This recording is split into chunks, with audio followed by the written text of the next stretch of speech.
We're in sunny Norfolk, ladies, gents and teddy bears. Welcome to the Ted Coningsby channel. We're live here in Norfolk. That's right. Ted, where are you, mate? Ted's just finishing off his salmon bagels. And of course, riding the flag of Norfolk is Teddy. Here's our squadron leader, Ted Coningsby. What a day. Look at it. It's beautiful.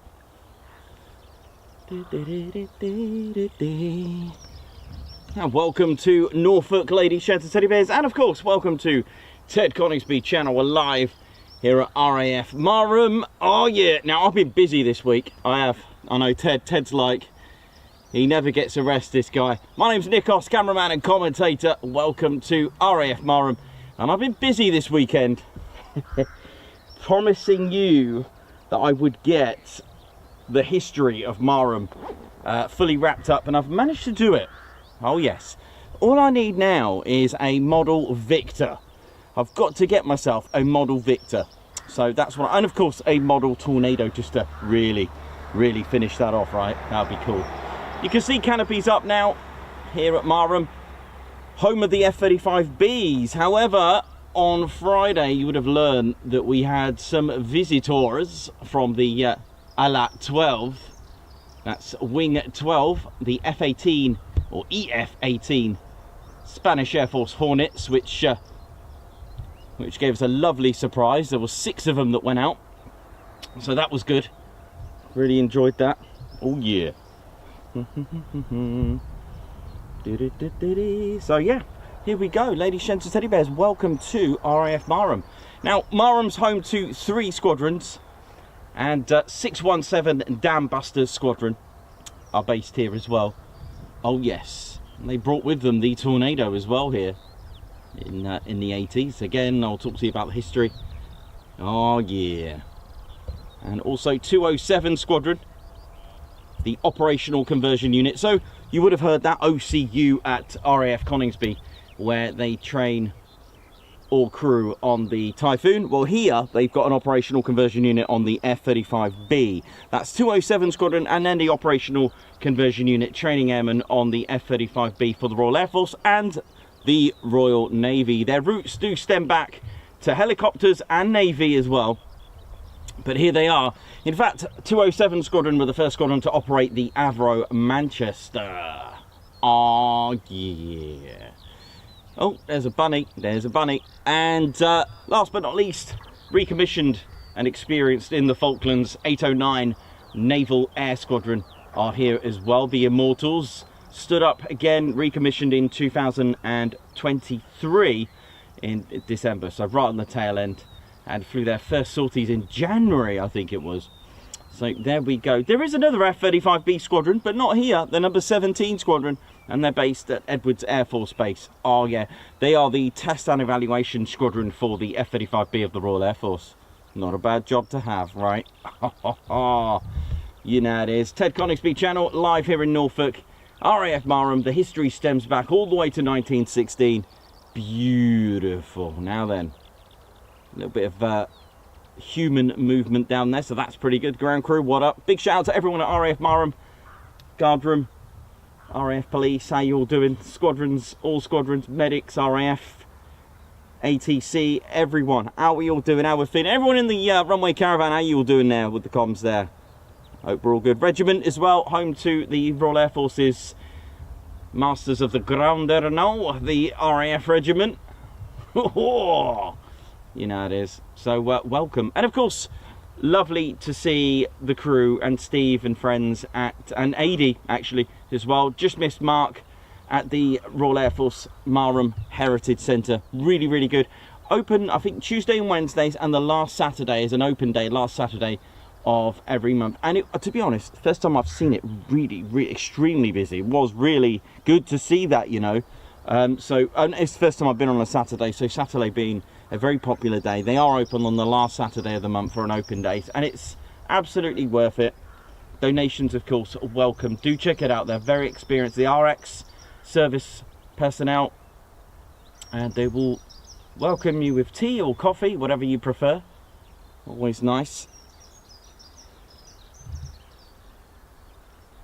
Absolutely wonderful. Chris Blossom, thank you very much for updates. Hope we're all good and well, ladies, gents and teddy bears. Welcome then to RAF Marham, and I've got some real good treats for you today. I'm going to explain a little bit more in detail about the history today. I got to write it up today properly over the weekend. In fact, Sunday I finished it off, so it's my first time running it through for you. So hopefully it'll get better as I go on. We are back here again. I know, a double whammy for Marham. That's a first for Marham here for the Ted Coningsby channel. It can be busy, can be extremely busy, and it, of course, is home to the B variant of the F-35. That's the F-35B that hovers, STOVL, short takeoff and vertical landing, ladies, gents, teddy bears. Hope we are all good and feeling well. Did you all have a good weekend? And for those celebrating Mother's Day, what up? Hope we're all good. All the mums out there, step-mums, or those playing the role of a mum, big shout out to you. I know there's different dates around the world for different regions, of course, for Mother's Day, but here in the UK it was yesterday, and hope the sleep wasn't too disruptive with the clocks going forward. Don't forget, oh, here we go. Yep, F-35B startup, it's happening. Oh, runway 05 in use.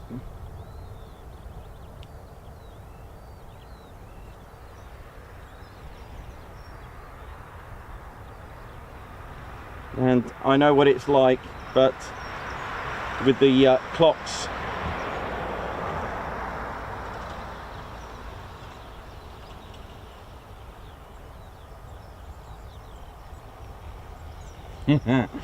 now then, with the clocks changing that hour forward, don't forget, it wasn't a good time or a place to be in 1752, because people went to bed on the 2nd of September and woke up 12 days later. Why did this happen? Well, well, they changed the Gregorian calendar is now the standard. It used to be the Julian calendar, and it was slightly out as time goes on, because nature and man, you know, they don't. Nature does its thing, you know. So after a long time, it starts to get out of sync. So they had to adjust it to the Gregorian calendar, which we use today here in the UK, and it was 12 days out. So the people that woke up on the well, went to bed on the 2nd, got up on the 14th of September. So always remember, if you're worried about and annoyed about the 1 hour going forward, just think that you weren't in September the 2nd, 1752, because you would have lost 12 days. Right, F-35Bs have started up, ladies, gents and teddy bears. Oh yeah, it hovers. It really does. Ain't no bother to hover. Runway 05 in use for now. In fact, easterly winds all week this week.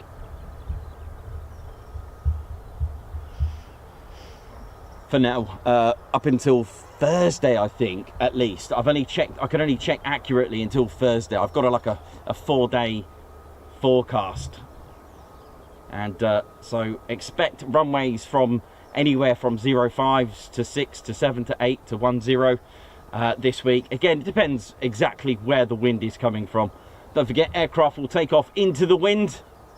They like it coming towards them. No tailwinds. It assists with lift, more economical that way, and assists with drag on landing. So they'll use the same runway. But of course, these are F-35Bs and can hover. There are 3, I believe, landing pads here with a 67 by 67. They are square landing pads.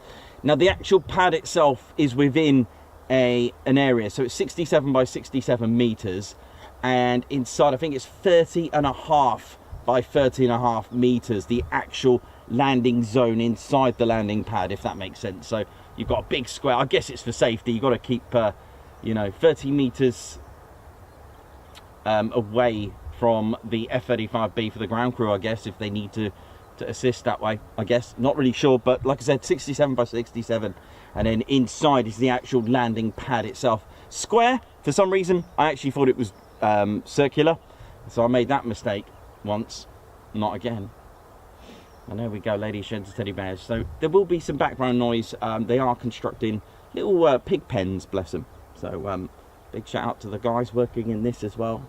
So we may hear some drilling and background noises. I did put a little message. To be honest, it's pretty quiet at the moment, but they are putting the roofs on in very shortly as well. So we'll hear a little bit of a, you know, ting ting ting ting. So it's all good. Don't worry. It's got to be done. You know, it's nice to have farmlands here in the UK. Nice to have countryside.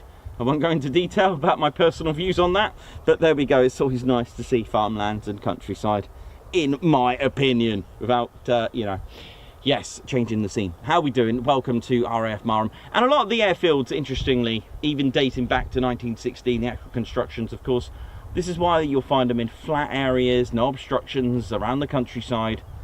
And a lot of that, a lot of the airfields, especially ones of importance like RAF Tempsford, they were kind of hidden within farmlands, if that makes sense. They were very like clandestine missions and sending out you know, the operations, our allied spies to go into occupied Europe and Germany using the Lizzie, the Lysander, and of course this would be something of interest to the enemy, so they were trying to find where these bases were, but I guess they couldn't find them. So that's why a lot of the bases are sort of in the middle of nowhere, shall we say, within countryside and entwined. But a lot of them are, of course, strategic. You know, you can't just have them anywhere. You've got to think about mountains, hills, and Lincolnshire's quite flat. So, and Norfolk, pretty flat here, so makes for good flying. And a very, very warm welcome to all our fans. Hope we're all good. And just getting ready for departure time.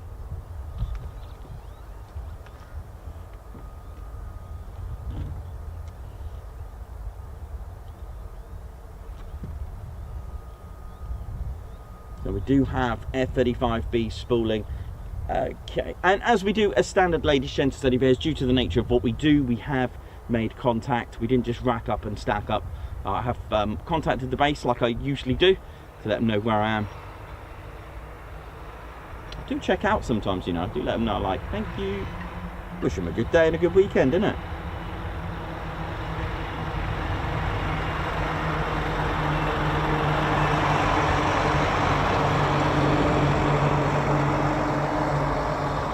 Hope we're all good, ladies, gents, teddy bears. Like I said, there are Spanish Air Force EF-18 Legacy Hornets here as well, so we may see them as well later. Last Friday we saw them depart as early as, oh, it was really early, wasn't it? It was like 7 o'clock, wasn't it? Half 7? 7:45? It was early.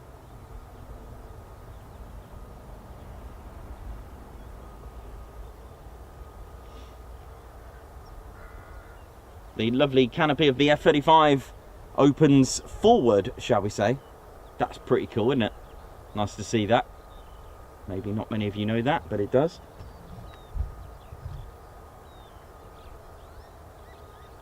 Beautiful countryside here. Welcome to Norfolk, ladies, gents, teddy bears. Ain't no harder to bother. And of course, we do love our vertical landings here. It's all very well having having performance takeoffs, etc. But when it comes to Marham, it's really all about the landings, isn't it? VLs, as they call it. We love all that stuff. That's what we're here for. If you want to see F-35As, we go to Lakenheath. If you want to see stealth fighters hovering about, the only one of its kind, mixing stealth and STOVL capabilities, the only aircraft to do so, the F-35B, well, the only jet stealth fighter to do so, shall we say, because of course, mind you, I don't think there's stealth helicopters, is there? Or is there?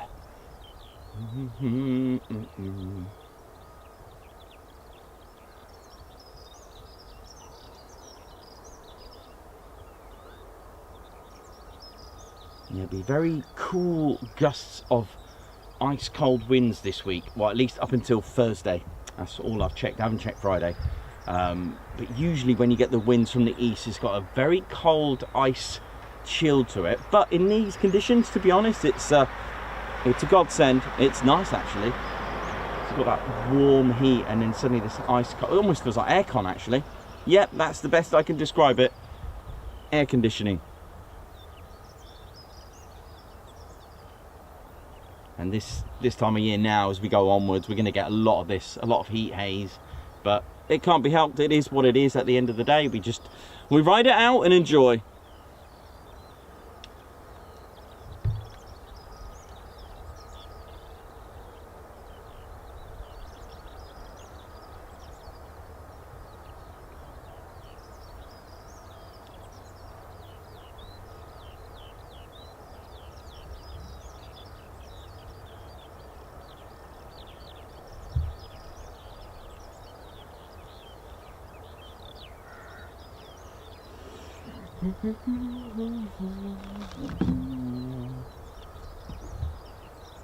Welcome to the Ted Coningsby channel, ladies, gents and teddy bears, live here at RAF Marham.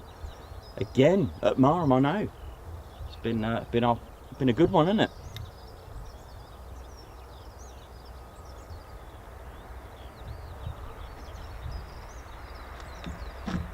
Oh. Right, how we doing? Hope we're good. We're just looking forward to this canopy closing, and then we're up, and then we're good.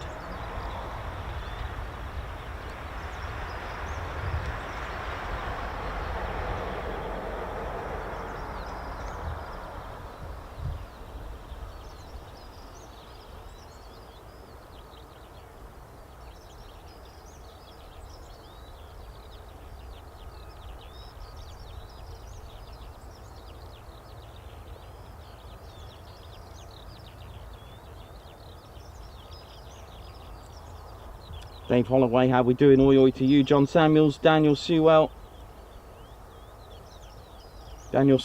that's it. Margot Baxter, Andrew C, oi oi, Pauline Gilby, David Harrison.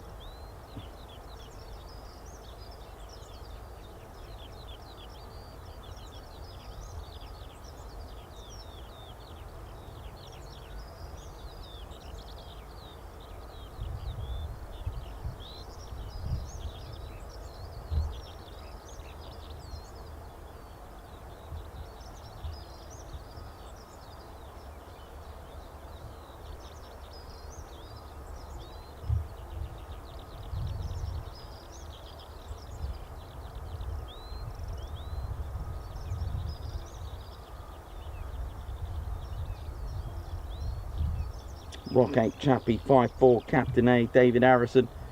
How we doing? Alan Bird and Andrew C. Hope we're all good and well.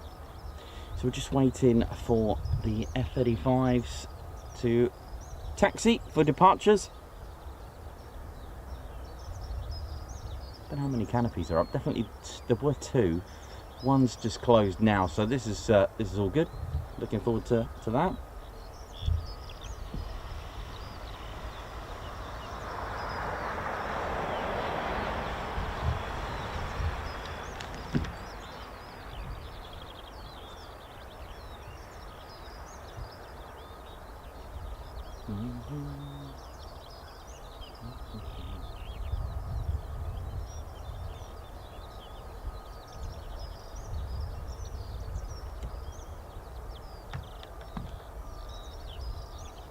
So I got to learn a little bit more in depth about Marham's history, inspired by my visits to the Marham Heritage Centre. Big shout out to them.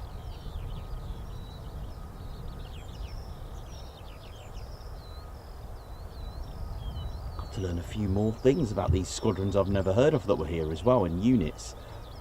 So that was quite exciting as well. So again, pros and cons about being here when using 05. Now, we will have the latter part of the climb just sort of disappearing, well, they are stealth, by the trees just to my right, okay? But when they come to land, that's a different matter. We'll get all of that this time, where is if they're landing using 2-3, we have to wait quite a bit of time, and then we just see it just slowing down on the runway. So pros and cons. So landing is great here for 05. The vertical landing spot on whichever if they're using 5 or 2-3. Takeoffs, you'll get to see the first part, but you won't see the last part, and it's reversed for 2-3, so you'll miss the first bit of the takeoff, and then you get to see a lot of the rest of it. So unrestricted climbs are pretty good using 2-3 from here. So more startups, game on. So all is good. So yeah, like I said, pros and cons. I'll tell you what though, if I was coming here, if I was coming to Marham to catch some landings, then I would change position if they were using 2-3. If you're going to catch any exotic aircraft arriving into Marham, so for example the F-18s, if they were coming in using 2-3, then I would go to the classic spot where a lot of people know, just sort of level with the approach-ish. So if you are going to that spot anyway, regardless, because there isn't an official viewing area, please be mindful of the please be mindful of the farmer's access. All right, it's not it's not labeled, but you can kind of get a gist that okay, a tractor goes in and out of here, so just try to be mindful not to block those routes and access for the farmer. All right, don't block crash gates. Again, don't rest your ladders on the fence. The usual, please don't climb on the fence. Certainly don't climb over it and into the base. Be vigilant, be mindful. Any security issues that you feel uncomfortable with, then make sure you contact the base. If it's in danger of life, then of course an emergency, then call 999. Again, we can do a lot outside the base before it happens, sort of thing, bit of a prevention. So again, Ted Coningsby channel, just absolutely mindful, which is why again this day and age it's the right thing to do to get a thumbs up to do this, what I do. Right, look at this, here we go. All right, on the move. I think this one I can hear the that compressor, all those compressors and turbines, just sort of love that sound, beautiful. I hope you enjoy the history today. It's going to be pretty good.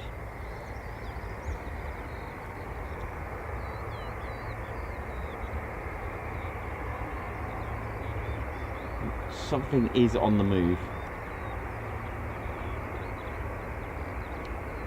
207 Squadron, Operational Conversion Unit. Big shout out to them for training. I mean, just think about it. Hawk T2 was the last aircraft these pilots flew, those that are new in 207.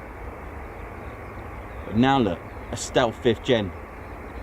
5th gen starts here, ladies, gents and teddy bears. 5th gen starts here. And I love that motto above the building as you enter. I love that.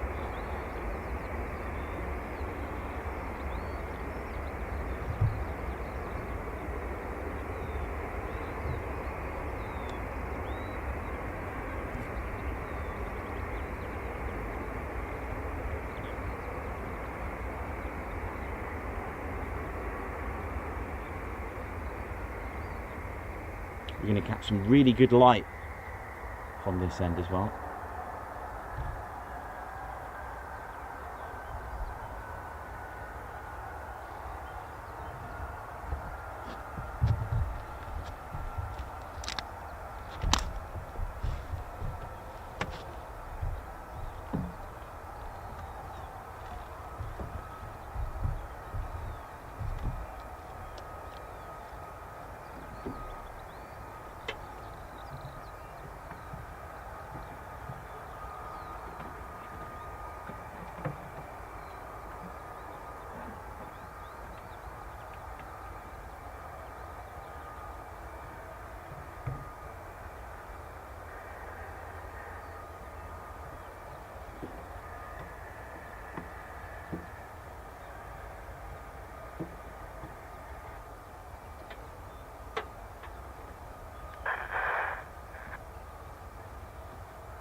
Welcome to the Ted Coningsby channel, ladies, gents and teddy bears. Hope you're all good. Welcome to Norfolk, RAF Marham.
Okay, so Marham is officially open now. Here we go. Well, the aerodrome is anyway. And I hope you all had a great weekend and a good afternoon, good evening, and good afternoon, good day, good morning, wherever you're watching from in the world. Don't forget to smash that like button. And of course, you have been cleared to do so. So touch and go that like button, ladies, gents, and teddy bears. Let's get riding. And of course, subscribe to your one and only Ted Coningsby channel. Very close to 87k. Wow, very close to 87k. Will it be Marham? Will we do it? You never know. So it'd be lovely to have you on board and join the UK's fun military aviation streaming channel.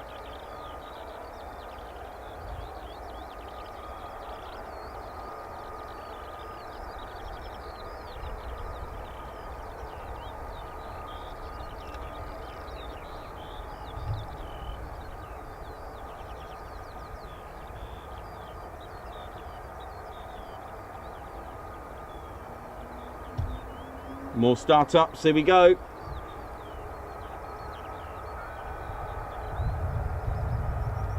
Sounds like it's going to be a busy one. Canopy closed now on that F-35. Here we go, stand by. Don't forget to share the stream as well. Sharing is caring. Thank you to all of you that I noticed on Facebook, on the socials, sharing our streams, and Instagram as well in stories is really, really, really humbling, really, to see that. So thank you to all of you who do that.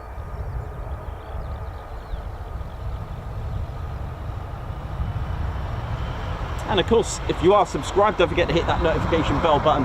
You'll be notified of our latest and greatest live streams and videos. It sounds like we may have quite a few going out this morning.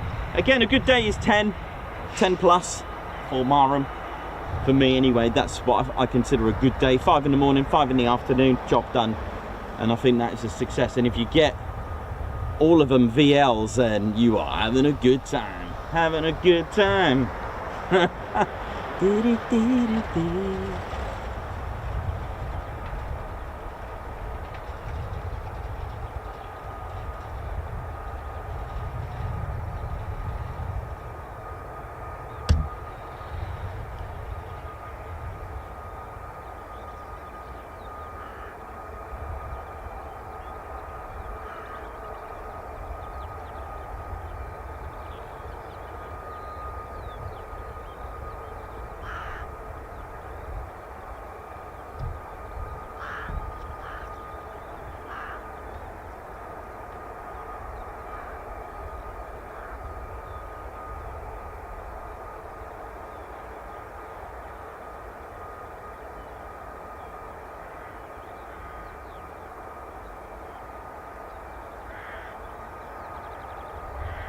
Oh, cool, War Boys. Is that the War Boy flight? Let's have a look at War Boy's flight. That was nice to hear that.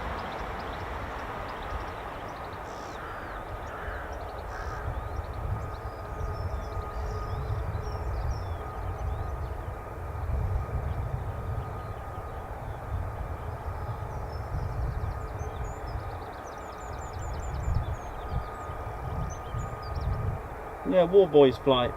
Look at them. Like Grob Prefects. Usually a flight of, usually get it in multiple flights, that one. That War Boy call sign from,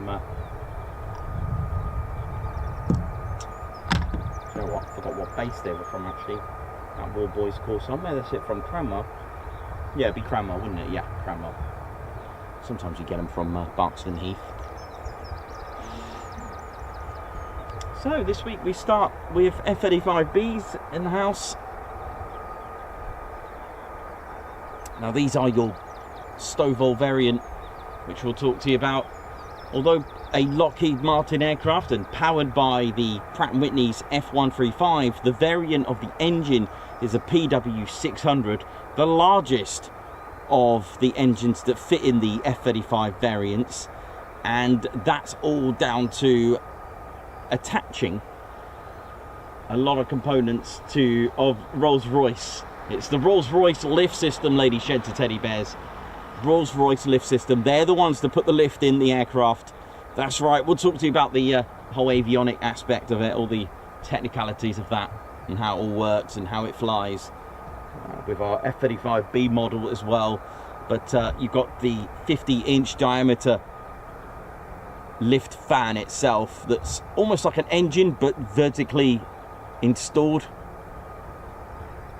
so it's pointing upwards to create that thrust, and that sits just behind the cockpit. Behind that lift fan is the auxiliary air intake as well, to assist with intake and almost like a FOD analysis and filter. And you can see once that's lifted on our model, you can see the shaft. So the lift fan itself is connected to with a shaft to the front of the Pratt & Whitney's F135 PW600 engine. Now the bypass air that you get, the pilot can assist with using roll posts that can pitch left to right.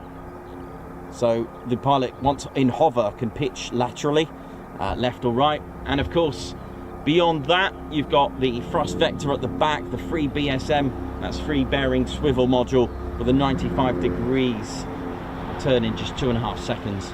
That thrust itself from the lift fan alone is 20,000 pounds, and I think it's 29,000 pound of shaft horsepower as well. What else have I got to tell you about that? But I'll go through all those details with you later.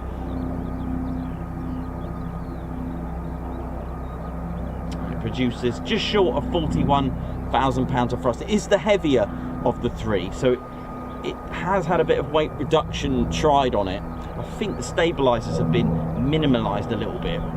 It can't take as much of the payload as the others, by about 2,000 pounds. So it's had to have a few sacrifices made. However, with a +7 G rating on the airframe, does not have an arrestor hook, but uses drogue and probe for refueling. It can't use boomstick because, of course, you've got the lift system above it, behind the cockpit, where usually the F-35A has that. I think the F-35C as well is drogue and probe. Can it vertically take off? The answer, it can, but it doesn't do it very good economically. You start adding weight to it, then it does tend to put a stress on the airframe. So the best way to do that is called a short takeoff, and it uses less runway than your Typhoon on a performance takeoff. So that's quite impressive. We have an example of that on rainy conditions, and I like that one with the rainy conditions because you can see what you physically can't see, and that's all that jet blast. So having a wet runway really gets you to see what's going on.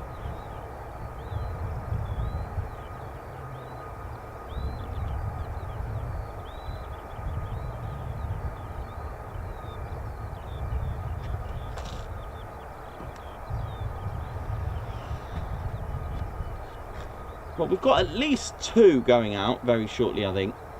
Safe to say. I've got a feeling there's more.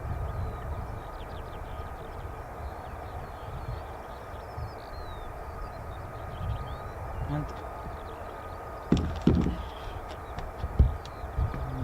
just about seen a typhoon cloud. It changed, look. It was doing an angle of attack. Ah, it actually looked like a Typhoon doing a max alpha, a high alpha, but it's now turned into some turkey now. Never mind.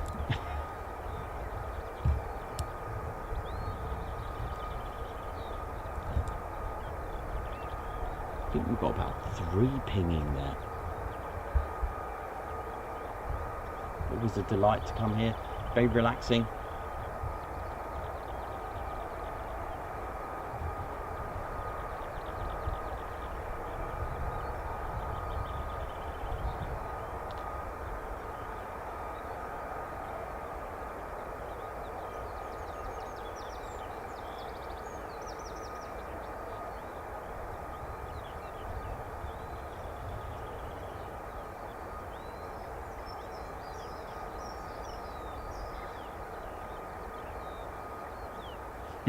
It's completely diminished, that cloud. It looked like a Typhoon at first, but it's gone now. So welcome to the show, ladies and teddy bears.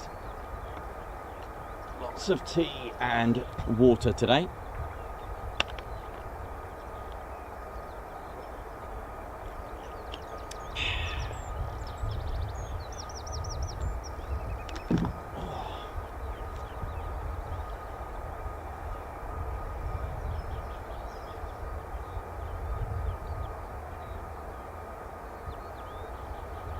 One of the things I find about Mildenhall and Marham, they can be quite relaxing in that sense.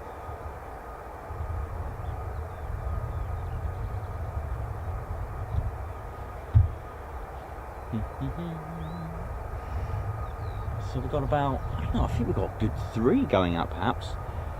We'll see what comes. Although what I do know is we're going to get an F-35B departure. See ya.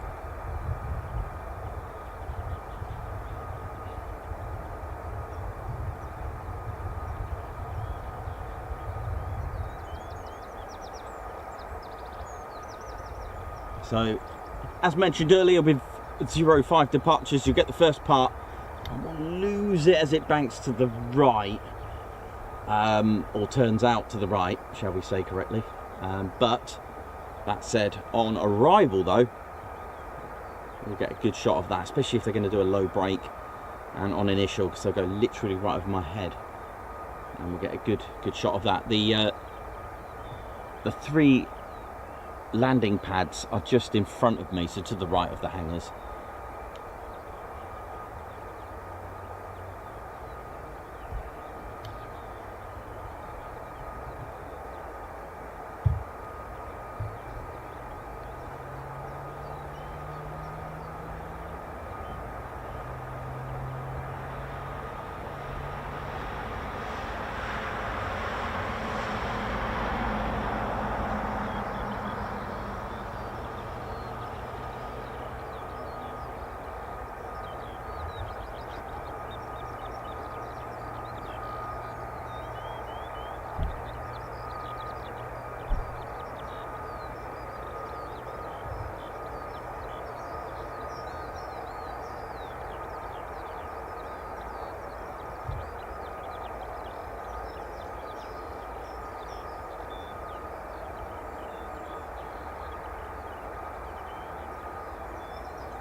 Hope we're all good, ladies, gents and teddy bears. Just awaiting the taxi clearance for the F-35s, as long as it's all good. Pilots will be doing all their checks, of course, making sure it's all sweet and neat. These are very, well, it's the world's most advanced stealth fighters. There's a lot to check, making sure they're all good and happy, all in the green, ready to go.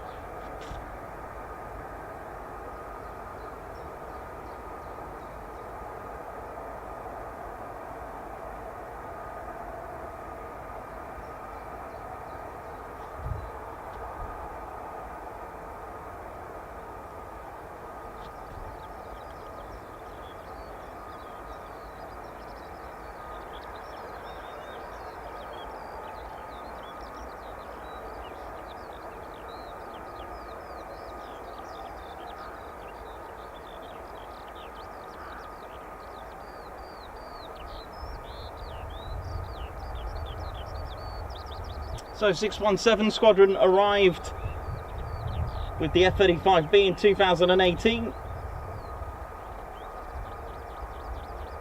followed by the year after, 207, the UK's operational conversion unit in 2019, and again responsible for training on the F-35B, and of course 809 Naval Air Squadron arriving in December 2023.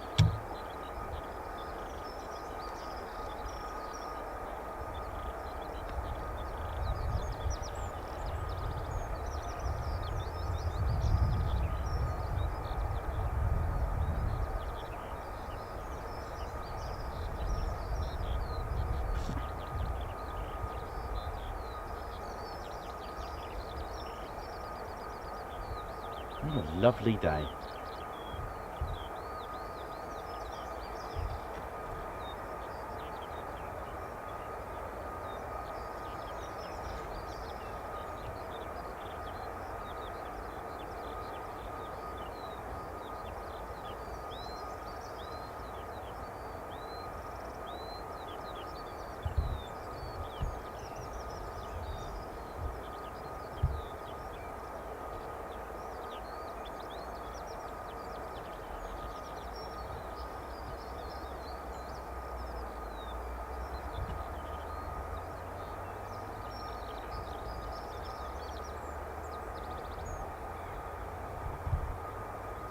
Hope we're all good, ladies, gents and teddy bears. Welcome to the Ted Coningsby channel. My name's Nick, I'm your cameraman and commentator, and of course we have with us our squadron leader, Ted Coningsby, on the controls as well. Oh, Ted. Without him, without him, we would not exist here on the TCS. Good old Ted.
So just a little bit of a wait, but welcome to an airfield that stems its roots all the way back to 1916.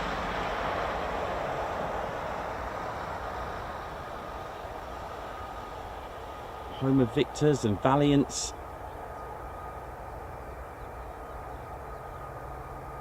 And Marham took part in Operation Blackbuck with 13 victors of 55 and 57 squadrons, and I took the liberty of drawing up the most amazing air-to-air refuelling ever that I've ever tried. Well, first of all, I've ever heard of the most amazing and technical air-to-air refuelling, just to get an aircraft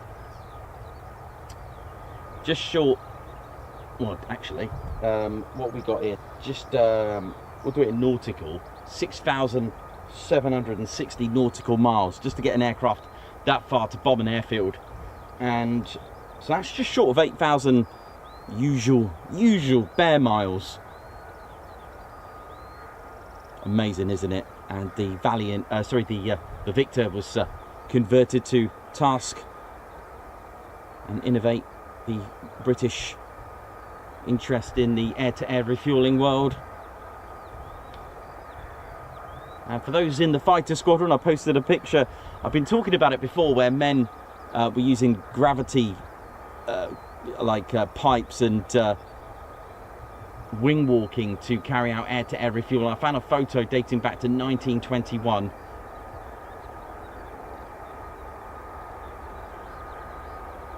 Sounds like F-35s are on the move. Oh, here we go, here we go.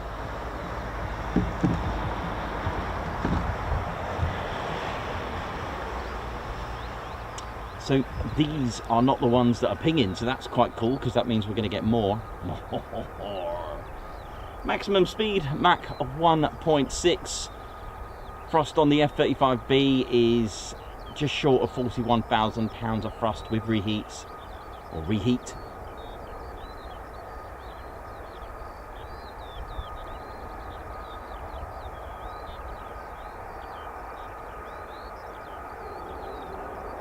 Listen to this.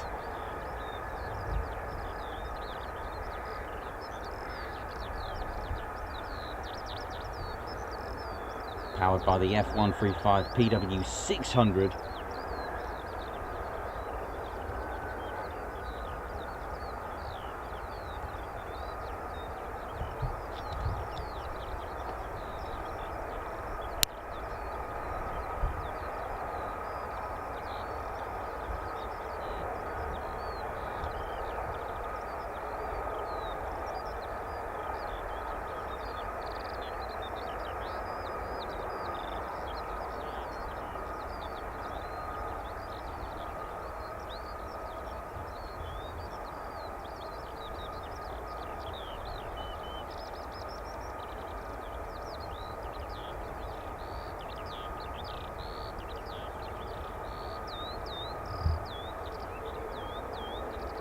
Compressors air at 28 on a conventional and 29 to 1 on a power lift on the F-35B. So there are different characteristics, and one of them being the size.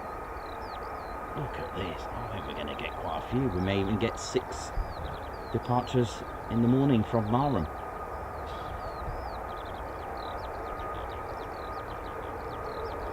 So 3 on the move for the groove. I love that sound. It bleeds that. I don't know what that is actually. I'll ask. It bleeds that power out. I love that. Actually, it's probably I don't know. Does it? The compressors, maybe that just washes out a bit of air. Maybe sounds like it. I actually don't know what that sound is. That is a question that I will ask. I love that sound. In fact, a lot of aircraft do that.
Can you hear that sound?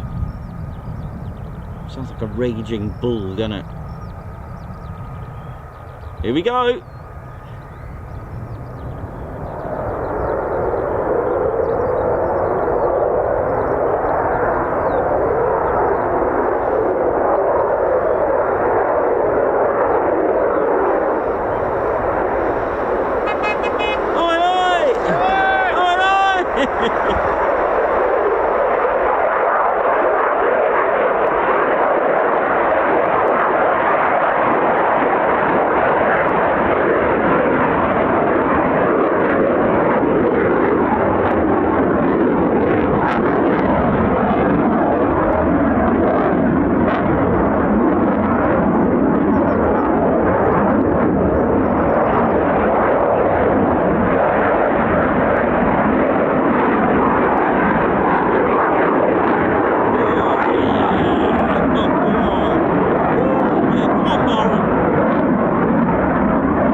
cut off our departures, alright? But the light is stupendous, and we got more as well. Starting things out with 4.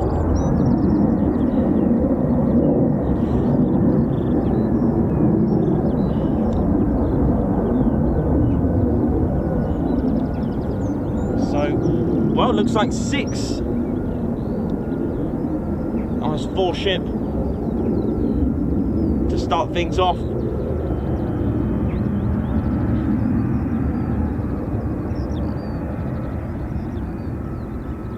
Beautiful.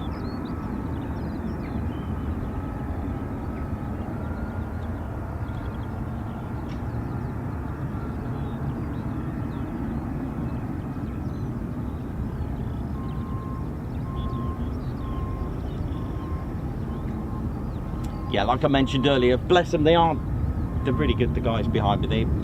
They're only doing their job. They're just putting up the pig pens, and it needs doing, of course, and they've been really good, to be honest. Thank you. They don't have to comply, or, you know, they're there to do their job, bless them. So we'll hear something in the background, all right. There could be some drilling, banging, and, you know, it is what it is. But we got to see those 4, which was nice. And to be honest, we're going to get a vertical landing. I think they'll probably want to watch it as well. I think they were watching it. They've stopped.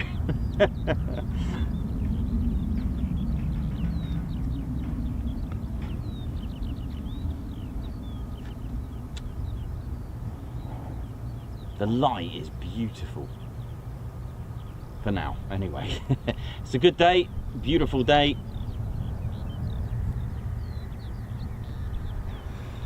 So 4 have gone, and I think we've got another 2, haven't we?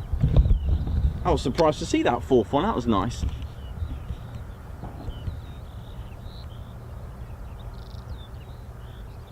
Yeah, I reckon 2 for this one, but if we get another one, bonus.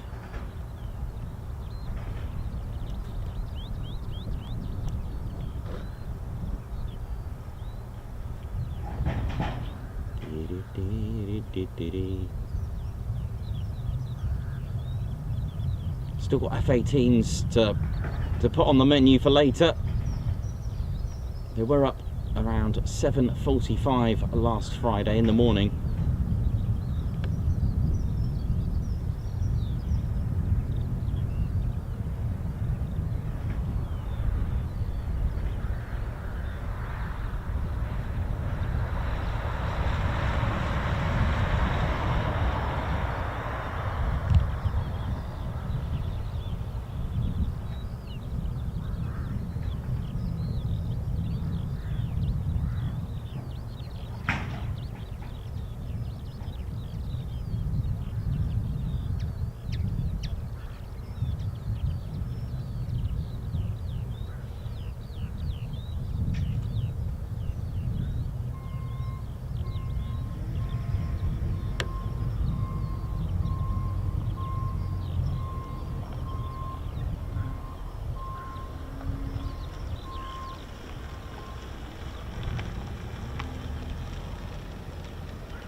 So with 4 F-35Bs up, that's 4 chances of vertical landings, and then with these 2 as well. Wow.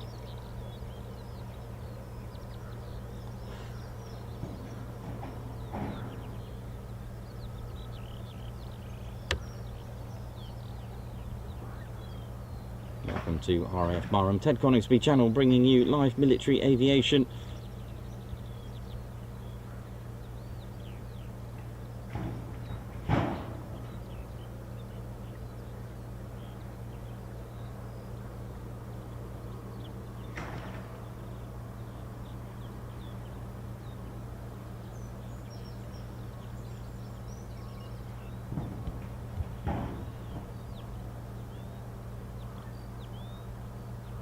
So 2 more, I think it is.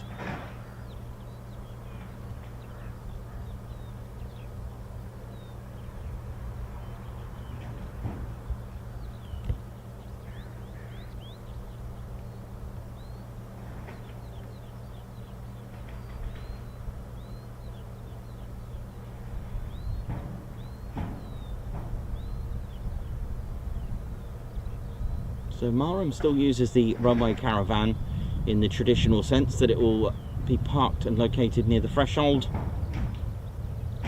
so you can visually see what runway is in use. At the moment, at Coningsby, they've got both of them parked at each end. And Waddington, I don't know what's happened to that.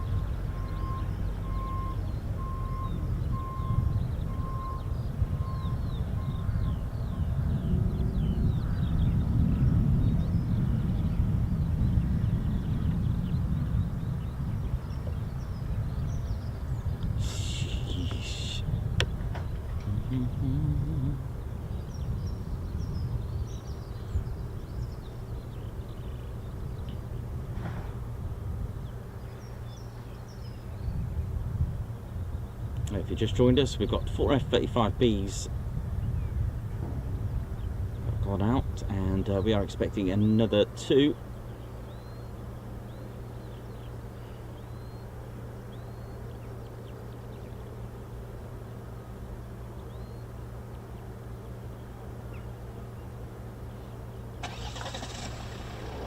Here we go, here we go.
A nice start with 6 here at Marham, and we've got our F-18s of the Spanish Air Force here.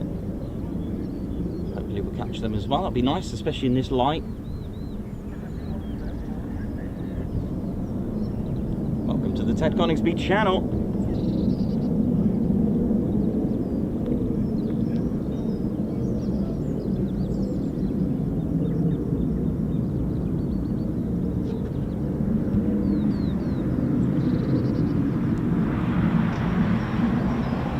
To get beeps and oi-ois from the base as they drive past, which is really cool.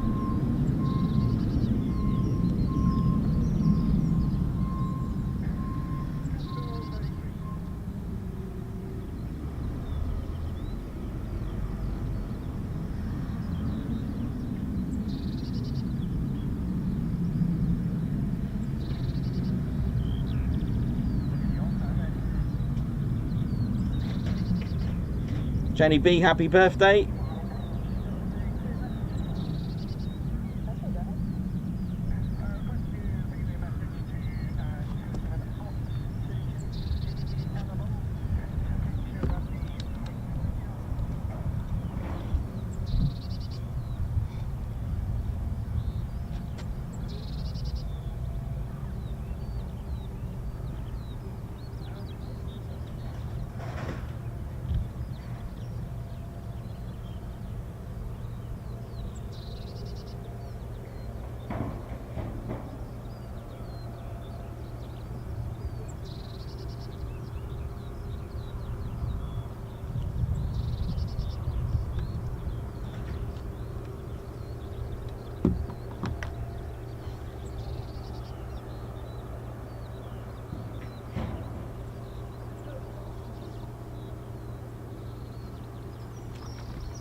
Welcome to the Ted Coningsby channel, ladies, gents, and teddy bears. Hope we're all good. And Squadron Leader Ted is here with us today. Ted, we're in Norfolk, man. Beautiful, isn't it?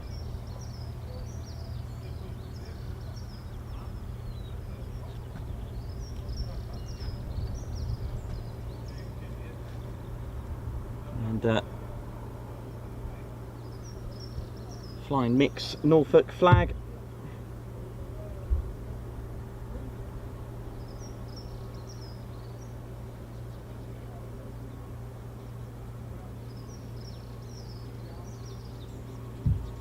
Thank you to all of you, and Mike Weaver with 17 months membership. Wow, thank you so much. Thanks for a great 17 months. A Guards March to you. Jane Chu, member for 19 months. Great streams, keep up the good work. Thank you as well. Thanks for your 19-month membership. And Alan Burden celebrating 22 months. Wow, 22 months of a super channel and super chat. Thank you very much indeed. A Guards March to you. Margot, thank you very much for the super stick of the pocket chair. I think it's that time of year now where it appears, so that's all good. Dave Holloway, thank you very much for a teddy bear's picnic on the way home. Thank you very much for that, Dave Holloway, for the super chat. A Guards March to you. John Samuel celebrating 20 months membership, anticipating 100k subscribers. It's very close. Margot, thank you very much for the super burger. Oh, I'd love one here, but there isn't a burger van nearby here. But thank you. Mike Roger, thanks for all you do to entertain and educate us. Thank you very much, Mike, with that super chat. A Guards March to you. Thank you so much. A Guards March to Gary Lockton. Have a coffee on me. I will do. I do drink coffee as well. I do, but I always bring my tea. As can you imagine me on caffeine? Yeah, probably best not to, right? Margot, thank you very much for everyone celebrating something this week. A big shout out to you. Thank you very much, Margot, for the super chat. Got some really cool stuff. I found out some amazing units that were based here that I never even heard of, and which led me to another thing, and then led me to another. Some special secret units that were based here during World War II. I mean, how cool is that to find out about Marham's heritage? But that's what I get up to. Read a lot, learn a lot, try to absorb that info for all of you.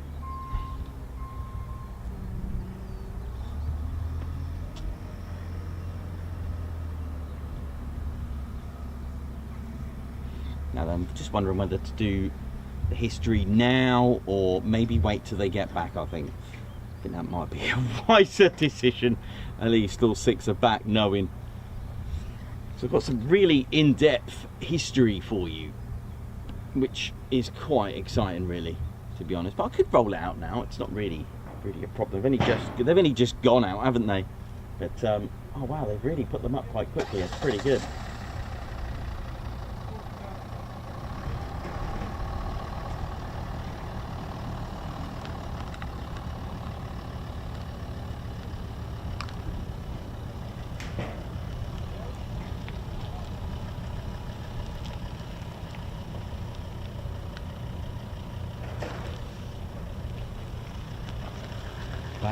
So F-18s of the Spanish Air Force, which we were delighted to see very early in the morning last Friday. Absolutely amazing. And all six of them went out, a 4-ship and a 2-ship, and they were just sensational on the way back, all hoping that they'd come back in, use it, you know, a requested initial, and they did. We had a 4-ship formation into the break, and then a one. The pilot said a 1+1 and then formation. That was pretty cool. So we had 2 singletons on initial, and then they got together for a 2-ship initial, which was absolutely, oh yes, which was a right bonus for the Ted Coningsby channel, defo. But you know how it is. Pay week is now, so don't forget, if you want to come and join us for our end of year party, we've still got around 40 tickets available for Ted Coningsby Party 3.0, and that's at the Petwood Hotel in Woodhall Spa, and that's on the 30th of November 2025. And tickets on sale £22, includes a buffet, and we've got charity auctions, charity raffle, and this on that evening we are raising money for Just Jane NX611 to hope to get a little bit of a boost for her to get flying again, which would be quite historical as well, becoming the third airworthy Lancaster. Imagine 3 of them. Oh, the sight. It's enough to drop everything. 3 Lancasters flying. That's enough to just like, that is a hands down moment, isn't it? Imagine that, 3 of them together. Vera in Canada, Leader in Coningsby, and then Just Jane. Although I will ask the question, because I'll be going there soon. Where will it take off from? How's that? Are they going to ferry it to a runway? How is that going to? I'd like to ask that question. How is it going to take off? I know how it takes off, sorry, but where is it going to take off? I mean, it is a grass runway. I really don't know how that would work. I would have thought they'd transit it somewhere, wouldn't they, and get it to fly, and then where's it going to stay? Will they build a runway? I don't know. Will they use the old runway, but it's on private land? So I really don't know. Good question. Something I would need to ask, although probably not on their minds right now, or maybe they've already got a plan, but I'd love to know, where would it actually take off from?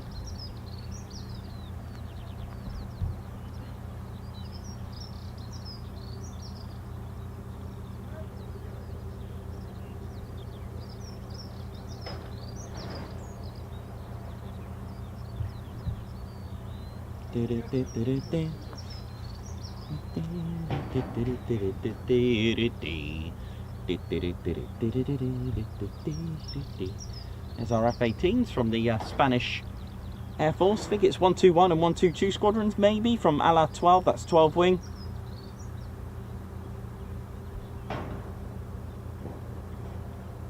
They are legacy Hornets, and for those that were tuned in on Friday, got to see them all 6 fly, which was again amazing.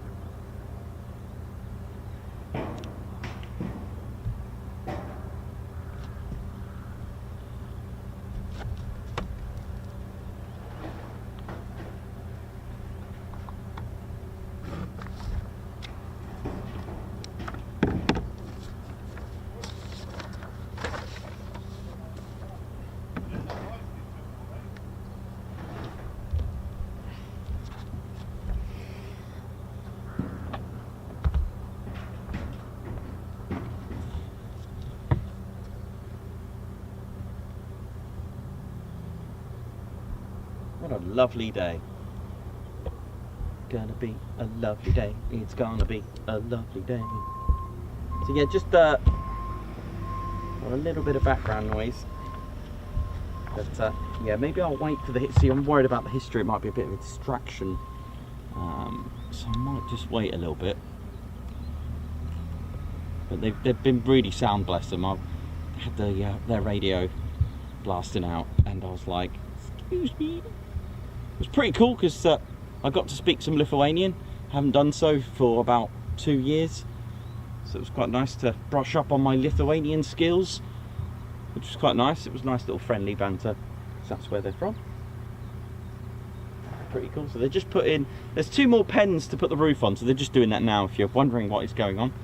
So maybe I'll just wait for these 2 to be put on. They don't take long actually. I don't know if they need to be drilled in, they slide up, I really don't know, but they're pretty cool. So we're going to have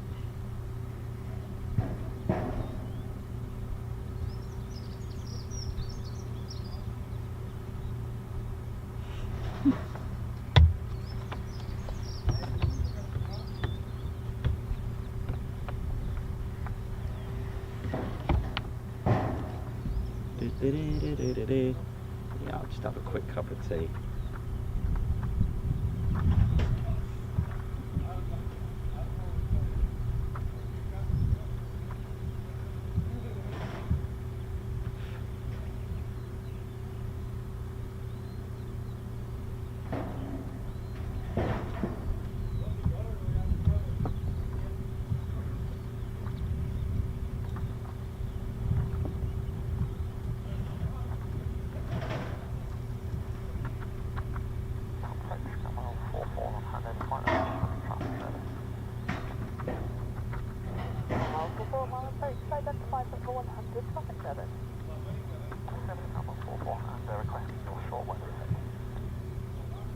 Cranwell, before my information code Alpha, runway 05 right hand, code Lee, marking at 029, X2, 10, normative, now this cab, okay. Your approach to blue down, over and head left.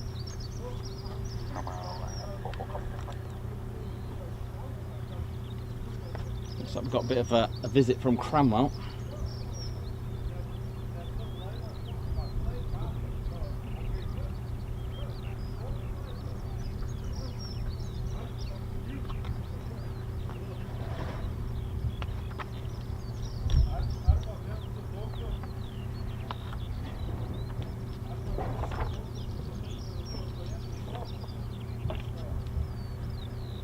Let's grab a quick cup of tea actually while I can.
So yeah, we've got a Phenom, and Brea Phenom from RAF Cranwell, just there we go, PD, a practice diversion, so it could do a low approach or a touch and go or a few circuits of that.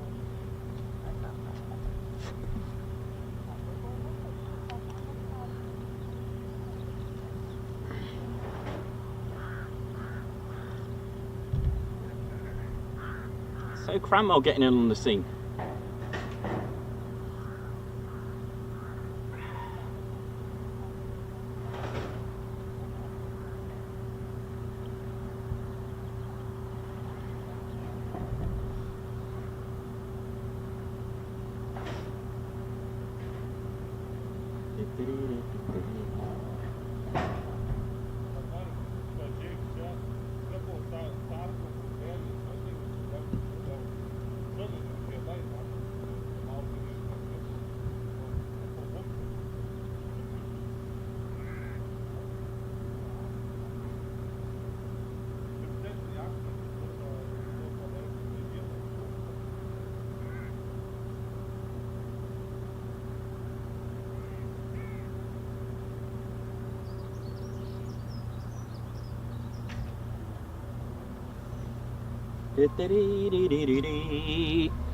So Marham's Cranwell's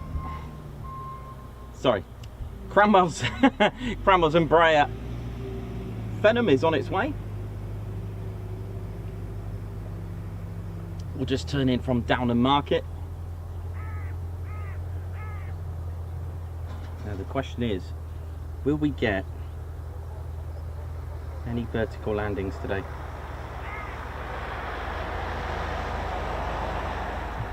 It'd be good, wouldn't it?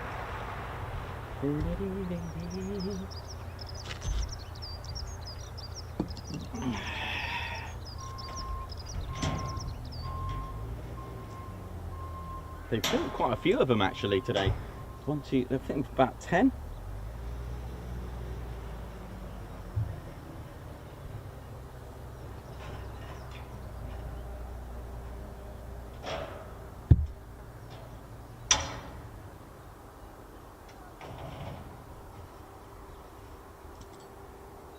It's RAF Cranwell, again in Bomber County, Lincolnshire. It was the world's first air academy, and today it continues to select and train the next generation of RAF officers. Additionally, it's home to RAF recruitment, RAF Air Cadets number 3 and 6 flying training schools, Central Flying School, Air Warfare School, the Tedder Leadership Academy and the Robson Academy, and the band of the Royal Air Force College as well. So the Embraer Phenom, which the pilots and crew will then, hopefully on successful qualification, will then head off to RAF Bryce Norton to train on the heavies with 24 OCU. So it's 45 Squadron that are flying this, and the 45 Squadron delivers multi-engine flying training to pilots and rear crew as well. So it's a whole training for both pilot and crew.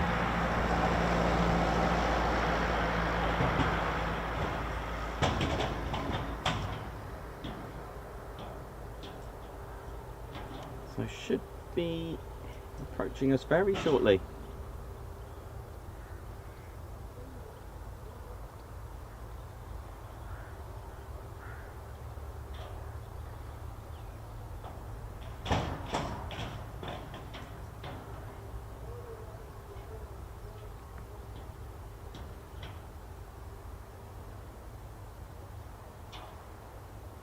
Okay, it's just turning in now, so let's get ready to catch a bit of Embraer Phenom, bit of Cranwell action. Here we go.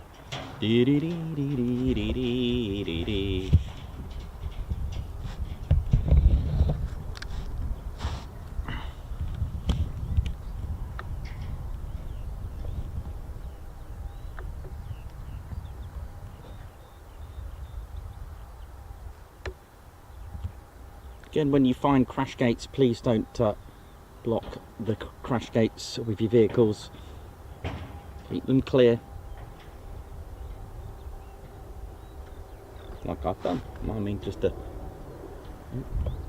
Hang on, where's our Phenom? I can hear it. Where are you? What's over there?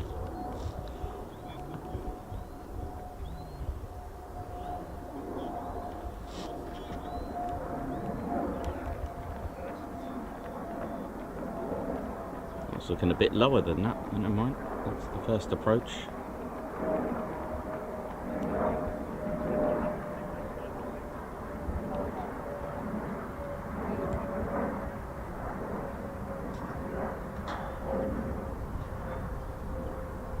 Nice class. It reminds me of the Dominie.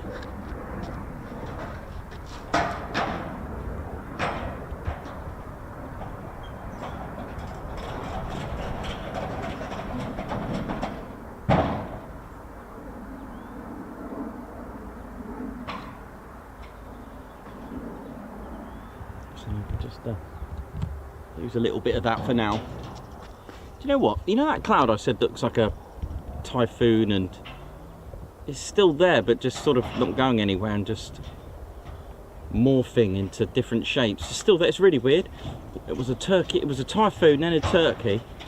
You know, I don't know what it's doing at the moment. So I love stuff like that. Stuff that makes our childhood, right? Guessing things what looks like in the sky, what the clouds look like.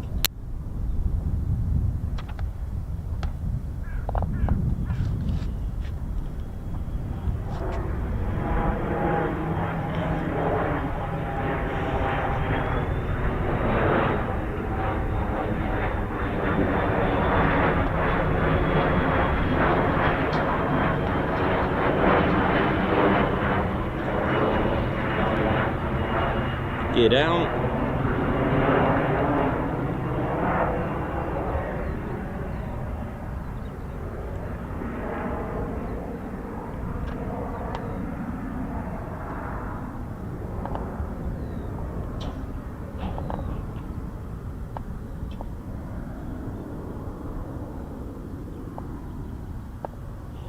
Let me just, I know we got some background noise, but let me just not add fuel to the fire with my own things making a little racket. Hang on. Let's just stop that from happening there. No. Okay,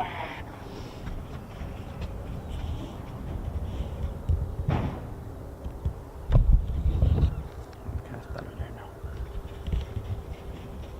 Oh, now what's it turned? It's turned into one of those angel fish now.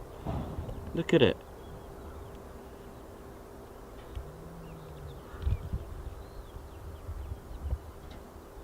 Well, it was. Don't know what that is now. Looks like a swallow or a swift. I don't know. So it is slowly disappearing. Right. Anyway, meanwhile, back at the ranch.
So this is our last show of the month, isn't it?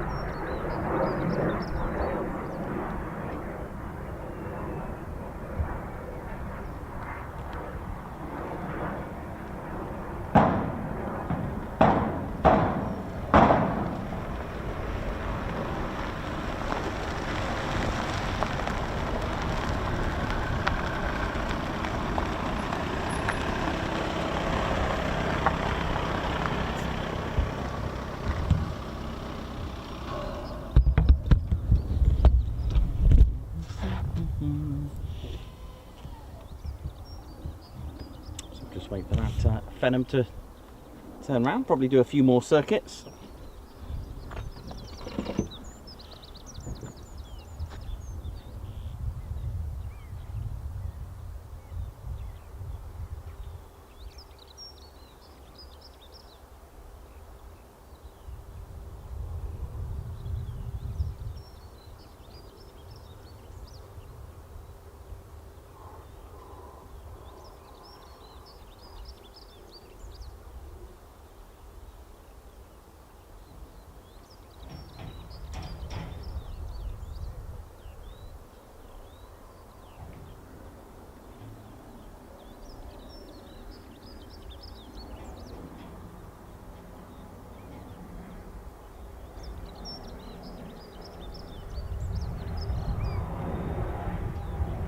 Okay, here comes our umbrella.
Here we go. Is that a touch and go or a low approach? Let's have a look.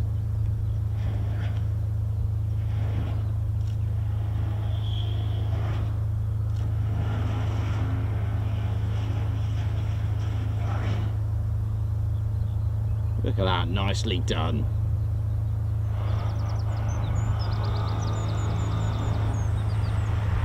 Right across the F-18, was lovely.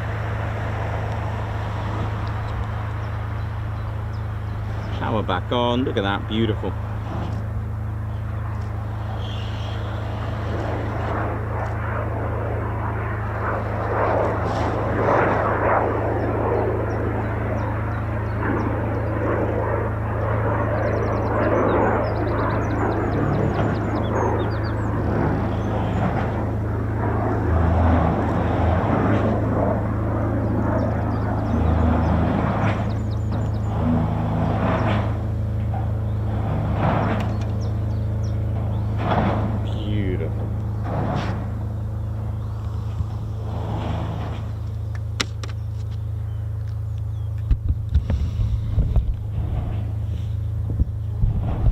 This is what they're building.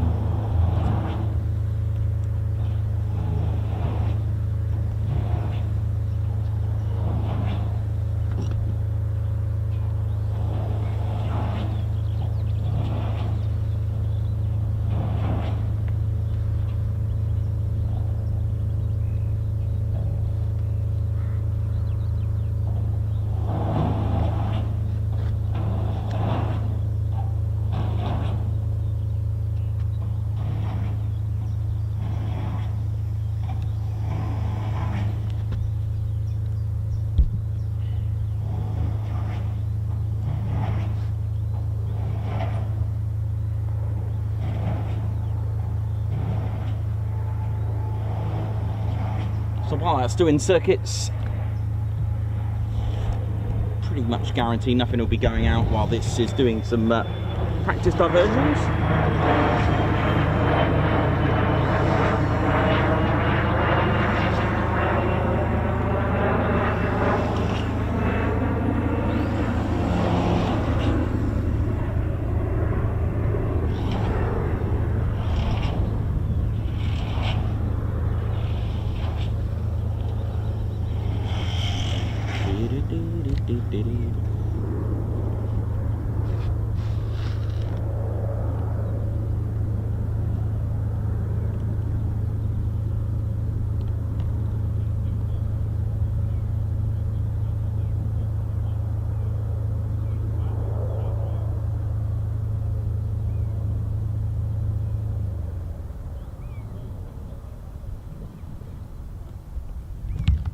Coming round for another circuit.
Nice.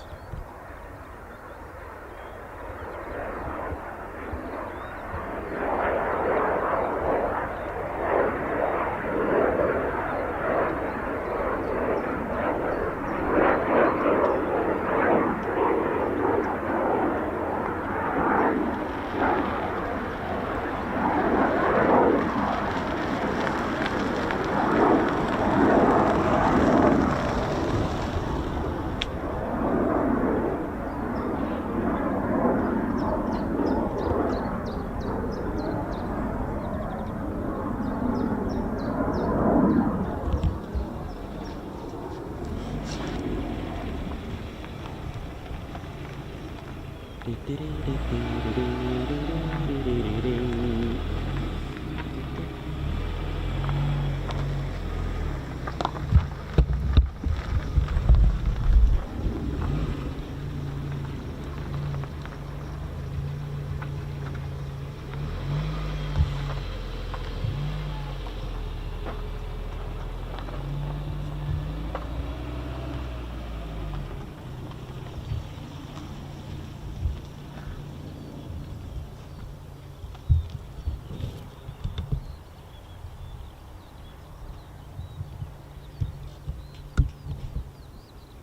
are we doing, ladies, gents, and teddy bears? Welcome to the Ted Coningsby channel. We're live here at RAF Marham.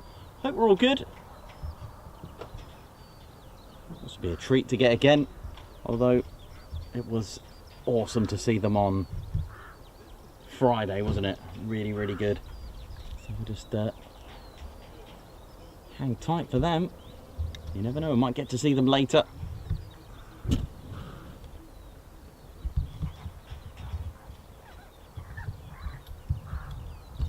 So we've got an Embraer from 45 Squadron of RAF Cranwell, just doing a few circuits. And then anything else that happens. So, like I said, if you get 10 F-35s in your day that you wear, that's pretty good. So,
and the cloud is still there, look, hasn't gone anywhere.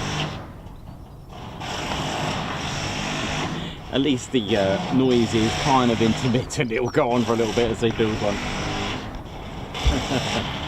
They are, wow, we're still on the first one. There's 1, 2, 3, 4, 5, 10 in total. So, oh well.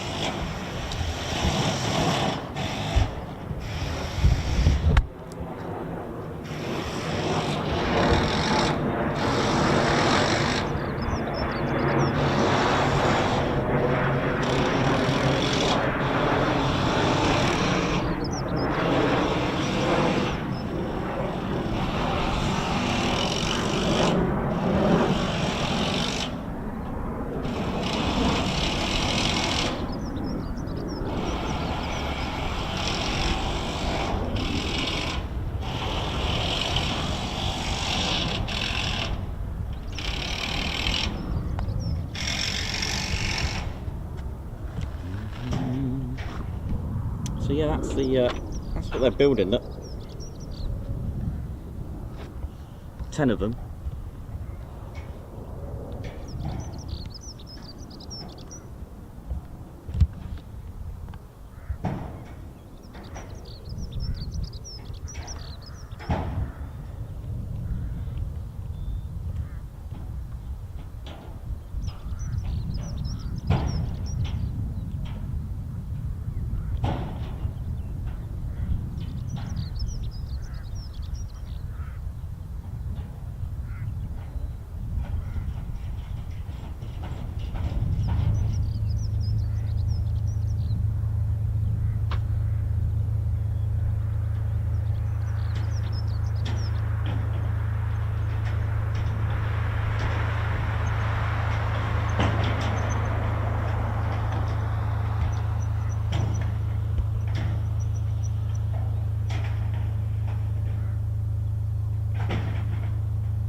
Low approach.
Sounds like the Reggie's having a good time, isn't it? Probably having a good time over there now.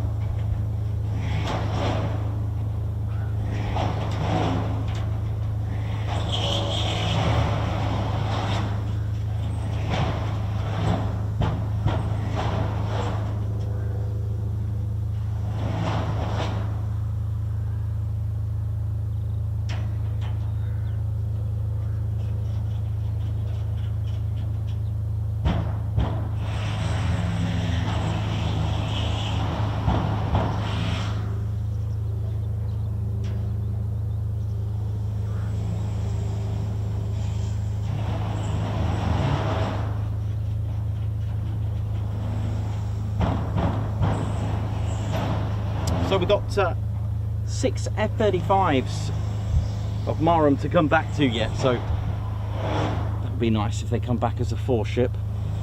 And a 2, that would be good, wouldn't it? Or vertical landings as well, which will drown out the noise in the background, unfortunately. That's what we've got to work with today. Not a lot we can do about that. If they were using 2-3 today, I probably would have gone to the other end, but as they're not, made that choice today. Had to make a compromise. But, just trying to work out which one they're on. We'll see how bad it gets and I'll judge it later. But let's at least wait for the F-35s to come back and we'll see how we get on.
Nice approach.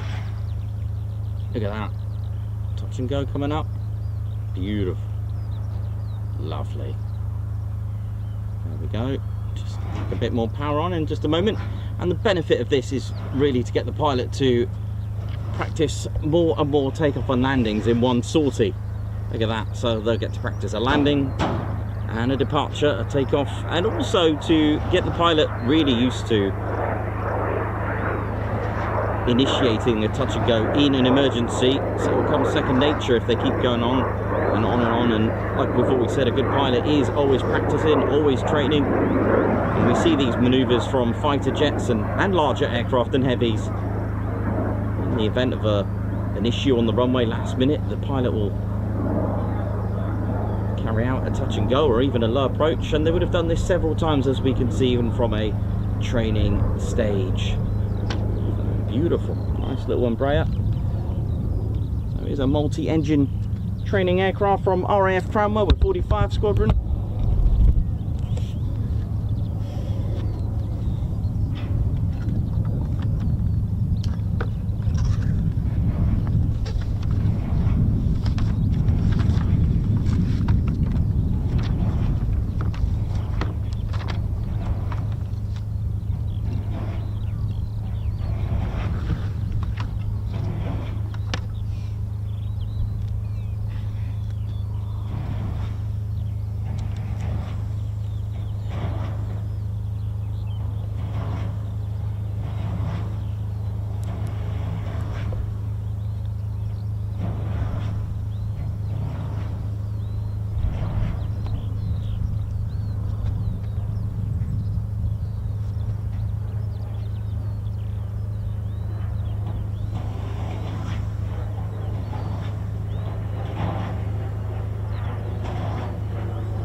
More circuits coming up.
Another touch and go, I think. Yep, here we go. Beautiful.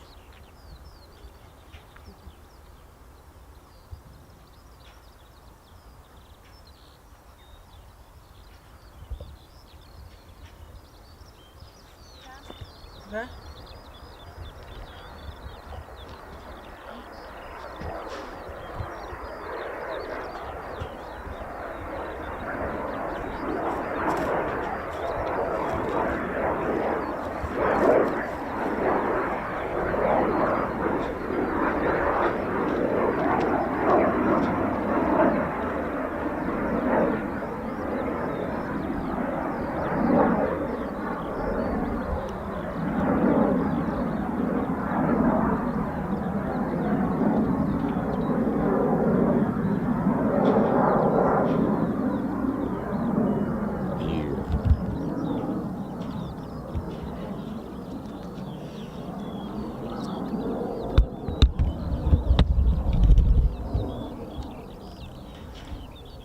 Coningsby channel, live here at RAF Marham. Hope we're all good.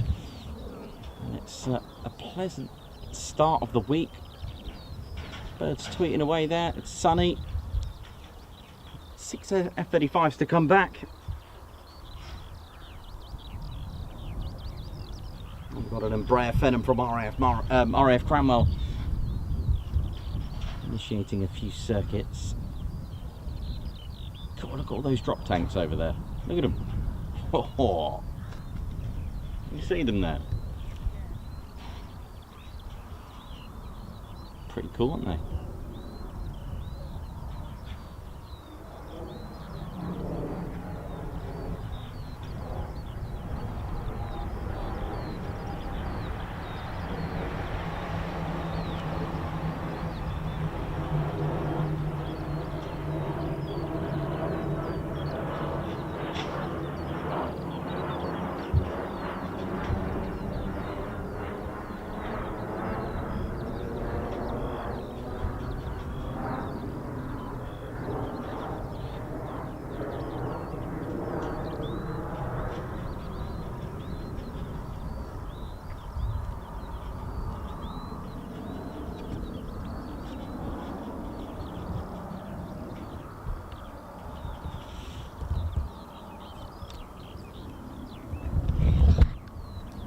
Circuits coming up.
Oh, look at this.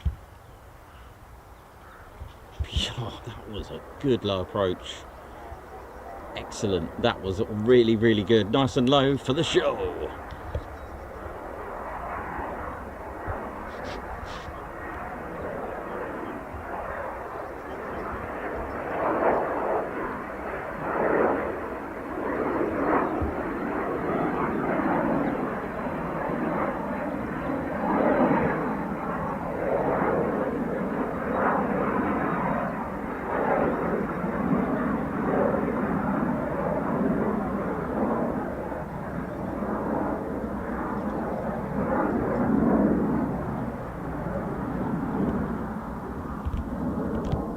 Done.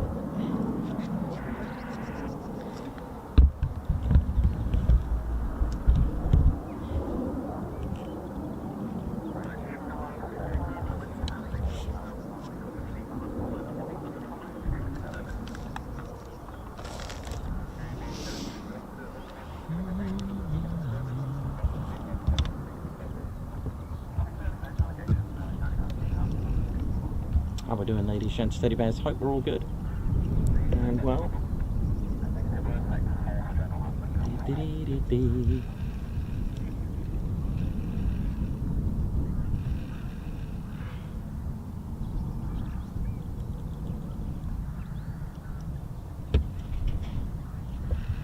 well, how we doing, ladies, gents, and teddy bears? Hope we're all good.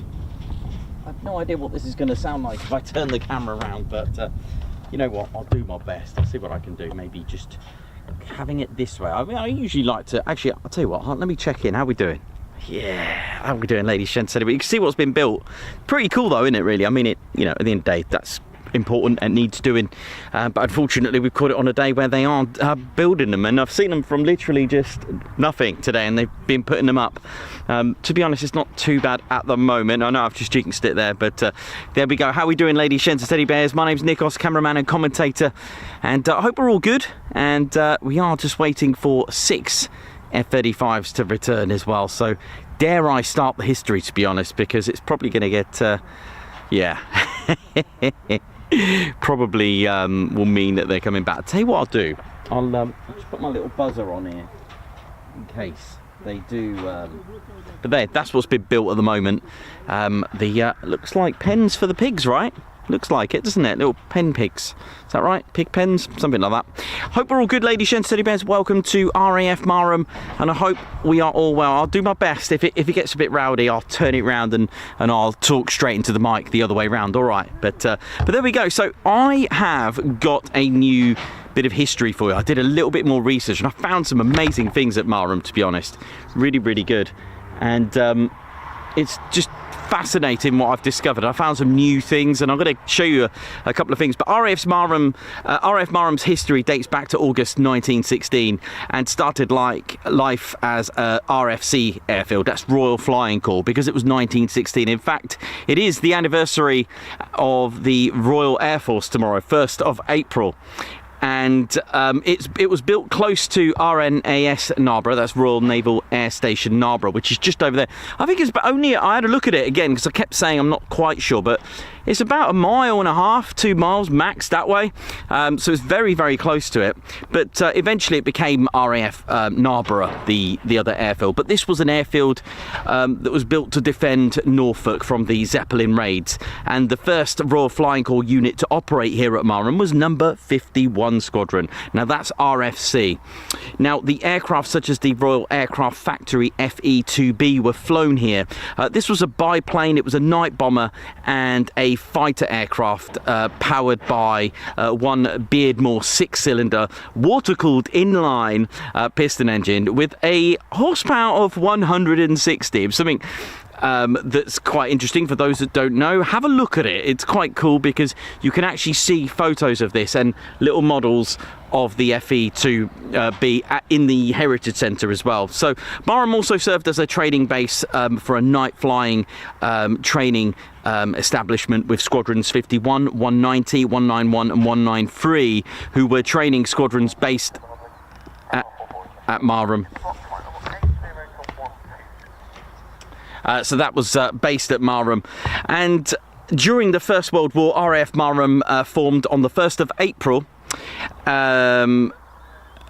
The Royal Air Force formed on the 1st of April 1918 as the Royal Flying Corps merged with the RNAS. And when the end of the First World War came on armistice, Marham bombed Narborough with bags of flour, and Narborough bombed Marham with bags of soot to kind of like have a little bit of a joke and a laugh after everything they'd just been through. So the last squadron, 51, left Marham in 1919, and the aerodrome closed for the time being.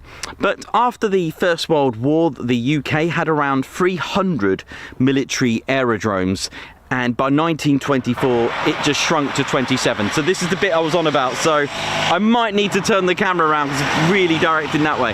Let me just turn that round then for you.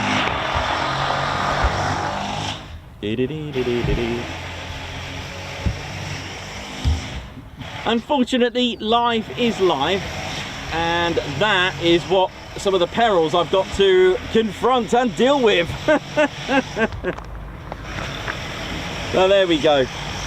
But while things settled down, there had been careful consideration into the thought of possibilities of another war ever happening again, and new RAF airfields were about to be commissioned, and the AMAB, the Air Ministry Aerodromes Board, was created.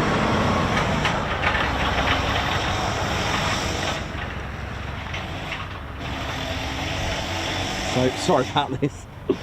Oh dear, typical, isn't it?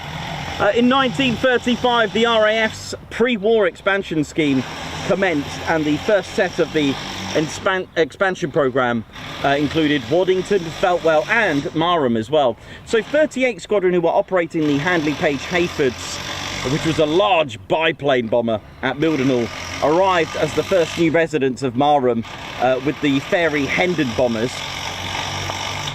And the B flight of 38 Squadron reformed into 115 Squadron with Handley Page Harrows. Now by 1939, both squadrons received the world's fastest assembled bomber, the Vickers Wellington bomber.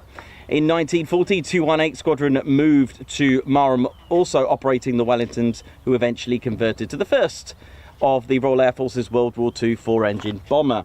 So if you don't know what they look like, I have them here. So the Wellington bomber, the airframe designed by Barnes Wallis, this beautiful twin-engine bomber with a really good history, built with 16 different variants, over 11,400 made, and they can put this together in 23 hours 50 minutes to assemble one of these and get it straight flying in 23, I think that in 24 hours later I think it flew again. It flew. So in 48 hours they can get this assembled and flown. They were building on a rate of 28 of these in a week, which is absolutely remarkable. But the Air Ministry wanted a 4-engine bomber, something with a bit more power. So what I've got here is the short Stirling bomber. For those that don't know what it looks like, it was huge. However, the Air Ministry said no, your wingspan has to be 102, well, 100 foot max, 102. There's the short Stirling bomber, the first of the Royal Air Force's 4-engine bomber of World War II. And sadly, because of the length and the size of it, the original plan was to have a 125 foot wingspan, so give it the lift. It did not get that. It wasn't allowed. The Royal Air Force or the Air Ministry were not prepared to build special hangars, make the hangars massive to what they already had to accommodate the Stirling. So the Royal Air Force hangars, I think maximum it could open about 102, 105 foot. This wanted to be 125 foot.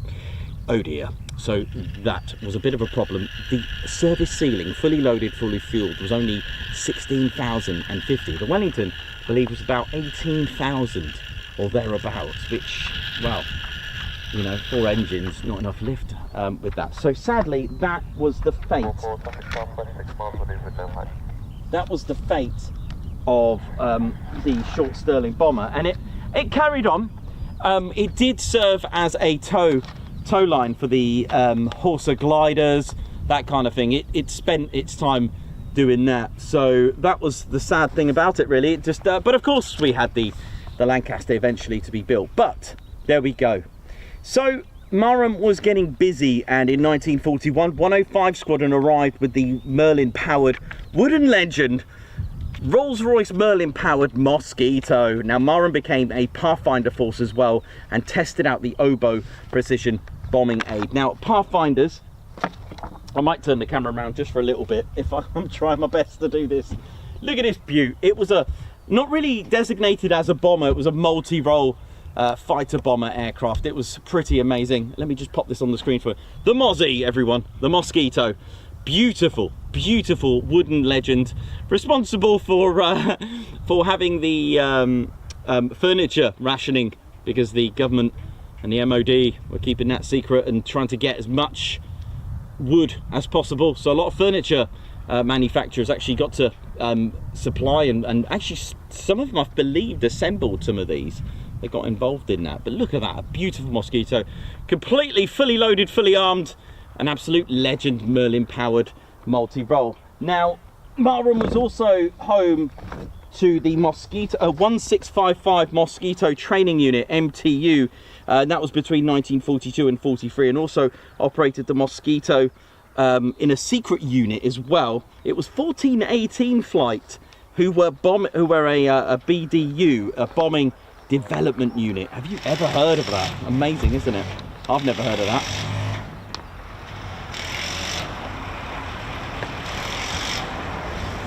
So there you go, our Mosquito, legendary Mosquito. Now, if you're not sure what Pathfinders were, they would lead the bomber stream and drop flares, for example, on the targets to illuminate them to make it more accurate for the bomber stream to actually drop the bombs on the flares that this dropped. It was amazing. Now, on the 30th of January 1943, Germany was celebrating and holding special rallies for the 10th anniversary of Hitler's rise to power. Now, Marshal Hermann Göring was to deliver a special broadcast via radio, Third Reich, at 1100 from the Air Ministry building. It was a special day for Göring and Reich Minister Joseph Goebbels addressing thousands and thousands of crowds assembled into the Schöneberg Sportspalast, which it's Berlin's biggest indoor sports stadium. But meanwhile, back in Norfolk, Marham had other ideas. Guess what they did? They were like, nah, you ain't gonna have that parade without having a bit of Norfolk at you and a bit of Royal Air Force. In fact, they decided to attack in daylight, a daylight bombing raid. And I mean, if you're gonna spoil a party, well, they used these. In fact, I think it was 2 flights of 3, which I'll explain. So at 0845 in the morning, 3 de Havilland Mosquito B-4s of 105 Squadron took off from RAF Marham, bound for Berlin. Now, give me 1 second. Yeah, bound for Berlin. So on that day, right? So 30th of January 1943, Marham were like, right, let's sort this out. They ain't having no party. So they were led by Squadron Leader Reggie Reynolds, DFC, with his navigator pilot officer Ted Daisy Sismore, flying in a Mosquito DZ-423. Now, in formation with him were Flight Lieutenant John Flash Gordon and Flying Officer Ralph Hayes in DZ-408, and Flying Officer Tony Wickham with his navigator pilot officer Bill Makin in DZ-372. Don't think I've got these. So the 3 Mosquitoes flew at wave top height, so they wanted to evade radar. So they were literally having a bit of seawater on the bottom of their Mosquitoes, and that was to evade radar. They didn't want to be detected. Now, don't forget, they were going in daylight, which was like, okay, going into Berlin in daylight. Before climbing to 25,000 feet and in and out of clouds, they met no opposition. And as they approached Berlin, they emerged into clear blue skies, like today, descending to low level for the run on to the target, which was the Haus des Rundfunks, headquarters of the German State Broadcasting Company. And despite having flown some 500 miles in difficult weather, they were exactly on time. And as Göring began to speak and give it was his moment, Göring. He was like, yep, live broadcast. Marham were like, nah. And the broadcast engineer shut down. So basically, as Göring began to speak, air raid warnings sounded in Berlin. Anti-aircraft guns began to blast away, and the sound of Merlin engines and exploding 500-pound bombs could be heard. The broadcast engineers shut their transmission to a frustrated Göring, and listeners were instead treated to a scratchy recording of classical music over an hour before an apparently furious Göring was able to return to the microphone. The bombing was inaccurate and did little damage, which is good in a way if you think about the whole point of it. But the effect was exactly what had been hoped for. All 3 Mosquitoes returned safely to Marham. So the Mosquitoes returned safely. Göring had his broadcast shut down. Marham were happy. Germany were not, especially Göring. But at 13:25 in the afternoon, just before the 105 crews from the morning raid returned, 3 Mosquitoes of 139 Jamaica Squadron took off from Marham and followed a similar route to Berlin, reportedly through some filthy weather over Germany.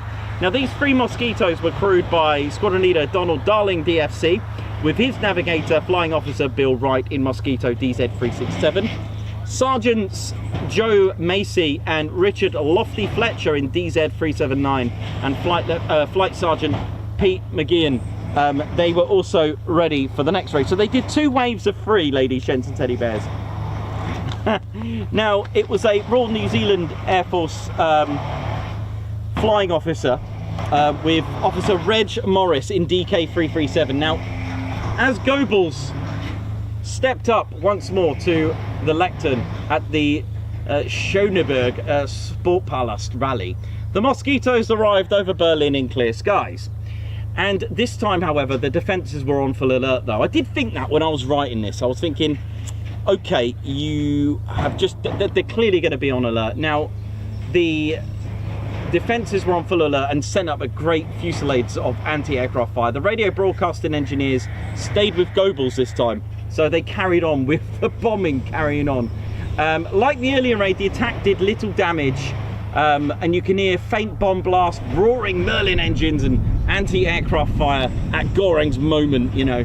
And sadly, as the Mosquitoes raced away, DZ-367 was hit by flak and crashed, and sadly killing both the crew, Squadron Leader Donald Darling, DFC, and Flying Officer Bill Wright.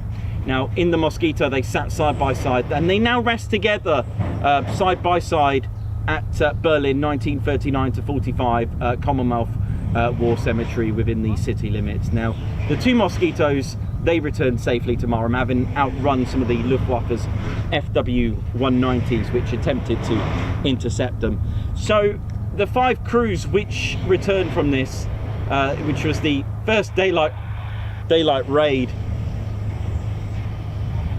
on Berlin, were all decorated. Squadron Leader Reynolds was awarded the Distinguished Service Order. The other officers each received the Distinguished Flying Cross, DFC, and Flight Sergeant and Sergeants received DFMs. There was a press conference as well with that. It was I mean, this is a, you know, a lovely, not lovely story, but you know, it is an important story of Marham which I managed to dig out, and it was Chris Bloxham that sent me the link, and I found a write-up on it, and I found a bit more. There was a press conference that was held with the Mosquito crews of the Air Ministry in London the next day, when they photographed and interviewed them. So, bit of a propaganda thing really. It was like, no, you're not having your moment, mate, we're going to sort that out. And Navigator Sergeant Lofty Fletcher summed the mission up in a few nervous sentences, seemingly more intimidated by, I can hear startups, by reporters than combat. So he said that we got over the other side and we approached Berlin above the cloud. We added our contributions to the festivities and headed for home. I personally didn't see any flak, but I was told there was quite a lot of it knocking around. But after all, what the eye doesn't see, the heart doesn't grieve over. New Zealand Flight Sergeant Peter McGeehan said some flak popped up at us, and close enough to be unpleasant, bouncing around, but nothing hitting the aircraft. It promised to be persistent, so we dived down, setting off for home. As we're diving, we saw the 2 single-engine fighters heading towards us, but we were going so fast in a dive that they had no chance, and we soon left them comfortably behind. Now, we found cloud cover over Holland, and as we passed over the Frisian Islands, encountered light flak, and the rest of the trip was uneventful. So we reached base 2 minutes ahead of schedule, and then went into full interrogation. It was late when we got out for tea. It was late when we got our tea, he said, and it was steak and chips, which were worth flying to Berlin for. So British, so British. It is amazing. I love stuff like that. So an important bit of history then, dedicated to Marham, that. So I can hear startups, lady sheds and teddy bears. Oh yes.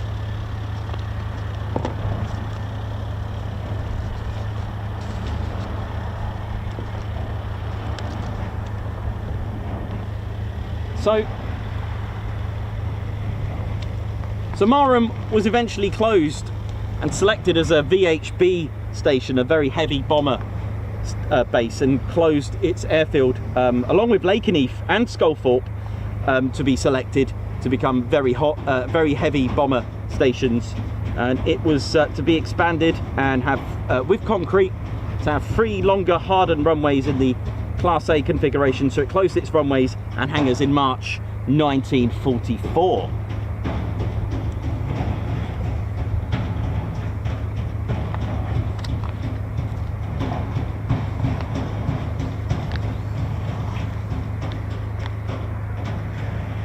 So Marham in 1946, they tested out the new runways with the there were Lancasters here, modified with as well, and B-17s and modified B-29s of the United States Army Air Force during Project Ruby. This project was a series of test trials testing the effectiveness of deep penetration bombs such as the Grand Slam and Disney. B-50s were here, B-29s were also present at Marham between 48 and 1950. And with the 2nd and the 307th Bombardment Group, and if you don't know their numbers, then you'll know that they were at Lakenheath in 1948, to their new home, and other bomb groups also spent time at Marham also. There was a lot of rolling deployments here, and some of these bombardment groups moved to Lakenheath, because in 1948 Lakenheath was hosted by the United States Air Force and has been since then.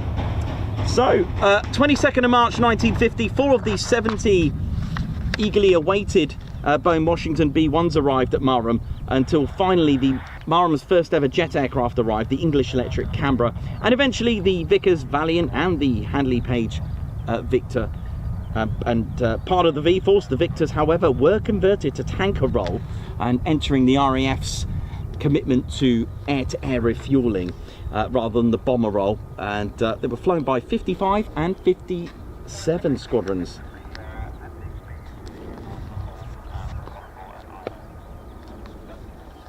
So Marham played a crucial role in the most complex and longer bombing mission, the longest bombing mission in history at that time, providing the air-to-air refueling of not only the Vulcan bomber, which had literally been brought back to life, but to refuel themselves to get enough fuel for the Vulcan to raid Port Stanley in Operation Blackbuck. Now, on the 2nd of April 1982, Argentina invaded the British islands of the Falklands. Now, the mission was to disable the airfield as part of Britain's defence and interests for the invasion, and it was to disable the airfield at Port Stanley. Now, this would prevent the Argentine fighter jets from using the airfield.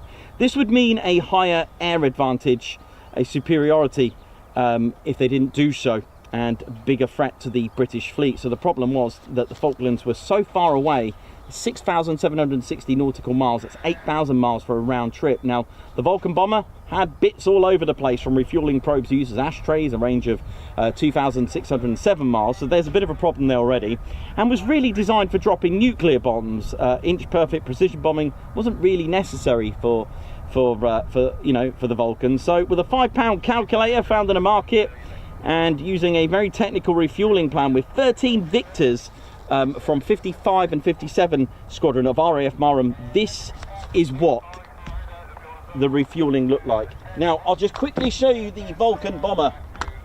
Look at this. How are you going to get a Vulcan bomber to the Falklands? Operation Blackbuck. Now, the Vulcan was based at RAF Waddington, but the Victors, 13 of them, one of them being a spare, was used. Now, ladies, gents and teddy bears, look at this beaut. We all love it. Although a guardian of our Cold War era, the legendary Vulcan established itself first time in combat in 1982. The only combat role, and I just want to show you the skill involved, right? It's a little bit, I'll explain it to you. Right, bear with me on this. Yeah, a Nikos drawing coming up. Are you ready for this? So this is what it looked like. All right, here we go. Are you ready for this? So, right, is this going to work out? Might not work out, really. Yeah, so this is what it looks like. I'm struggling here with this. Look at that. Right. So they set off for Ascension Islands. Now, what is not on here, because I kept it simple, because he says kept it simple, right? This is what it looked like, all right? Now, there was a red flight, a white flight, which was here, a red and a blue flight. They were in sections, but I've kept them all in black because of the light issues, all right? So, you had 2 Victors over this side, and you had 10 here, 5 and 5 like this, and 1 spare to make sure it was all good. These 5 went forward, and then these 5 will go forward to refuel these 5, except for this one, which will go over here. Now these little bits here are refueling, and the arrow says they've turned back for home. Okay, now this one here refueled, come back and carried on. All right, so it went from 10 to 6. This one would refuel on this bit here, all right, and then turn for home. You want, in the meantime, over here you got this over here carrying on, and then you've got 3. Okay, let me just turn that off. Okay, so we do have our 5 F-35. Sorry about this, bit of ad lib here while everything's going off in the background. So this one here carried on, these 2 here, this Victor refueled that one and then went home. This one went over here to refuel the Vulcan on this path and then carried on. And then these 2 had to switch because of an incident at one of the buck raids, because there was about 8 of them. What happened? The refueling probe snapped. So how could he do it? So they had to actually swap. But in essence, on the first raid, it went quite well.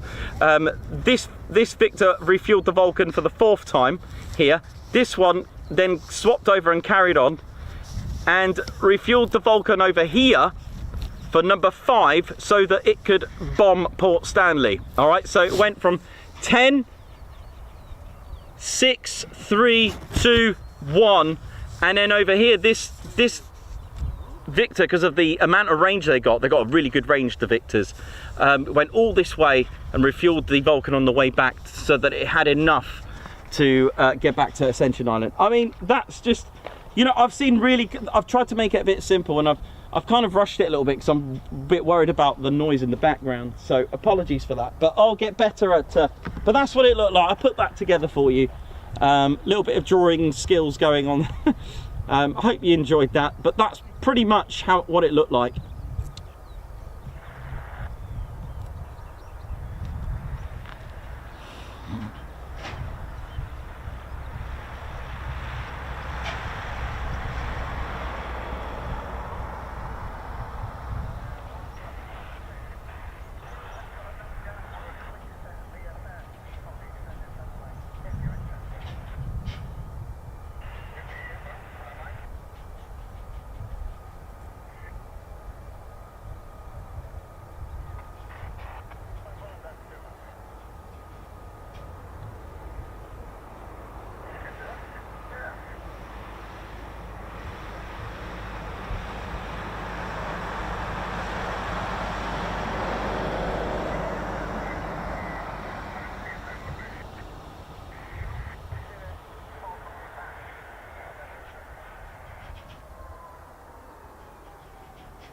Yeah, so again, apologies. I'll tell you what, Friday, with no distractions in the background and potentially aircraft coming back, I'll do it a bit better. All right, I'll have the I wanted to actually turn the camera around to me, but I'm worried it might pick up a bit more of the background noise.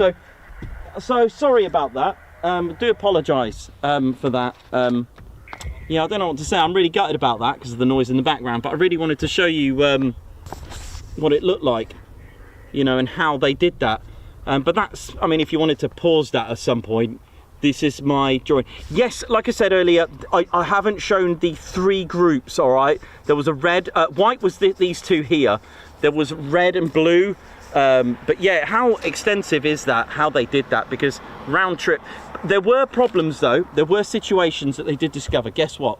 They discovered that the Vulcan was actually using more fuel than predicted, or estimated, sorry, not predicted, oh, maybe a bit of both. So that caused a problem. And then the last 2 Victors, one of the refueling probes snapped. So, oh my salmon. So they had to actually reverse the role for that. So that's a bit of a problem that they encountered with the Victors. So I hope you enjoyed that anyway. I've tried to make it a bit of fun as well. Again, apologies for the background noise like that. So yeah, it was probably just as well. But there was another fun fact that I found for you. Simply the lack of South Atlantic maps. Many of some of the Royal Marines that were going out as well there have never even heard of the Falkland Islands and thought they were somewhere in Scotland, which I've come across. Now, the initial solution was simple. Take a map of the North Atlantic and turn it upside down. 70 degrees north then simply became 70 degrees south, and they took off from the Ascension Islands, and the first Blackbuck raid did strike the runway. So they did do their mission. There was about 8 in total, just correct me if I'm wrong on that. I've got at home Blackbuck 6, which actually had some missiles on it, which is pretty amazing. I've never seen that before. I think that's the one that landed in Brazil, that one.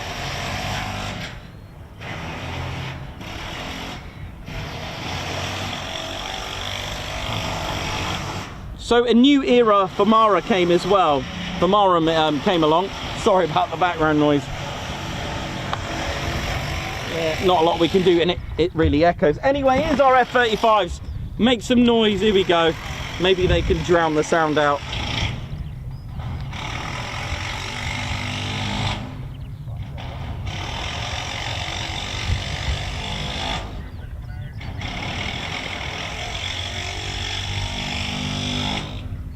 Come on, Marham. Drown that noise out. Come on.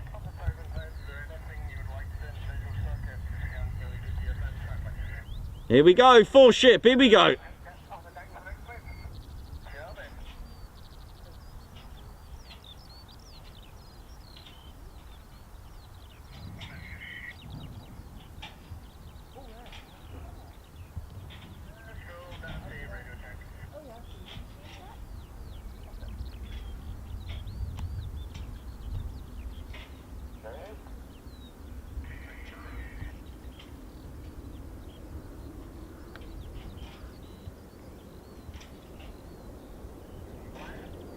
Oh, look at this.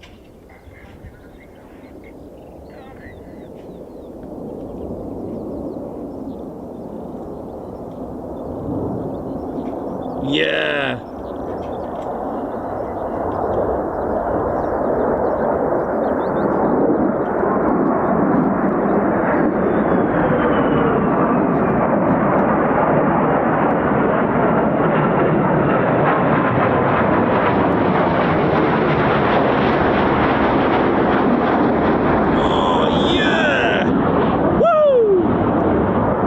Talking about, you know it is.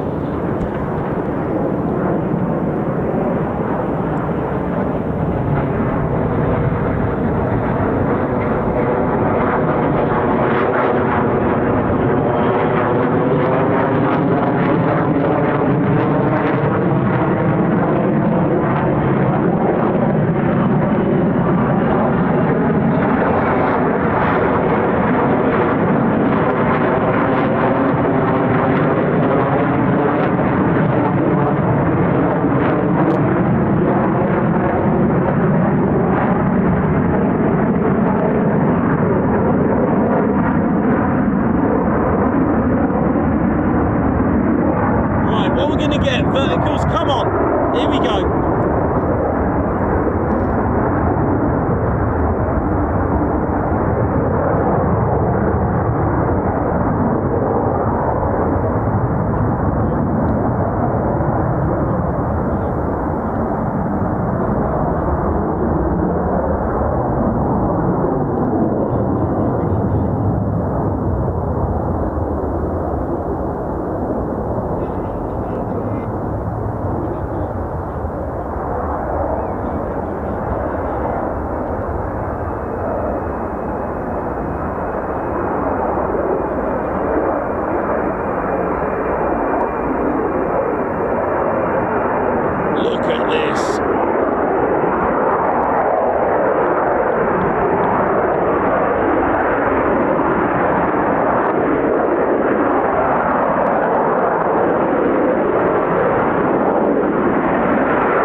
do you know what? Big shout out to the guys in the background for just not making any noise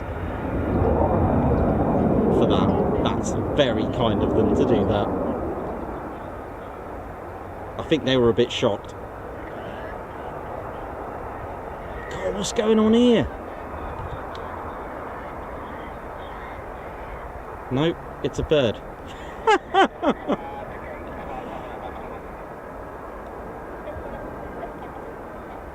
Well, I tried to get 4. It's really risky business. You have to sacrifice one or just do a little bit of this and a bit of that.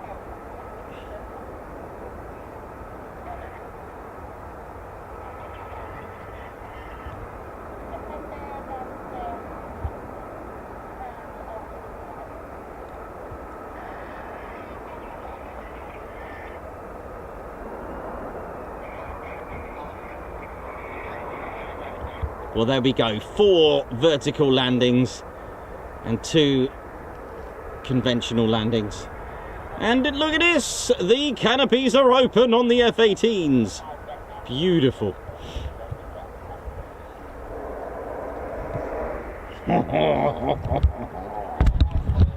Well, have you seen that? Hey, I'll explain as well, but I'll finish off the history in just a moment as well for you. But I mean, it's we're just literally finishing up the history of Marham now, really. But you know, after that Blackbuck raid, a new era to Marham came. The first Tornado GR1 delivered to Marham, which was let me just move that a little bit. Okay, the tripod has got a bit stuck. Probably got excited, you know. Hang on. Yeah, so ZA 601 arrived on the 24th of April 1982 from Walton Aerodrome in preparation for the reformation of 617 Dambusters Squadron, which stood up on the 1st of January 1983. This was shortly followed by number 27 Squadron, who today fly the Chinook, if I'm right, which reformed at Marham on the 12th of August 1983. Now, 57 Squadron disbanded at RAF Marham on the 30th of June 1986, leaving 55 Squadron as the last Victor K2 unit at the base, and number 55, the last of the RAF Victor Squadrons, they disbanded at Marham in October 1993. Now, with the last Victor to leave departing in November. While the Tornado legacy began at Marham and the Victors coming to an end, the Canberras were also still going from the 50s, and in December 1993, number 39, one photographic reconnaissance squadron, they arrived at Marham with its Canberra PR7s, PR9s from RAF Whitton, and this lasted until the 31st of July 2006, ending the legacy of 52 years of Canberra operations at Marham. And finally, we are caught up in modern times now. 2018 617 Squadron, the Dambusters, arrived at Marham as the first F-35B UK Lightning Squadron. 207 followed in 2019, and 809 Naval Air Squadron stood up as well at Marham, and that was in December 2023.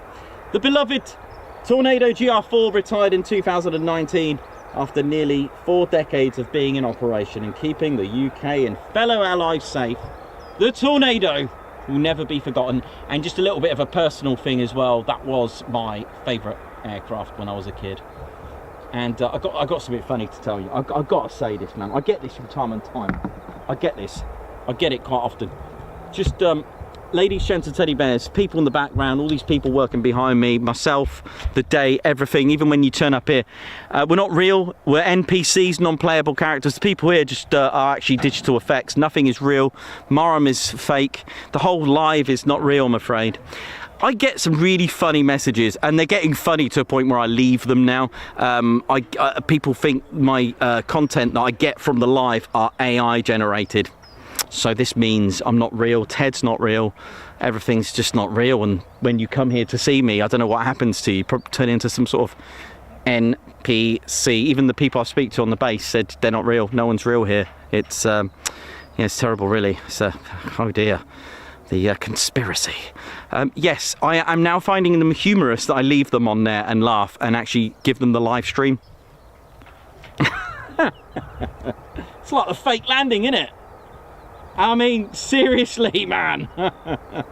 Come on. You gotta laugh at that. I'm honestly, some of them are quite funny that I just keep them on there now.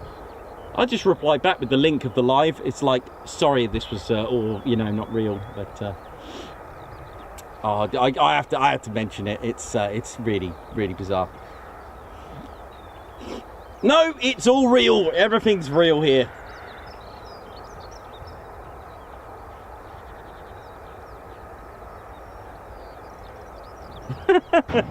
Okay, let's.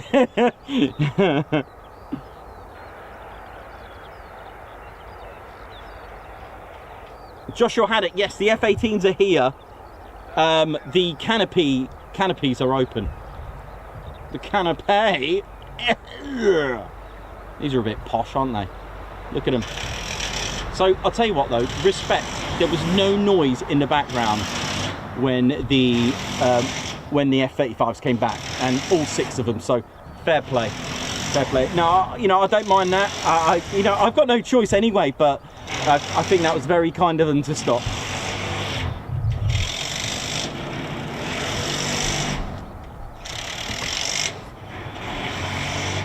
Right.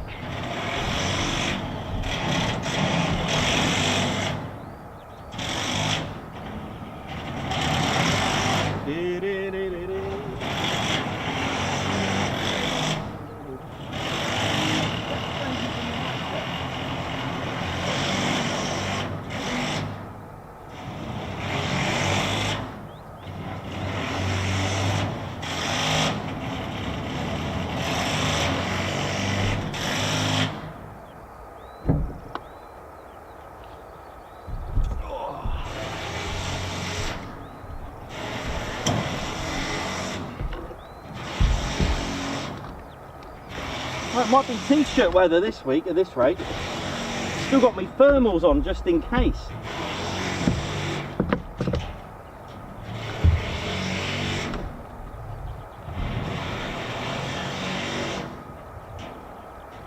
So there we go, some F-18 action coming up very shortly.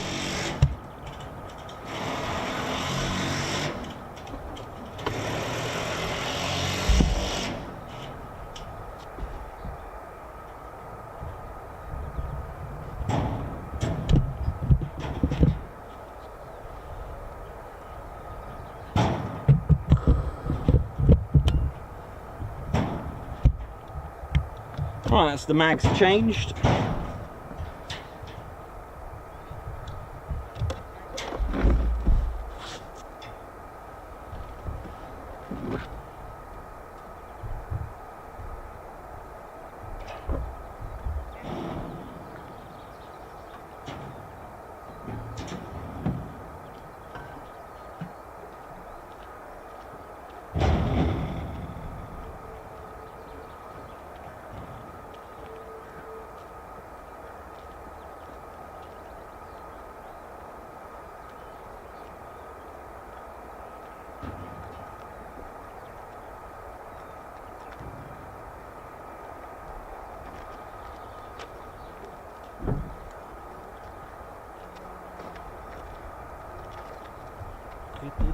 Hiya, you alright?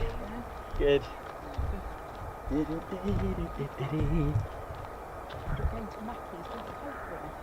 I'm alright, but thank you. That's very kind of you. I've got loads. But thank you, that's very kind of you. Yeah, they stopped when they came in though, that was nice of them. Yeah, there wasn't any noise when they came back. I think they were in awe of it all, to be honest, not often you were. Yes, they are. Yeah, and there's ground crew there as well, so any minute, well, not any minute, 20 minutes, half an hour, so. Alright, see you in a bit.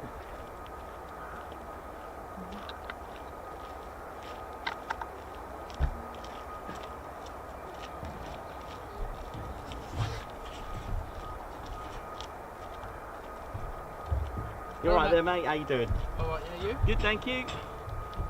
Good. I see about all the time. Coningsby and all around there. Oh, yeah. Oh, yeah.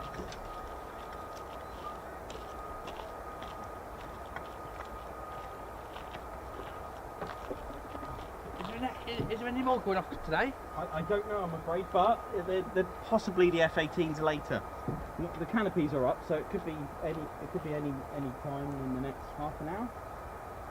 But other than that, we don't know really. No. Oh.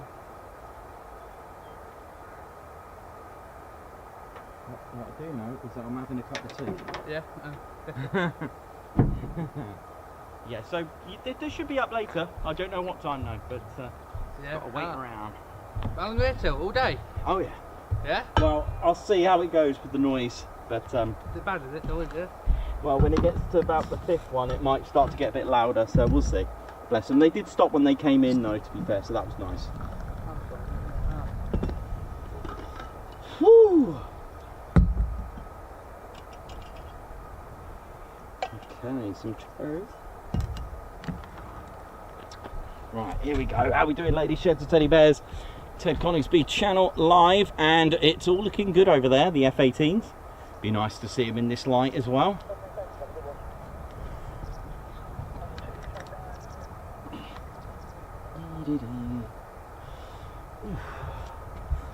Well, tell you what, it's not hoodie weather, and I've still got mine on. But blessed with a runway 05, which is good. Just stop for a minute, it's quite nice.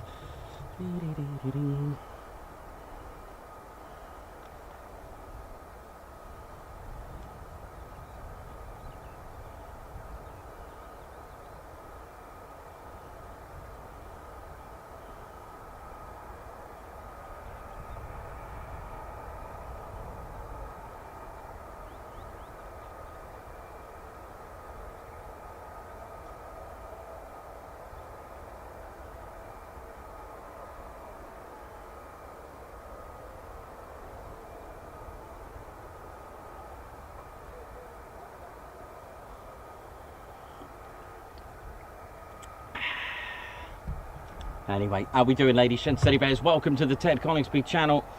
Hope we're all good. Shutdown noise sounds brilliant.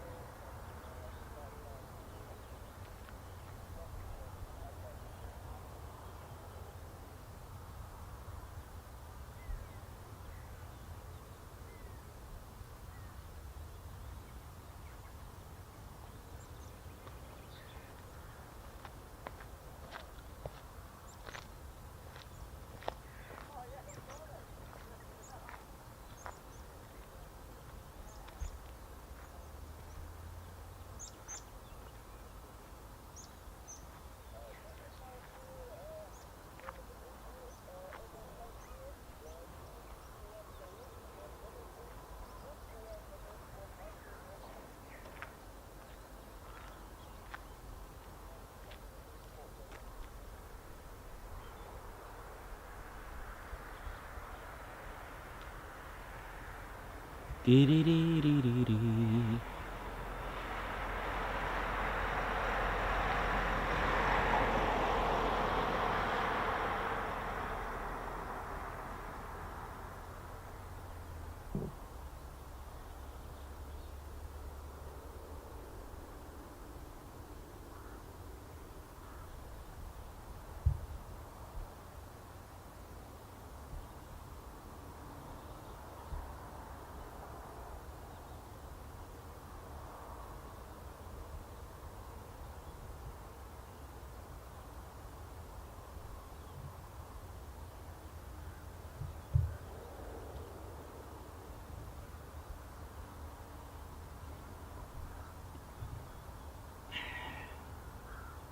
Thanks a lot, everyone, for the support today.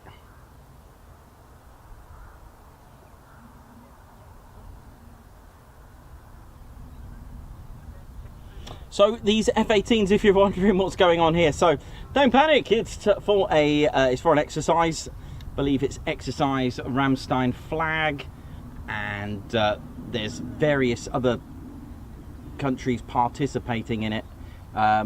With bases such as Fairford, I think it is, and there are some European bases that are taking that are facilitating, is that the correct word, for other attendees for the... This is some posh words, man. But yeah, they're here for Rams. These are Spanish F-18 Legacy Hornets, and this looks good for our departures. There are 6 of them, and we caught all 6 at 7:45 a.m. on Friday. So wow, this is pretty cool.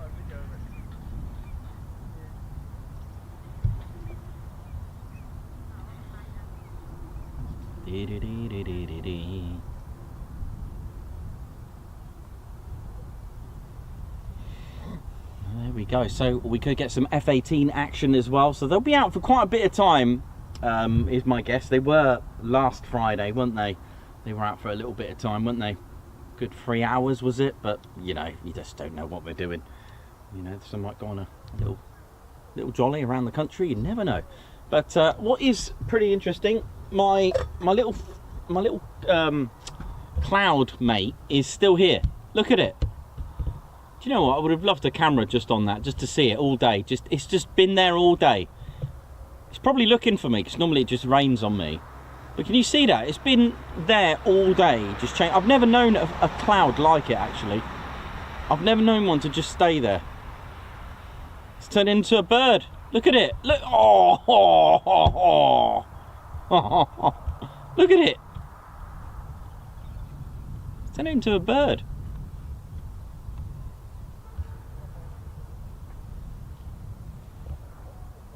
Now it's turning into a plane.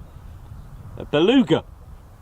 Anyway, listen, that's for my weekends, all this happy talk of clouds, and it's been a good weekend. Hope you all had a good one. This is the Ted Coningsby channel. It's not Cloud Watch, although that might be something I might you know, retire into. No, I doubt it. If it gets to any interesting formations, that cloud, I will certainly get you on there.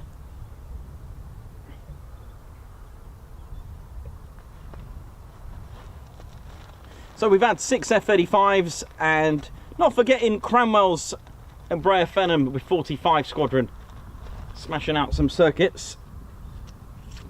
Now, this kind of makes sense for these to go out very shortly, I think. Look at it. Looking good, isn't it?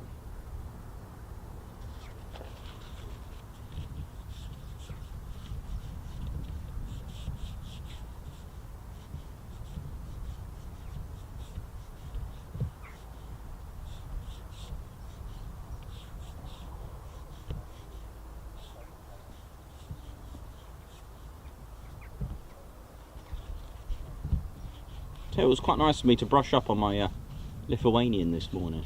I know. And that's from meeting so many various customers around the world. I get to pick up a bit of language working in the when I was working in the supermarket industry, the retail industry. Yes, I was a store manager at Lidl for many years, and stepped down and down. I think I was known as the manager to go down the ladder, because I was working up a business for the wedding photography that I created, and it was going well. I did that for 9 years, and then Ted came along, and that was the end of it. Nice one, Teddy. Oh dear. Do I miss it? Well, I'll be honest with you, no. I really enjoy this, but now and again, no. When I have my camera, I start getting into the photography world. So that will never leave you. I think if you've got it in you for being like creative in arts, taking photos, artwork itself, drawing, painting, I think it'll always stay with you. If you're musically talented or whatever talents that you have, I think they stay with you. I don't think they ever go away. Yes, your skills kind of get a little bit rusty, but you know, nothing like a bit of WD-40 can't fix. Do you know what I mean? So I think, you know, like they always say, practice makes perfect, and if you've still got it, it'll always be there. That inspiration, that fire will still go. It's never give it up if you've got something. But then I did not predict Ted will come along and do that.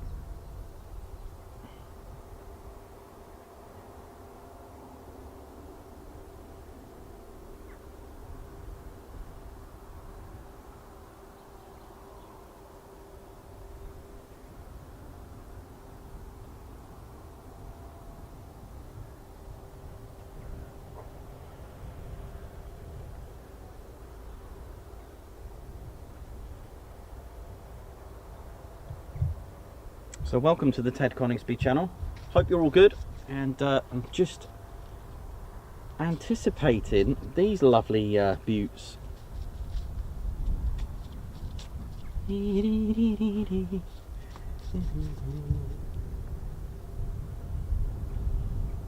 So you will not forget the sound of a startup on an F-18 Legacy Hornet anyway. That howl. It always reminds me of York Night when I see these, because that's probably where I first seen them.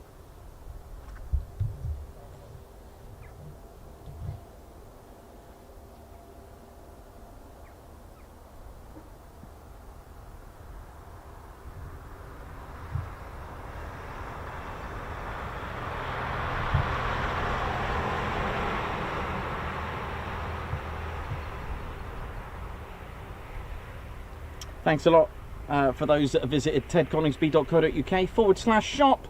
Enjoyed their retail therapy. Look at those drop tanks, man. They look cool, aren't they?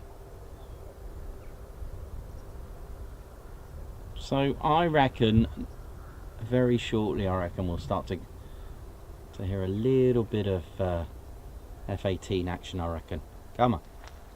That'll be nice. That'll just top it off, wouldn't it?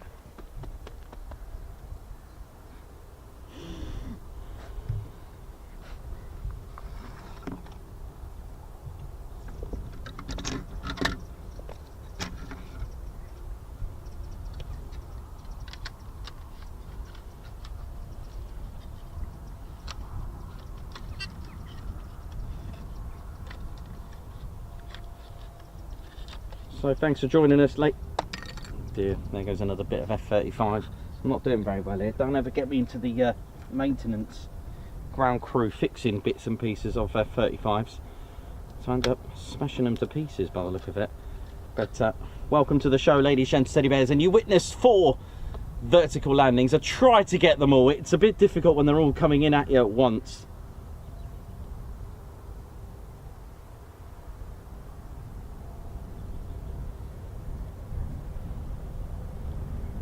And I did, yeah, I hope you enjoyed that. That was really cool, wasn't it? So whenever you need a lift, just rely on Rolls-Royce. Don't forget, air, fuel, ignition. Thing is, how do you keep, you know, you got your thrust on the ground to get your aircraft to try and get it the lift, push down your ailerons, you know, design of the wings, rounded, leading edge, rounded, flat on the bottom. And then you can pull up and that gives you your lift, right? But then how are you going to get your air? How are you going to get thrust? You're just like la la la. Gravity is not your mate. You're going to come down. So how do you get one of these to hover? You know, the world's only 5th generation stealth fighter, ladies, gents, teddy bears. Well, we have to call on Rolls-Royce, don't we? This is the F-35B, ladies, gents, teddy bears, and the Rolls-Royce put the vertical lift in the F-35B Lightning 2. It's called their lift system, and it's the only vertical lift technology for fighter jets in production in the world. And the performance of the lift system comes part of the latest and greatest digital control and fan system technology to deliver responsive, precise and powerful short takeoff and vertical landing STOVL capabilities with minimal impact on total airframe weight. So at the end of the day, this is what I said. Yes, it can, if it wanted to, vertically take off, but it will put a lot of strain on that airframe's weight, because it is the heavier one, I think. And I'm pretty sure, if I read somewhere, that they've actually trimmed the stabilizers a little bit as well. Now the system itself, the lift system of Rolls-Royce, is a descendant of the Pegasus engine. It comprises of a Rolls-Royce lift fan, which I'll show you, the drive shaft, free bearing swivel module 3BSM, and roll posts as well, which I will show you. Now Rolls-Royce has been the industry leader on these short takeoff and vertical landing STOVL technology for over 60 years, and it's got a combined short takeoff and vertical landing of 40,000 pounds. It's got 29 shaft horsepower delivered to that lift fan. 95 degrees rotation of the free BSM, that's free bearing swivel module. The lift fan itself is capable of delivering 20,000 pounds of cold thrust, and it's a 50-inch diameter 2-stage counter-rotating fan, and the world's leading hollow-bladed disc technology and of course it features the thrust vectoring. So let's have a little look how this is going to work.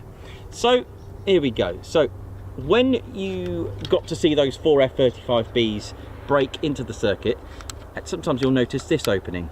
Now this is the auxiliary air intake. Now this opens up. What's cool about that, you can see the shaft, the Rolls-Royce shaft connected here. This about, let's have a look at this. Here is the Pratt & Whitney's F135 PW600, but the actual whole engine is all the way out here. It's huge. A standard F135 PW100 is just this.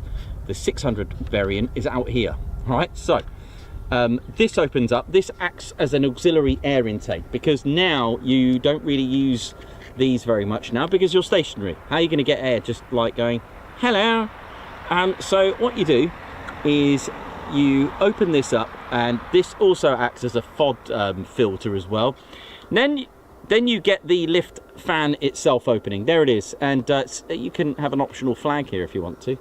This is the 50-inch diameter lift fan. Now the fan itself, it's like an engine, and normally your engine is what, horizontal, right? This is flipped vertically because this opens up. There's the bottom of it. This is where thrust comes out as well. It's like, so it sucks up all that air and it's getting scooped in here, and then this acts as an auxiliary air intake, right? That is connected via this shaft, connected to the F135. Now, you know, like bypass air you've got, well, you've also got the blue tack is a special stealth blue tack if you want to like stow it away in your vehicle. These are the roll posts here. This is where the pilot can adjust for pitching, like lateral. Hello, I can go here, I can go there. At the back, of course, you've got your free BSM. So this is basically thrust vectoring. Again, Rolls-Royce. This opens out. I'll try not to break it. Come on, come on, Nikos. Okay, I've got a fly in my eye. Fly in the eye. This comes down 95 degrees in just 2.5 seconds. Look at this. Okay, now I know what you're thinking. Can it hover with the gear up? The answer is yes, it can. The reason why you see it at air shows, it's a protocol, it's a safety thing. The pilot has to have the gear down for that. But you'll catch it without the gear down just for a split second as the pilot puts it away and then goes off again. It's pretty cool. So that's what's going to control forward and back, and you've also got these to go forward and back as well. It's like, hello, I'm going this way. So it's like paddling, really. There we go. And there we go there now.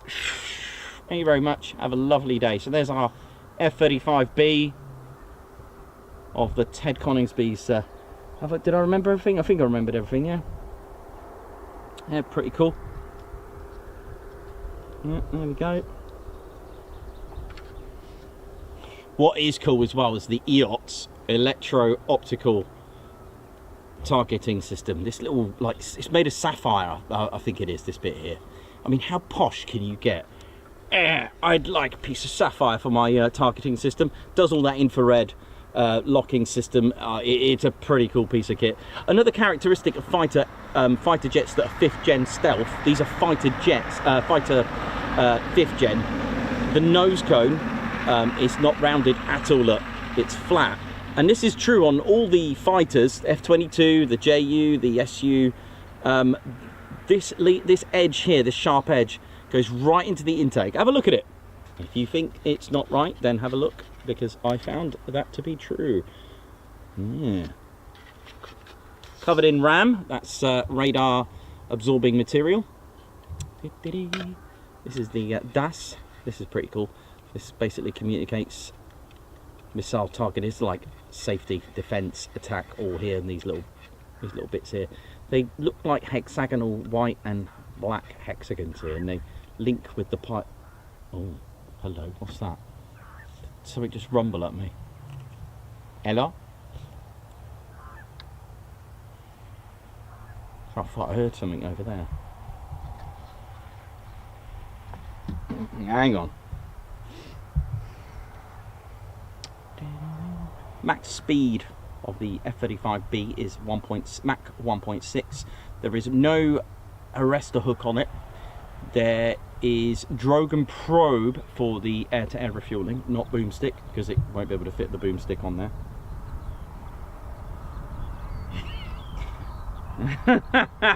Thanks, Chris, for the update on the insurance of my F-35B.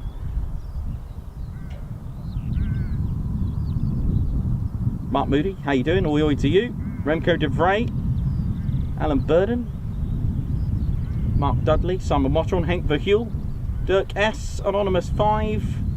What else we got here now? Rebecca Travis, what up? Rock Ape, Chappie 54, what up, man? Blocks, Simon Mottron, oi oi. How we doing? Harris Timmins.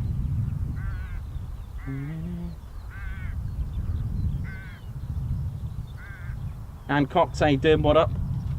Hope we're all good. Right, so the anticipated F-18s.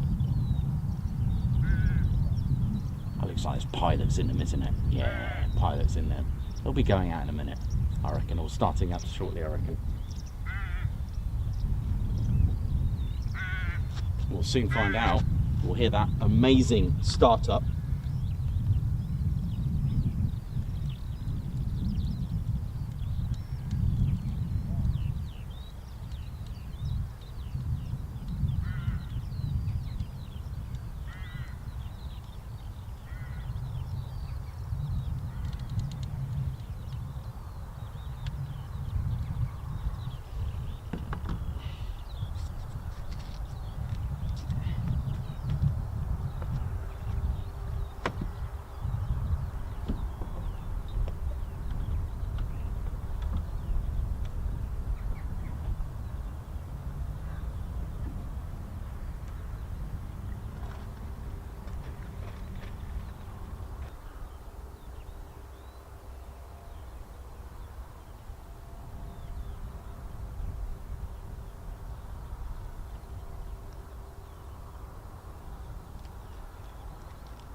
How we doing, ladies, gents, teddy bears? Ted Coningsby channel.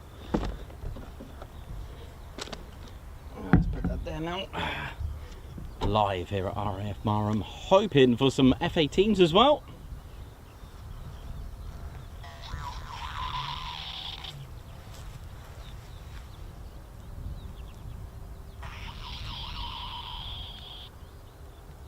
Well, it is Easter time coming up, isn't it? That's spring, isn't it?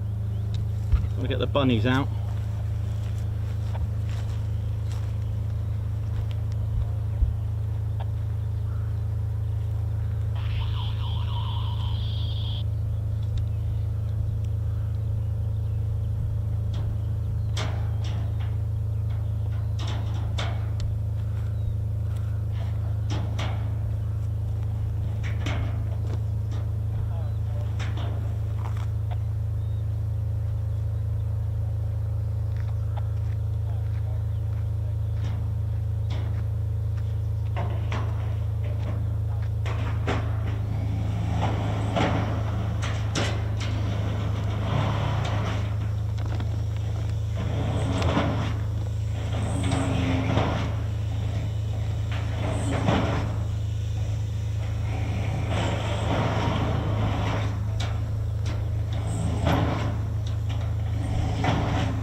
So yeah, we just got a bit of background noise as it started up again, but never mind.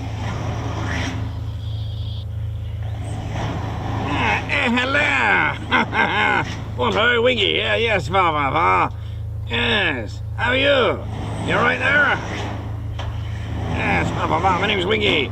Hello. Yeah, that's right, yes, thank you.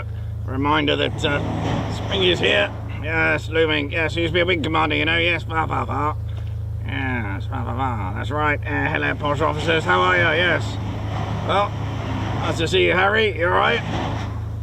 Harry the Hare. Yes, Yes, very good.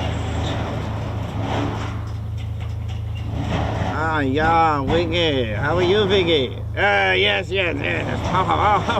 How are you? Yes, very good, very good. Just been catching up on the football over the weekend. Oh, how are you? Yes, where did it go? You all right? Well, my team lost 1-0. Never mind. Oh dear. And yes, it's a fight. It's tough. You know, sometimes you win and sometimes you lose. Sometimes if you lose, you get to see why you lost, and then you can improve. Oh, that sounds very ethical. Very good. Yeah. Yeah. Yeah. What are you doing now? I'm just admiring these lovely F-18s. They're very good. We don't have these in Germany, no. We have Tornado. Oh, that's a good plane, yeah. There's a lot of racket going on down there. Yes, what are they doing? Well, I mean, they're building some things there for the livestock. Yes, that's good. Very important to do so. Yes. Bundesliga! Where are you going? Oh dear, he's gone.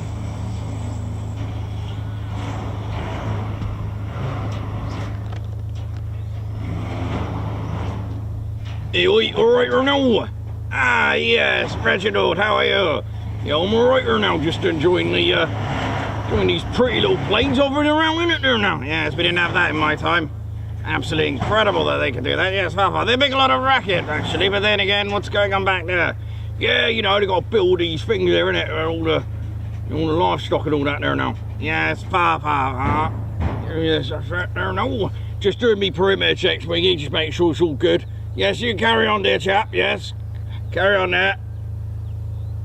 Hey, Reggie, what's that there now? I think it's for all the chickens. You what? Yeah, I think they're building some things for the chuckins. Well, that sounds good there now. Chuckins. Now you got to get back to work there, Reggie. Reggie, what are you doing? Oh, can I borrow that hammer there now? Can I borrow that hammer? What's he doing? Oh dear. Some people in there get excited with DIY there now.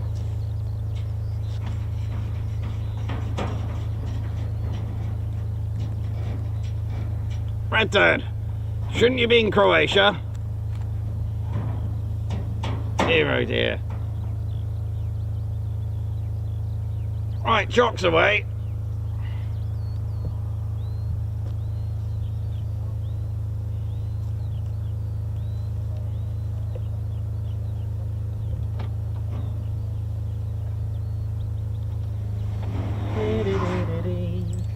I think Reggie's gone to give him a helping hand, I think.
Well, there's our F-18s of the Spanish Air Force, and hopefully we're going to get a bit of movement from them very shortly. Look at that, got Bowsers over there. Big shout out to the MT and Bowsers as well. All the refueling crew.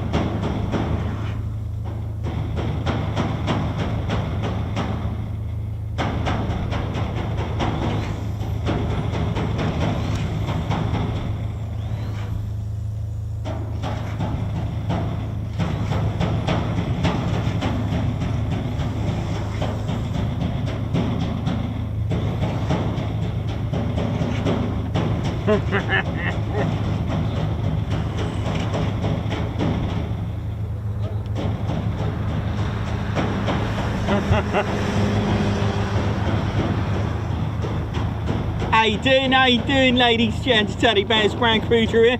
Goodness me, what's going on over there? God, that sounds like Reggie at 10:59 outside of KFC. Or 1 minute past 3 AM at a kebab shop when it's just closing. Dear oh dear. Oi, oi! Hey, oi, how you doing there now?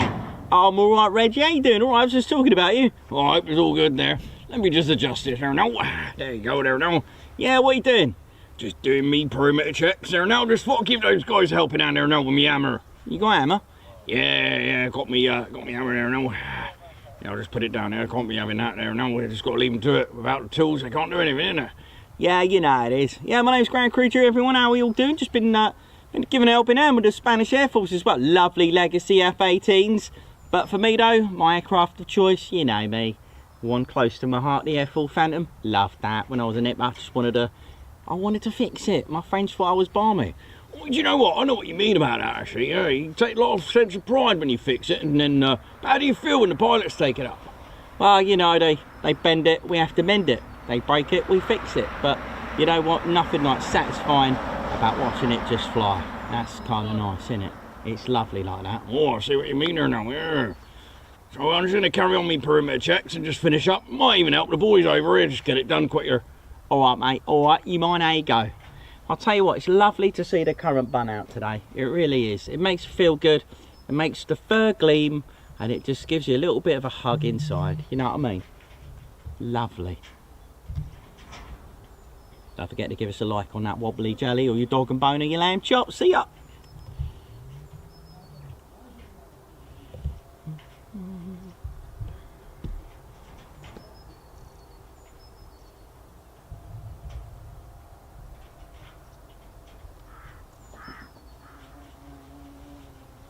It's that time of year now when I get attacked by mosquitoes, bugs and all sorts, flies, spiders, everything. They all come at me.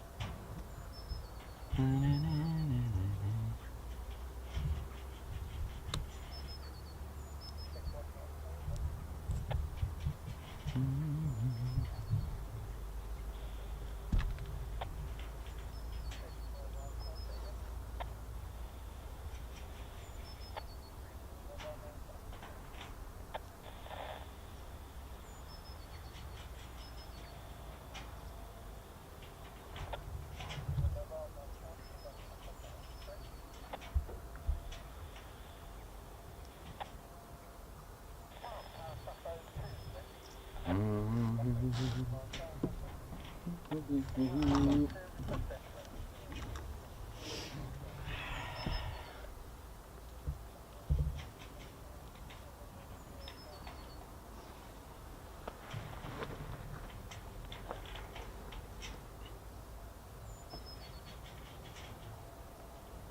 it's lovely and warm now. Definitely not hoodie weather, which I've still got on. But,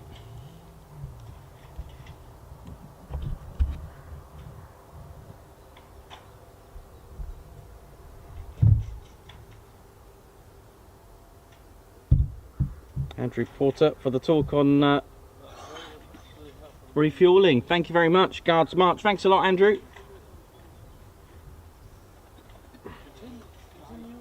And we've got an X9 Squadron. How you doing? Anonymous 5. Guards March. Greenbats.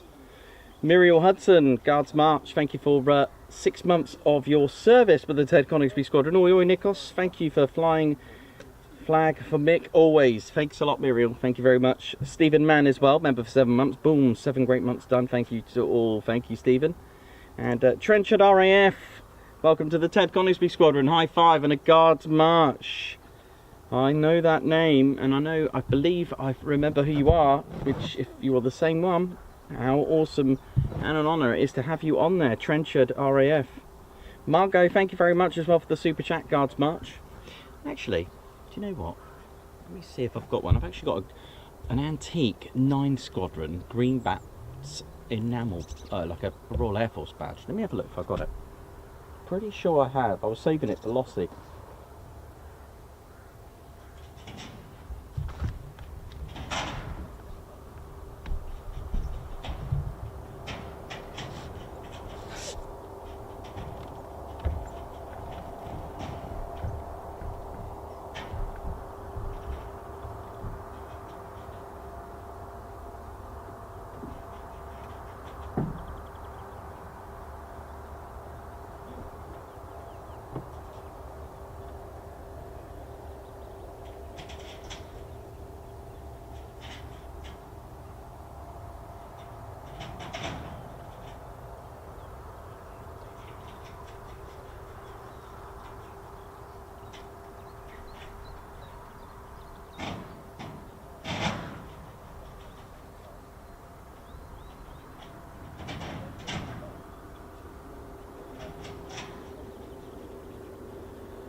So, 9 Squadron, or 9 Bomber Squadron, based at, well, they were based here at one point, as we mentioned.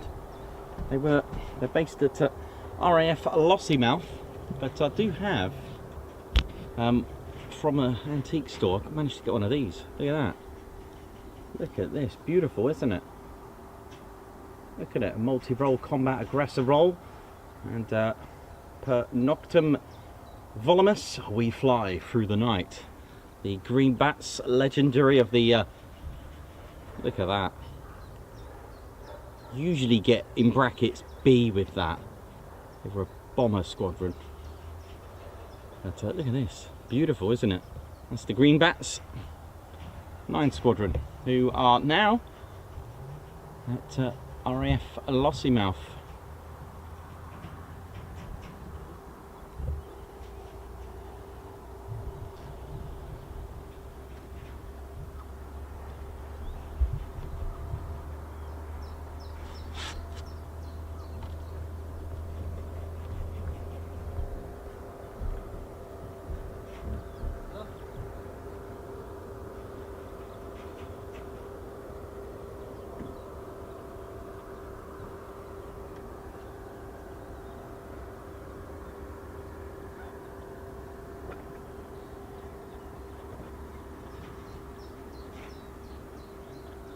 Oh, nice one, Davey. Thank you very much for that update. 1K likes.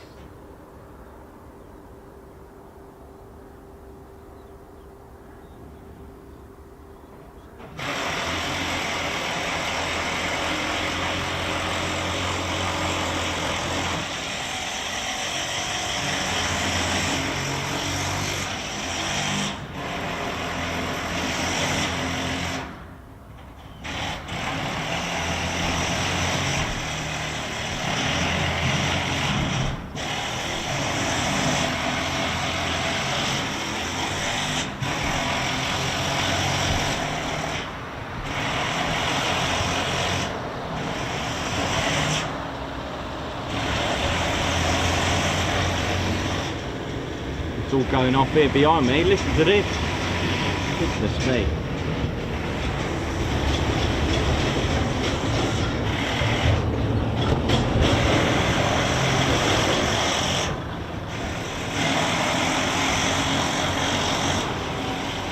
Sorry about the background noise. We'll get by, we'll get by.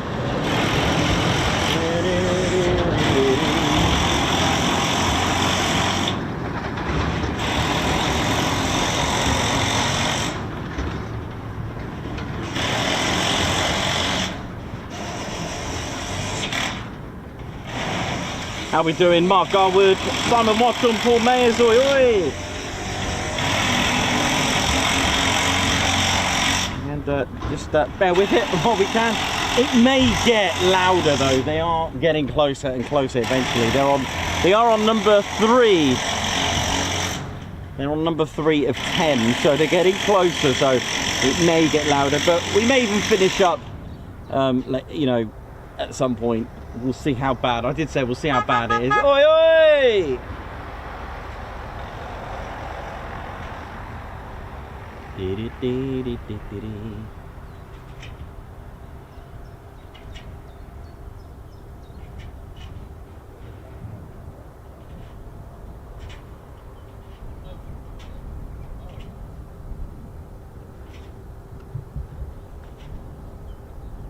So let's see if we can catch these on our stream today. Nothing's guaranteed, of course, but there we go. These are visiting F-18 Hornets of the Spanish Air Force, and we did catch them at 7:45 in the morning, didn't we, at Marham on Friday. That was cool. So hopefully we get them again further on in the week as well. We're back here on Friday and hope to catch them, and they're participating, I believe, in Ramstein flag.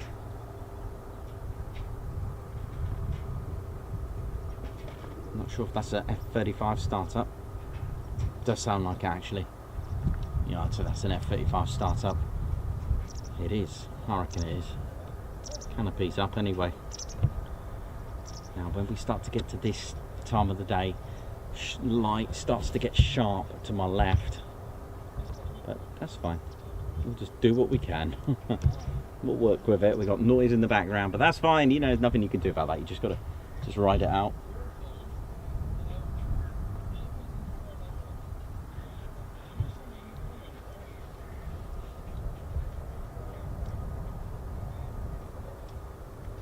So, no F-18 starting up just yet.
Here we go, lovely startup coming up.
Okay, so we've got more F-35 startups, and it was a delight to see the 4-ship.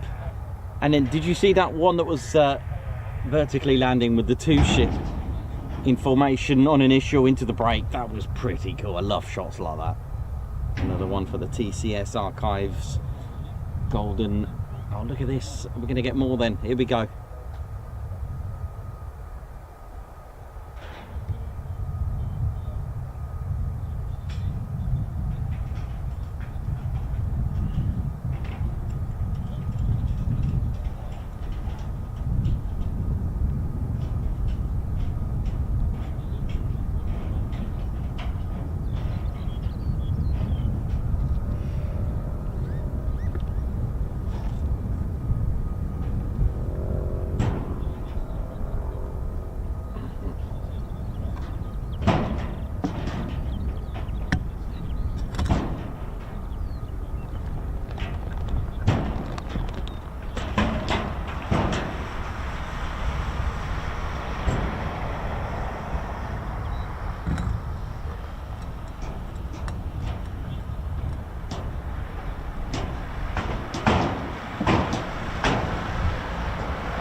Have a quick cup of tea, ladies, gents and teddy bears. I'll be back on.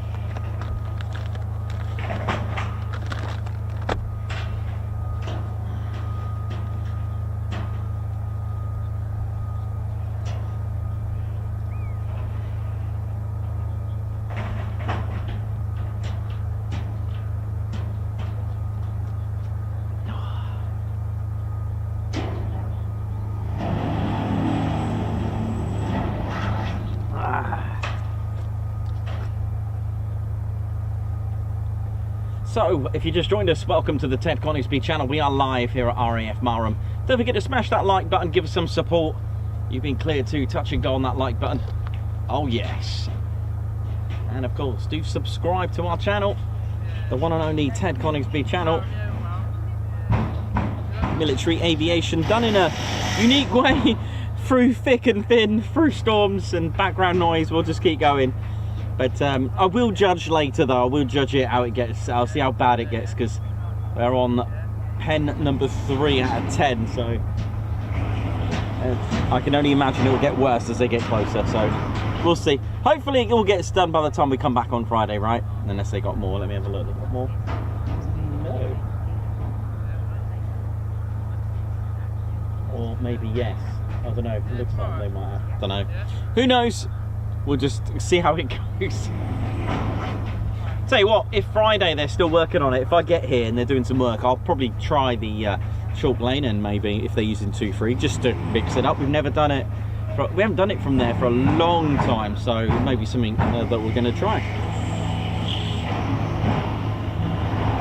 Right, that's a lovely cut of tea, Jackie.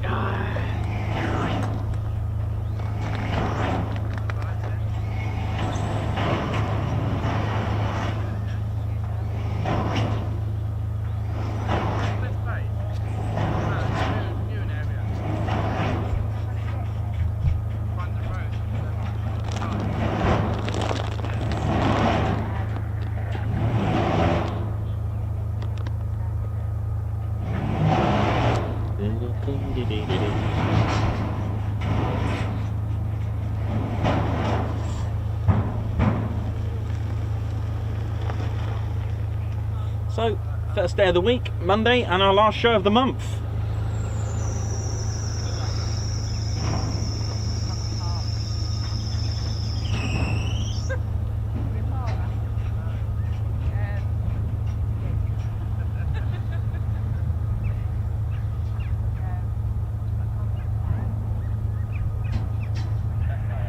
Oh, hopefully we get 87k. We are on the road to 100k.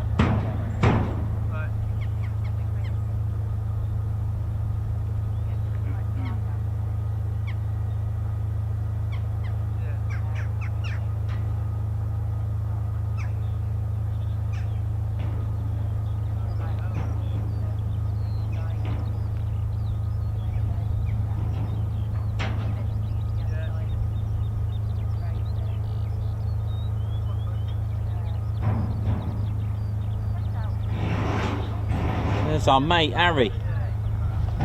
He was on the stream earlier. That's the Reggie Assault course. Man, it's getting lively behind me. Lots of vehicles turning up now. Dee-doo-doo-doo-doo.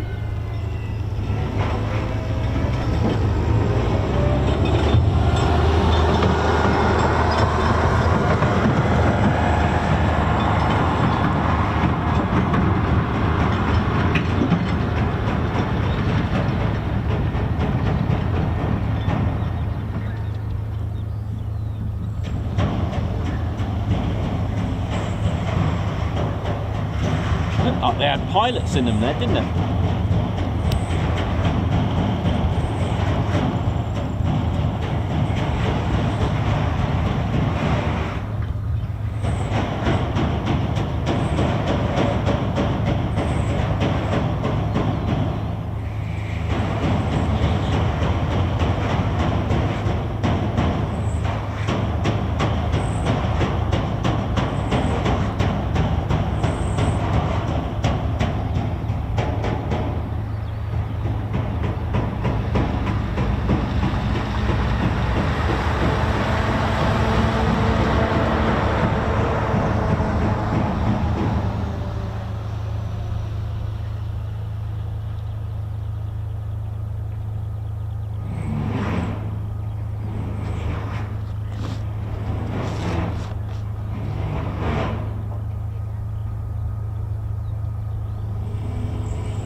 Ali Leyland Oi Oi, hola from Gran Canaria. Hope all is well. We'll be back home tomorrow and happy to tune in today. Thanks a lot, Ali, tuning in from Gran Canaria. I'll get you a card much later on. Daniel Walker as well. RT with Ted, it's my favourite. Thank you very much.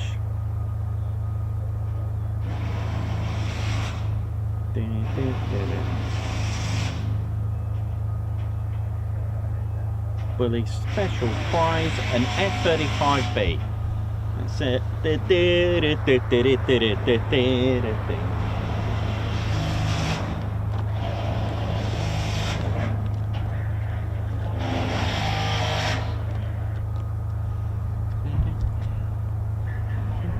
Hope we're all good, ladies, gents and teddy bears. Ted Coningsby channel, live here at RAF Marham. Again, just if you are concerned about the noise in the background, just read our message in the top there and out. And for those who missed the history, so many beautiful, wonderful aircraft and the legacy and the much-loved Tornado. Holding back the years. Oi, Hucknall, where you going? I like that guy, he's alright, isn't he? Oh, how are you? Yeah, I'm alright now. Yes, I hope you're okay. I hope you're alright, yeah. Yeah, just, yeah, what were you playing? You gigging around here? What you doing? No, just thought I'd just pass by, you know, holding back those years of the tornado. Alright, okay. Yeah. And I love the thought. Goodness, mate, is he alright? Oh dear. No, where you going when you're simply ready? Where you going? Holding back the years. Dear, oh dear. It's only Monday.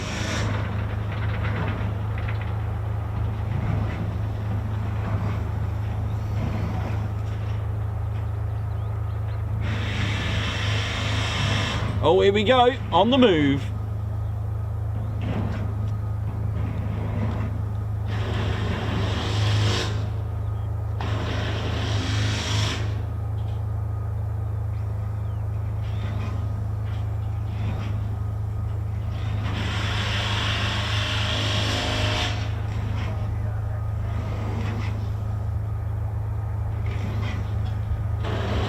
F-35's on the move. Oh, hello.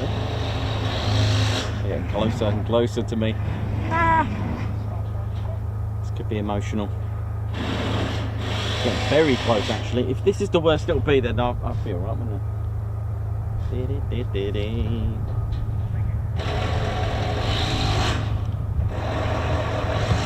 Okay, so that's the one closest to me, and it sounds not as bad as the ones further away from me. How soundtrack, right, actually, tell a lie now. No worries, no worries.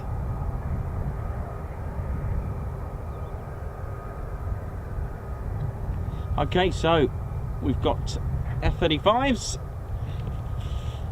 and more F-35s.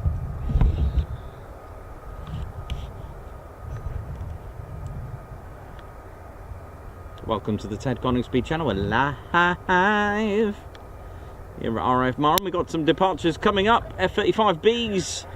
There are 3 squadrons that fly here at Marham. 617 Dambusters Squadron. Oh yeah, still going, the legacy. 207 Squadron, the operational conversion unit for both the Royal Air Force and the Royal Navy. And from their legendary background, 809 Naval Air Squadron, returned in 2023, as late as December 2023. I think they had their first flight in January 2024.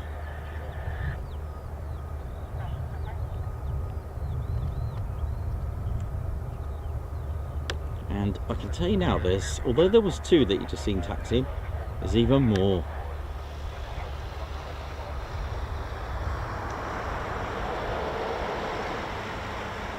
RAF Marham has 2 runway strips, 01 and 19, and 05 and 23.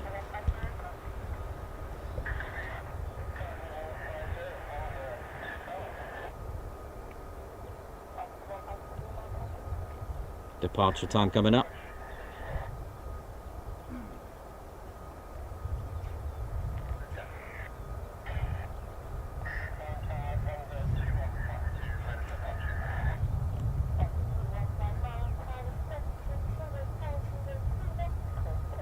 Here we go.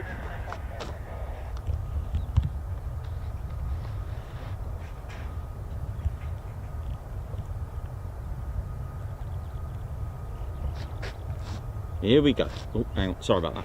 Ow. Funny bone situation.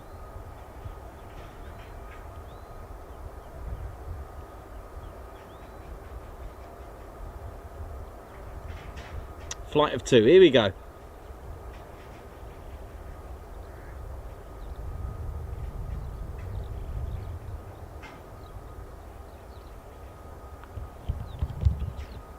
Now's not the time to chew on my ear.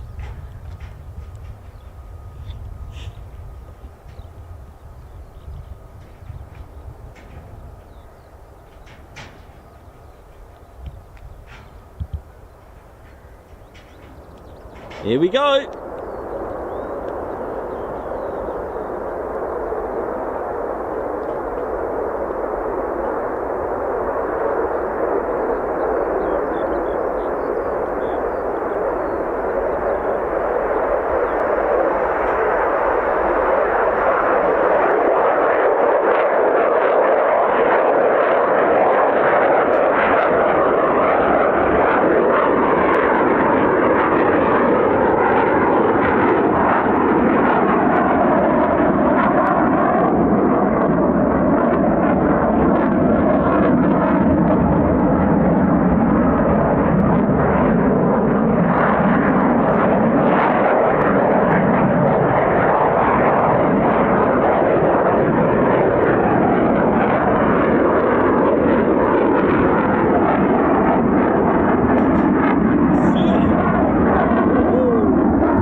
For our tally today. Can we get 10 for a good day? Mind you, 4 vertical landings is a good day anyway. Write that. Put that on your slate. That is a good one.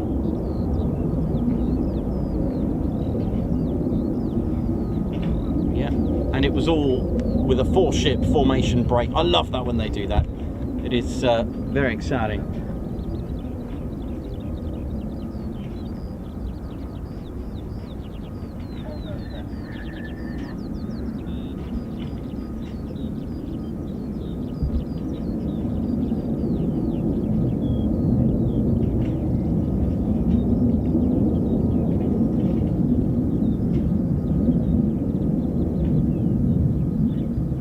Legendary Dambusters Squadron, originally based at Scampton, now Marham. First aircraft Lancaster. Check it out. I mean, that's just an amazing history, isn't it?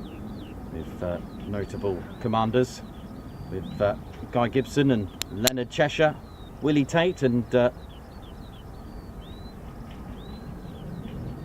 John Forquire.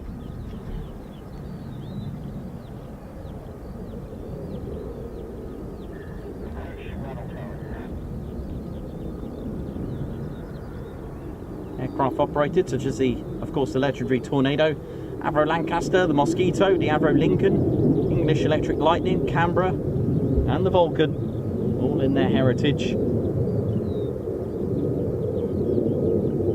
Formed on the 21st of March 1943 at Scampton, with the Avro Lancaster with one mission: to deploy Barnes Wallace's bouncing bomb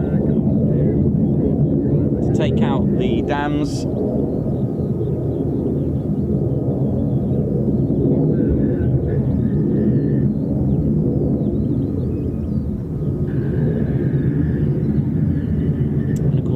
Got 207 operational conversion unit.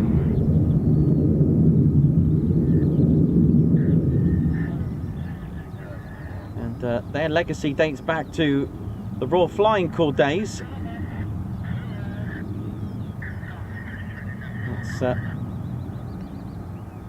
started off as number 7 Squadron, Royal Naval Air Squadron. And they formed from the B Squadron of number 4 Wing, Royal Naval Air Squadron, on the 31st of December 1916 at Petit Cintre in France.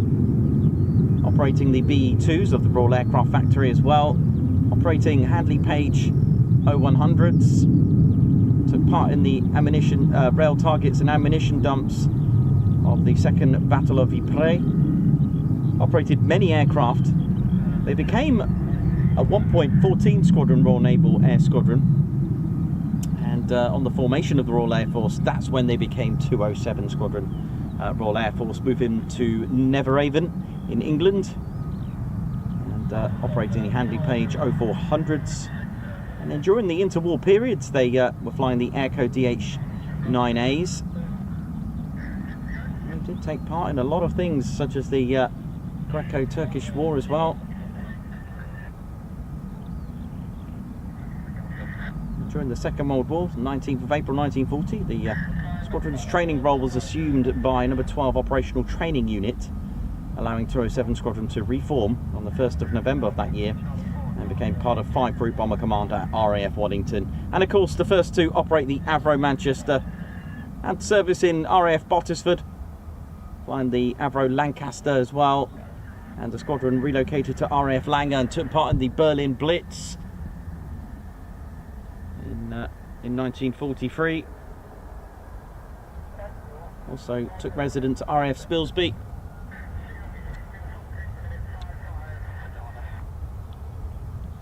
They also flew the Vickers Valiant as well. They did briefly move to RAF Mildenhall as well, and reformed, and that was in 1949, and operated the Avro Lincoln, which is the Avro Lincoln is the sort of like the successor, the next model up to the Avro Lancaster. They flew the Boeing Washington B-1 as well, which is a B-29 basically. There you go, F-18 startups. Woo! Flying in English Electric Canberras as well, Valiants. They took on a communications role, flying the de Havilland Devon C2 as well. Oh, hang on. But here they are, an operational conversion unit today.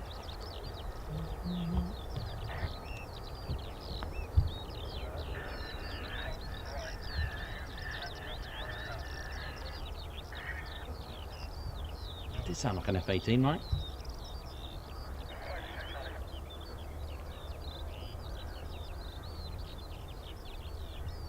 Can't hear it now.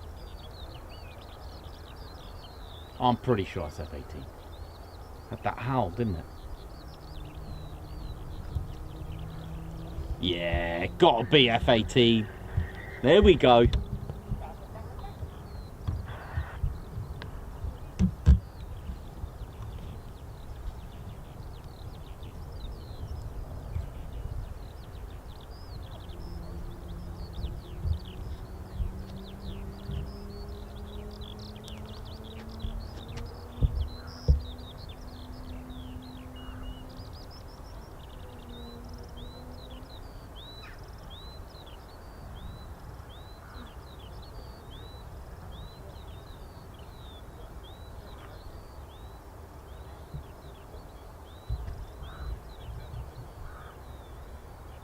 Powered by 2 General Electric F404G 402s, producing 17,750 pounds of thrust each with afterburner.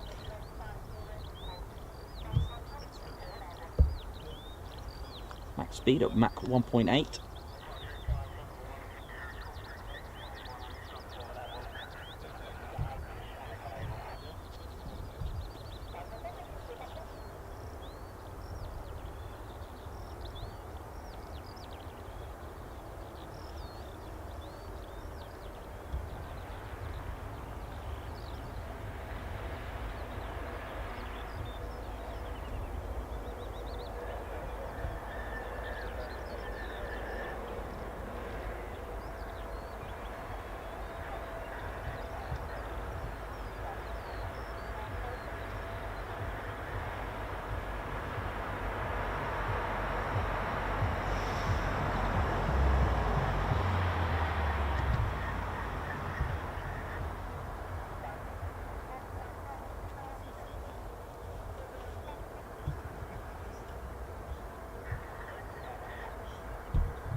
There we go, more startup stuff. I think we'll get probably the same as last time, 4 ship.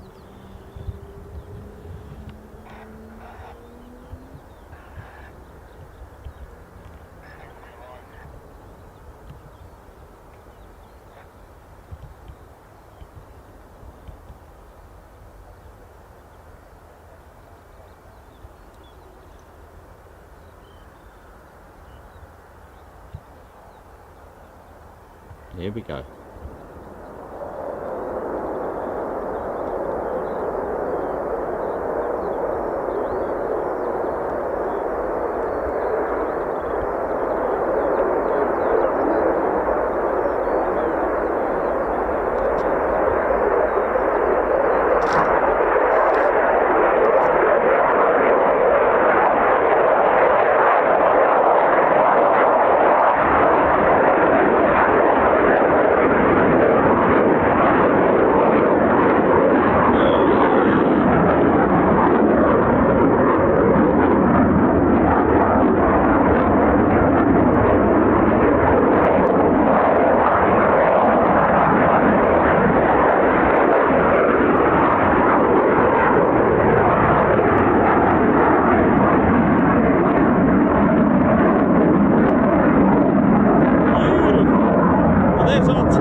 Going out. It'd be nice to see them in this light as well.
Can hear more F-35s as well.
I think we've got, is that another one?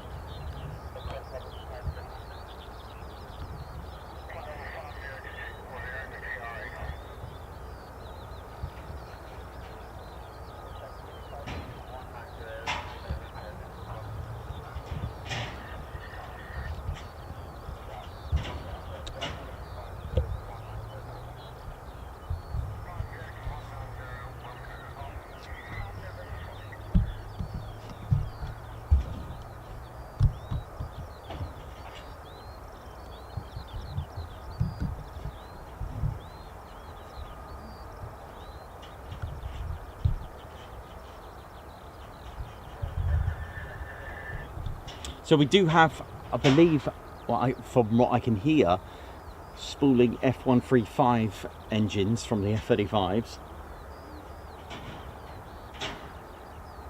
Yep, definitely. I can see an F-35 pinging in the hangars. So we got our 10. So it is officially Ted Coningsby's good day. It's about to get extremely pleasant with Legacy Hornets, EF-18, Spanish Air Force.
Hope we're all good, ladies, gents, teddy bears. Ted Coningsby channel live here at RAF Marham in Norfolk. You know how it is. And it's very, very nice and very pleasant here today.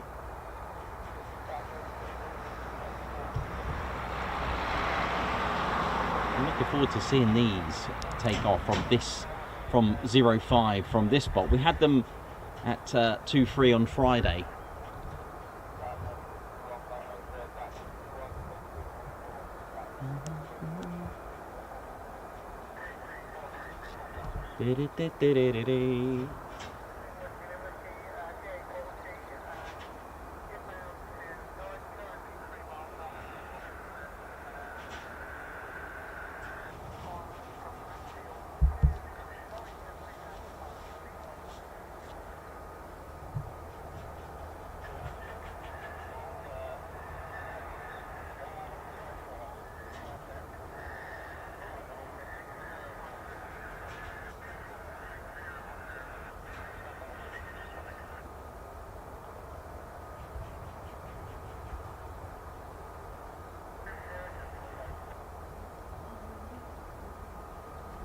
Okay, here we go. Canopy down on that one. So it looks like we're going to get a fourth ship.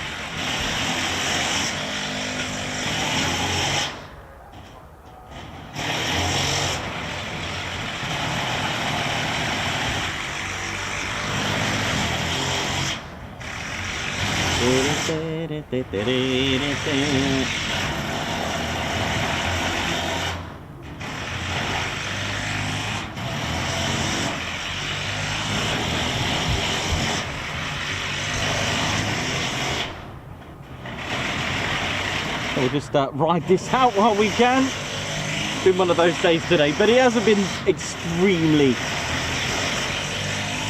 unbearable. But you want to be here, it's even worse. But we'll just ride this out while we can.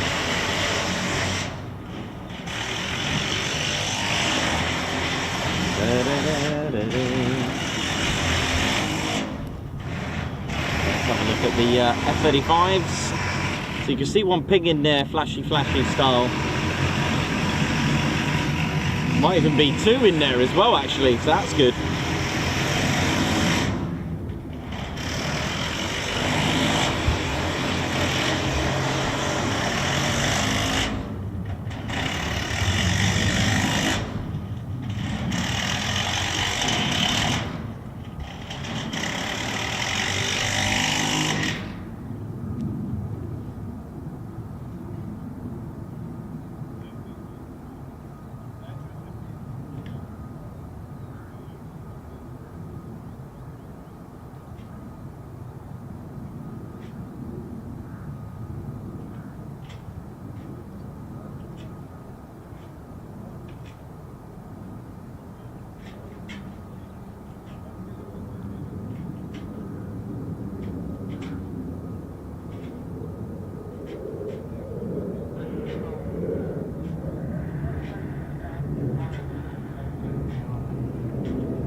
day today though. Mark Garwood, oi oi, blocks, 1CAG, how you doing, oi oi, Daniel Walker.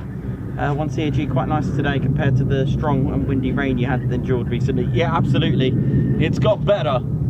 Completely. G Van Pulliam, Paul Mayers, oi oi, Margot, Daniel Walker, Angela Farley. Also, Ali Leyland watching from Gran Canaria. Nice.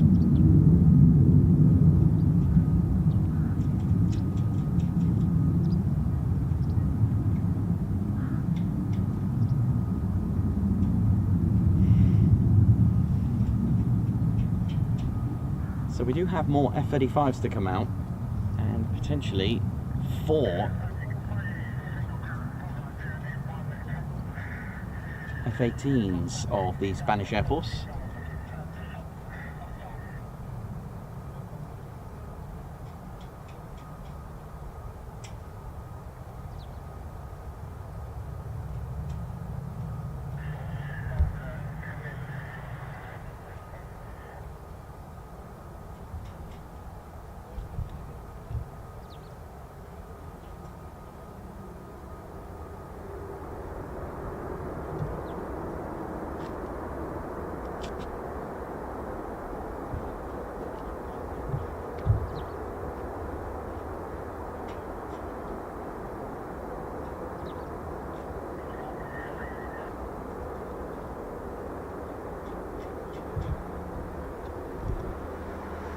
That's our 4th one, isn't it? Just starting up. Let's get a cut of tea in it.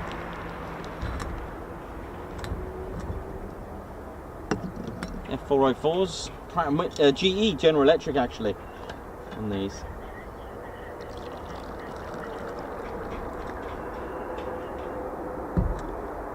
So that's the, sounds like 4 F-18 Hornets now, spooling.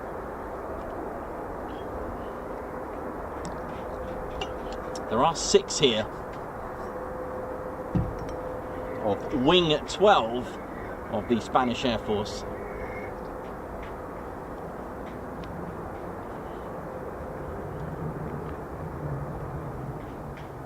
It's going to look good from here, I think.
Triple five, triple Nick, how you doing?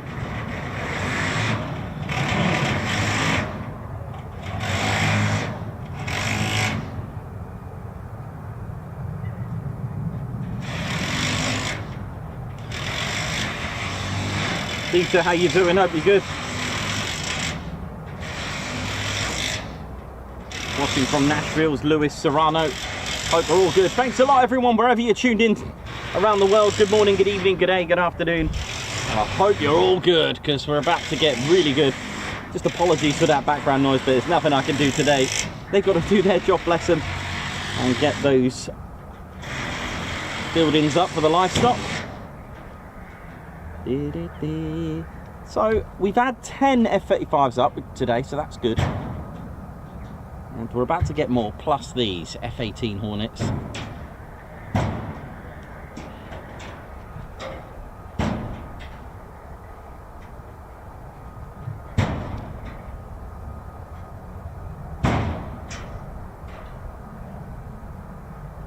So they are based between two wings. I think it's ALA 12, wing 12, and wing 15, ALA 15.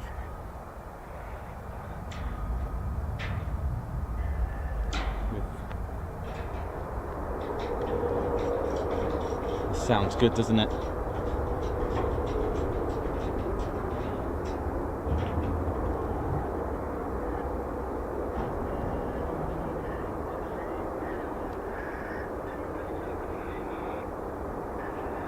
So wing 12, they're from Torrejon, and wing 15 is Zaragoza. Well, I don't know about you, but that sounds like quite a few startups there. There's another 2.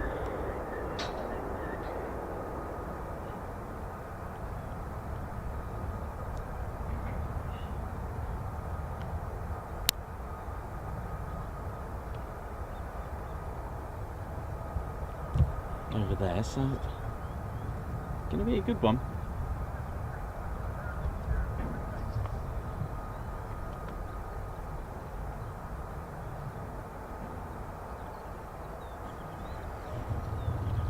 Oi oi, Alex Raven, how you doing? Andrew C, RSVP. Oi oi, Davey, Peter Atkins, Andrew C, Gary Inge, Simon Watchorn, Philly Fanatic, how you doing?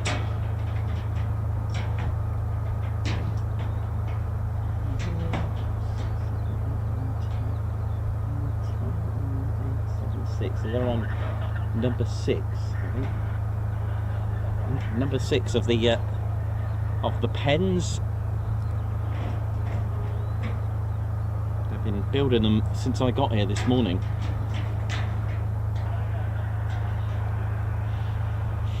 What was really good is that when the 4-ship came in on the vertical landings, there was no sound. They stopped and watched, actually, so that was cool.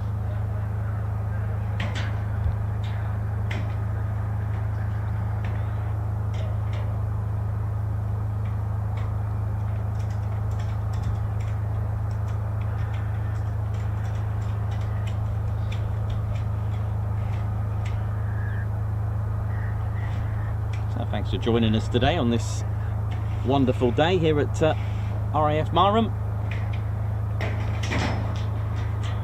We start the week and end the month here at Marham.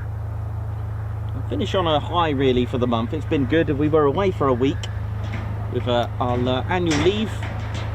Well, part 1 of 2 of my little breakaway. Our next one is in October, for those that would like to know when our next official leave is. It's on in October, so I can have a break. I'll do the same again, stream on the Monday, and then away I go. Of course, the weather does get the final say. Might have an earlier holiday if the weather's atrocious on the Monday. But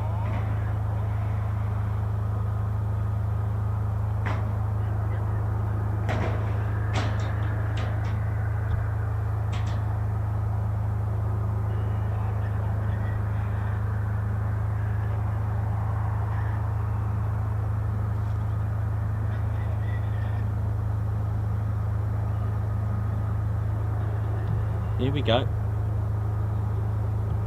It's taxi time. Vamos.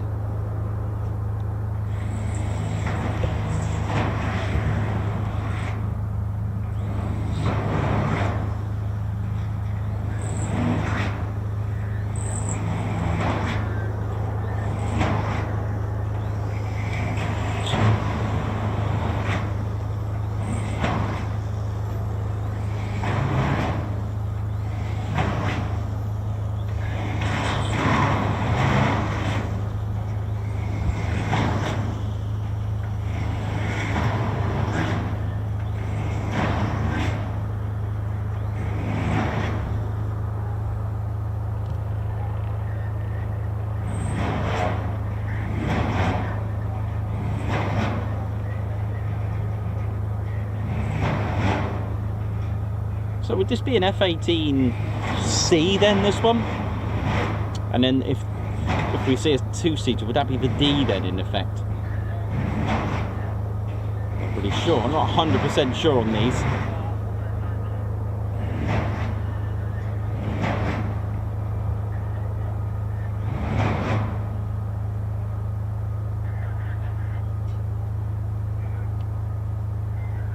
So 2 F-18s taxiing out for departure.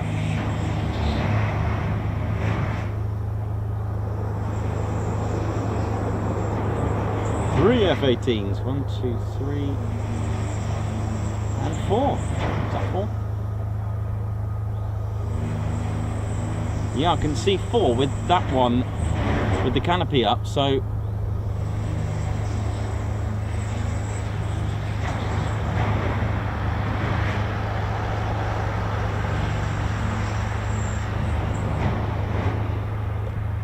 go.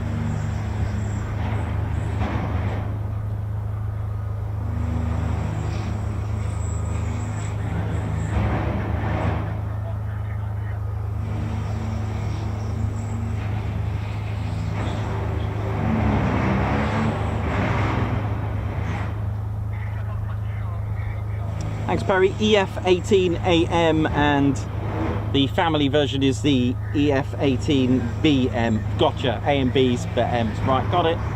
Thank you.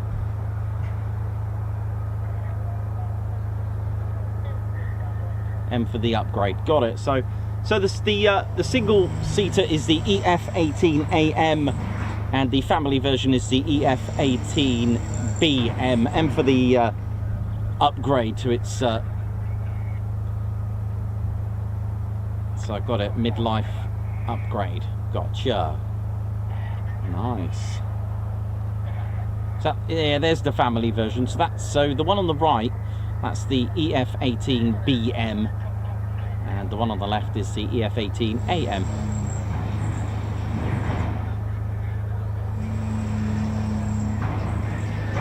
So let's just get ready for the levy.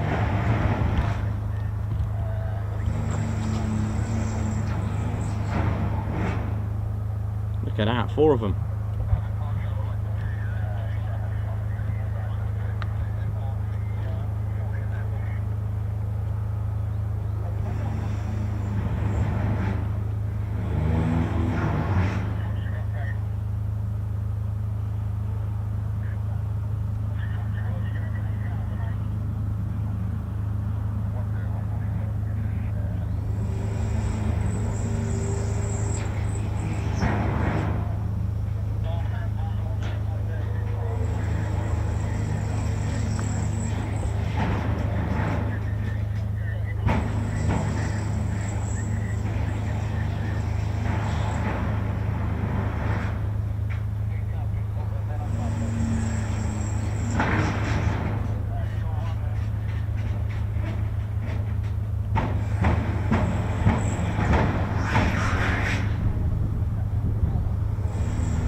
Oh, alright, 35s have gone missing.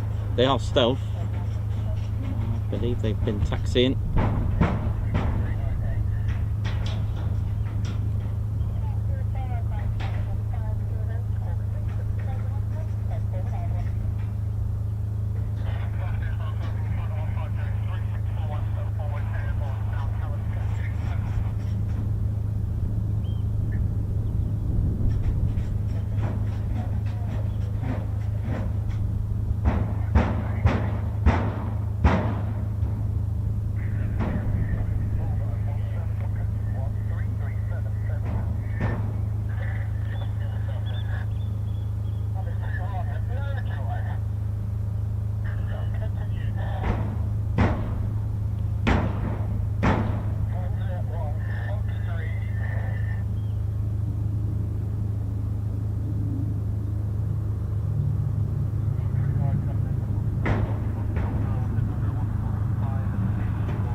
11 F-35s, and I'm not sure what's going on with this one.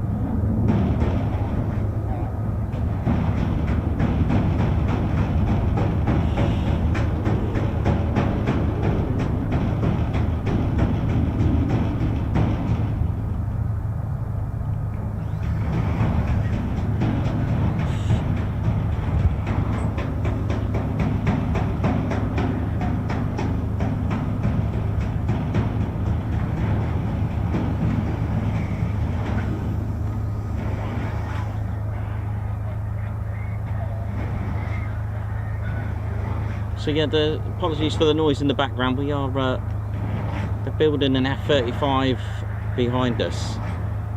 So just need to, you know, thought I'd get amongst it and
oh, here we go. Here we go.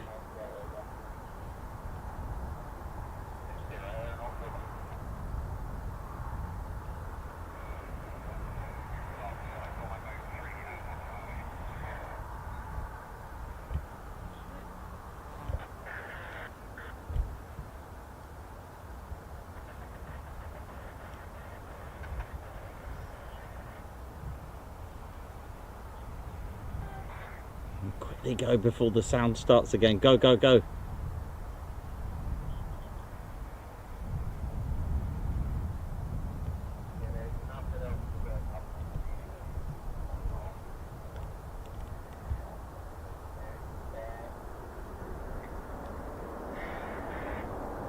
Go on, send it, come on. Oh, look at this.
Double pairs departure. Now I have not seen that before. Wow, hell yeah.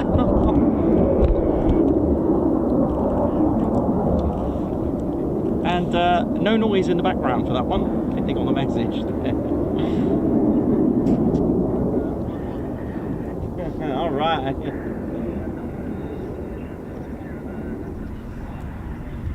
That was cool, man.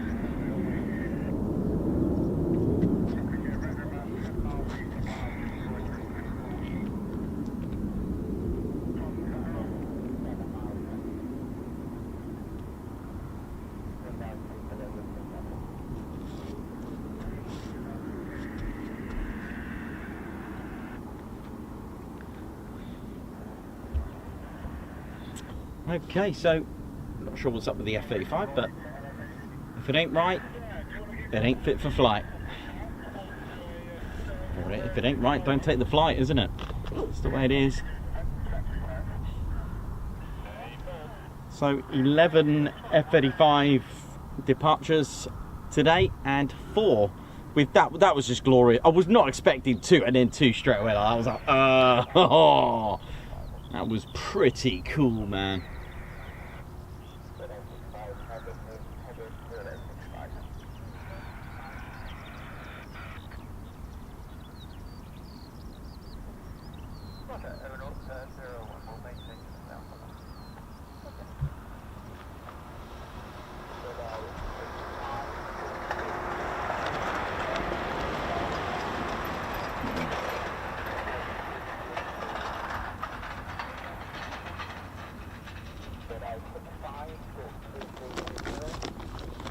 Absolutely incredible, that.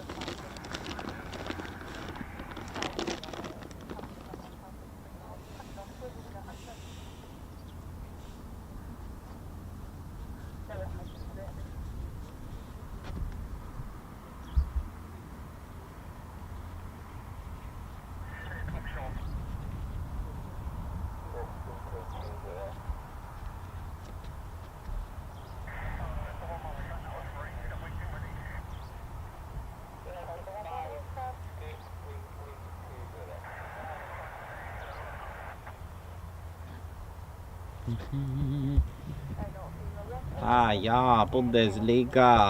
My name is Jens from Germany. How are you? Yes. I'll be enjoying this. I'm looking for Captain Weber. If you see Captain Weber, you must call me. Yes. Ah, yeah. Ah, yeah. Bundesliga. Did he just do like a Pele back kick or something?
It's not.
F-35s.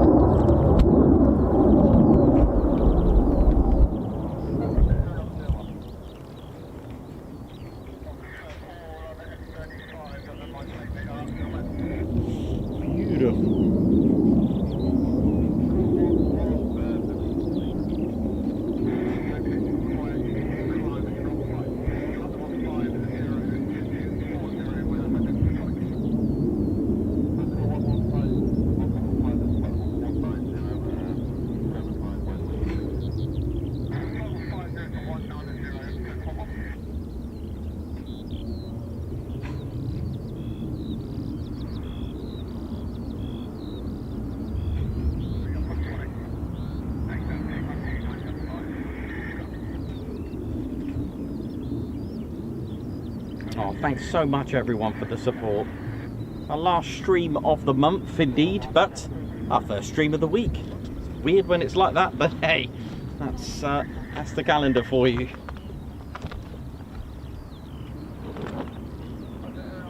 Hope you've all had time to adjust with that 1 hour change. Oh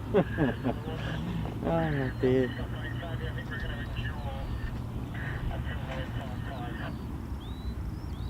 Our squadron leader Ted Coningsby, Daniel Walker, thank you very much. A guards march to you, Daniel. Tea with Ted, it's my favourite. Thank you very much, Dan. Guards march. Ali Leyland, hola from Gran Canaria. Hope all is well. We back home tomorrow and happy to tune in today. So wishing you the safe travels, and I hope you've had the most amazing holiday to you and Mr. Leyland. Thank you very much. I forgot the name. Is it John? I'm going to go with John. Did I get that right? And Cox, Nikos, thanks for streaming today with all that noise. You're doing a brilliant job as always. Thank you very much. Yeah, it is louder here, trust me, but I'm doing my best. I'll tell you what, they've timed it quite well with some of the departures and the arrivals, you know.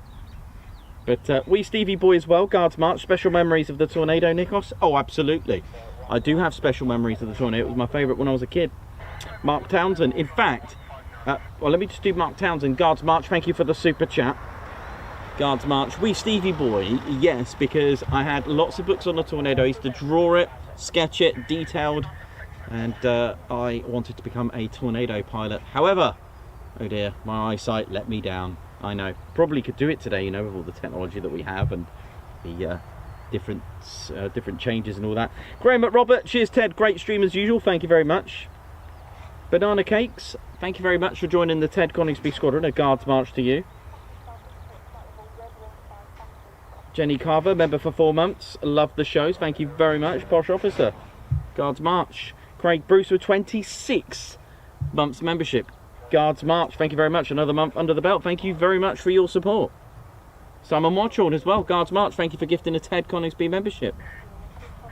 And is it me or can I hear an F-35? Hang on.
So plenty out there, so that's 12, so it's literally saved us today, wasn't it? 4 ship and a 2 ship of the F-35s, I think it was, if I remember correctly. Which was quite nice, wasn't it? Or was it 2 and 2? Was it 3 lots of 2 ships on those F-35s? I think it was actually. But yeah, it was, wasn't it? Yeah, no worries. And then of course we had the 2-2, the double pairs departure. Double pairs, can you believe it? 2 after 2. was just, I've not seen that before. I've only seen a pair's departure, and then that's it, and then the next flight comes after. But to have a pair's, literally as soon as it got out of our sight from the tree, the next two already up. It was a pretty fantastic. You could almost pretty much call it a 2+2, wasn't it? Definitely amazing. Not seen that before like that, so that was a really good thing to see.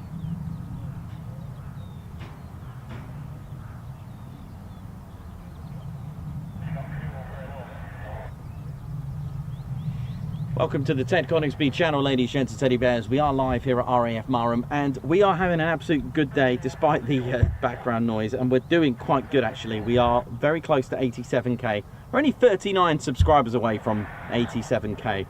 Wow.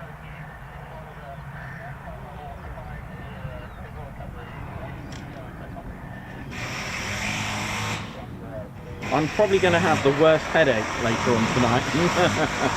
It's getting louder now, isn't it?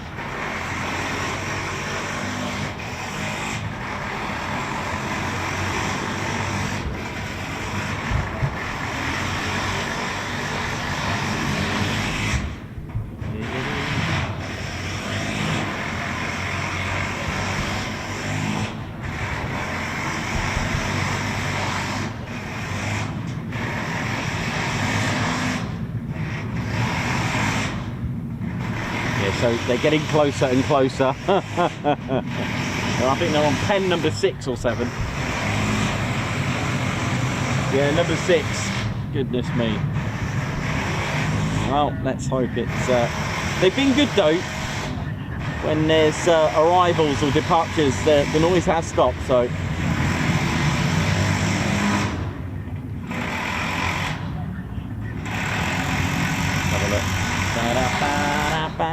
I am going to get a pretty bad headache. I've got ibuprofen and Panadol and God knows what down there. I'll pick one.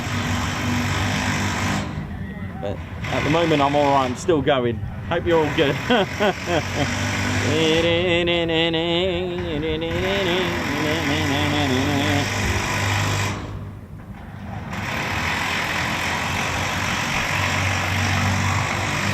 Yen's making his appearance there. He loves it.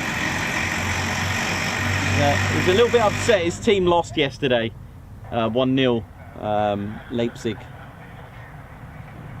And yeah, he's a bit upset about that, but he's all right. He takes it well, you know.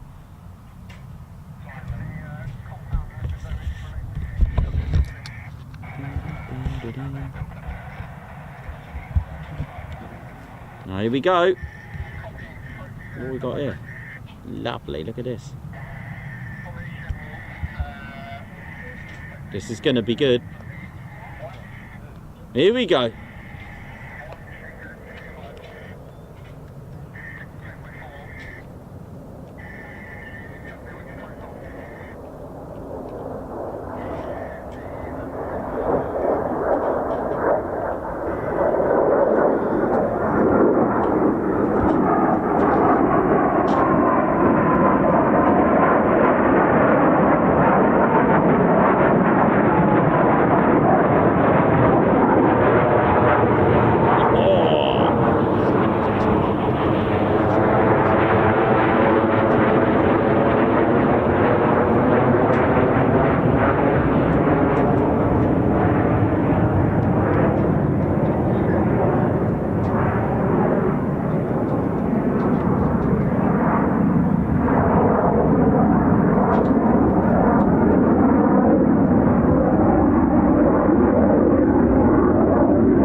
System out yet.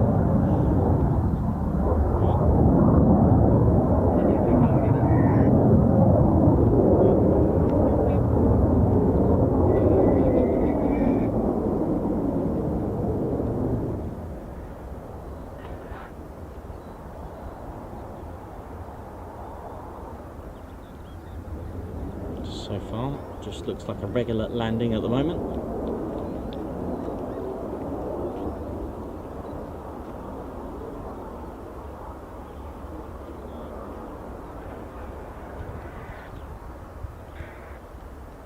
Look at this. Perfect example of the aerodynamic landing from the aero braking from the side. Look. Oh, look how long it goes on for.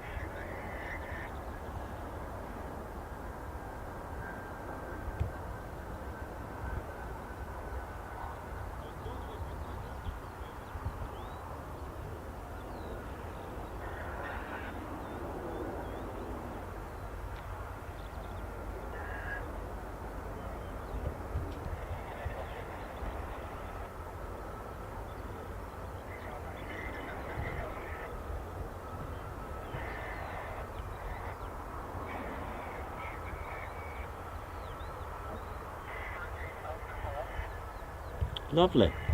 Beautiful.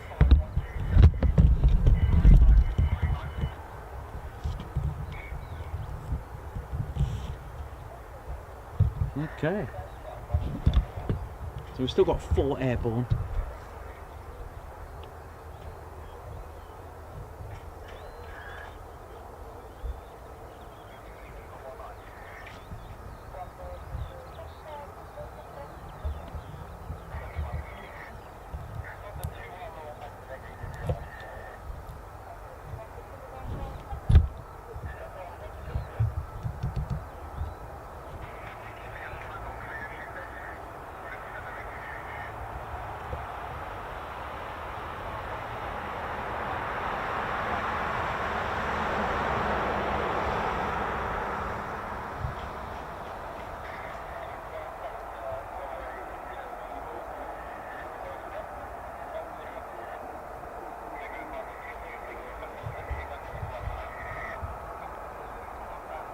Mandy, oi to you, LEJ approach.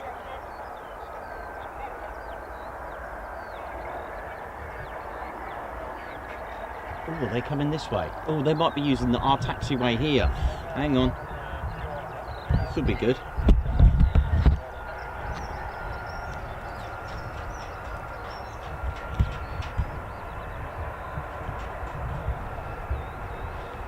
They might be taxiing very close to us. Come on. Sounds like it, literally.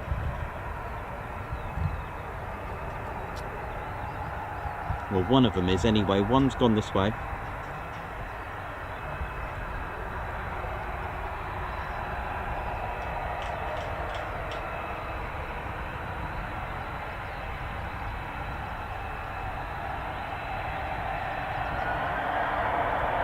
Well, this is getting louder, so... Right, can I get a wave? Come on. Oh, here we go, here we go.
Cool, look at this.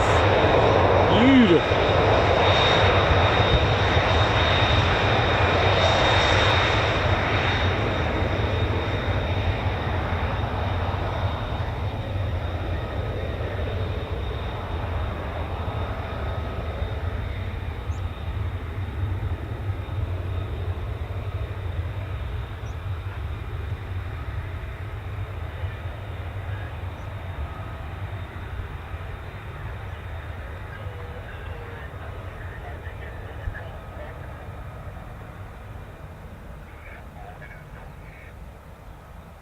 was nice, wasn't it? That was pretty cool.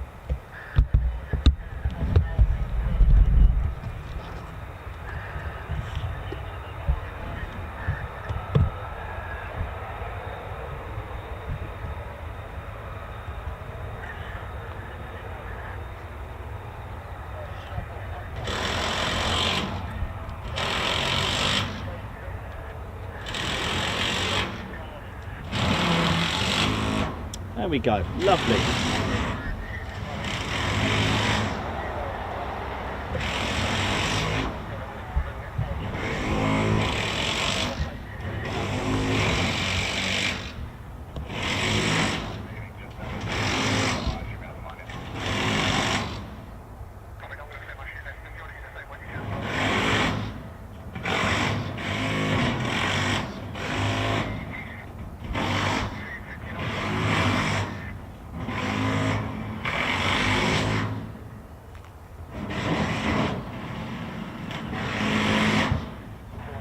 There we go, that was pretty cool, wasn't it? So we're just gonna wait for the next. Well, we've got 4 left out there, plus 4 F-18 Hornets as well. Thanks everyone who's been on the chats all day with us as well. Keeping the chat vibe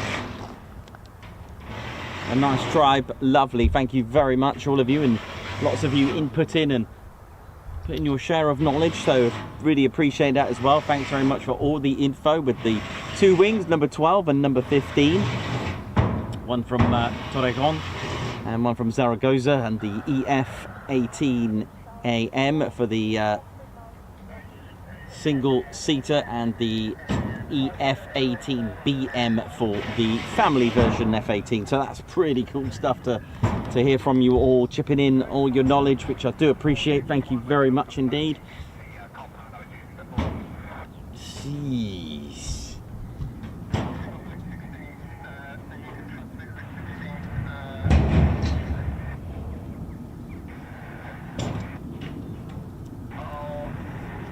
Well, I might just grab another cup of tea while I can.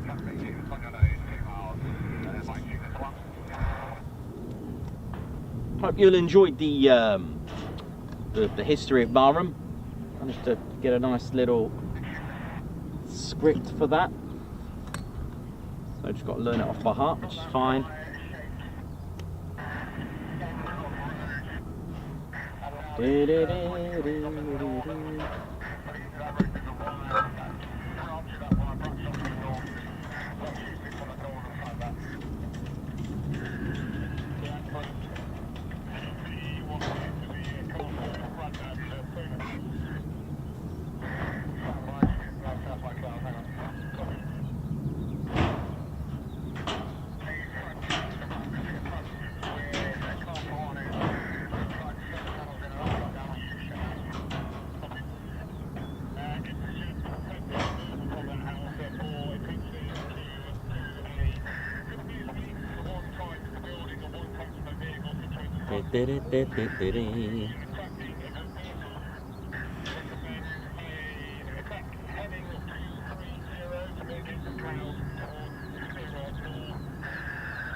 Oi oi Davey, Margot, Baxter, thank you very much. Humidity best on the planet, too right, you know how it is. Summer Mottram, how's it going? Hope we're all good. Paul Mayers, Chris Block, Samantha Reporter, thank you all for that. Oh yeah.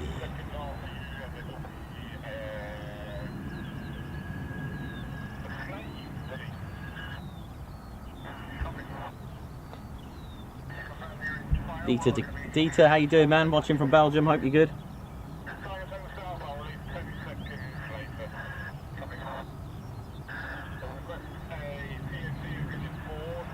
So just waiting for the aircraft really on recovery to come back.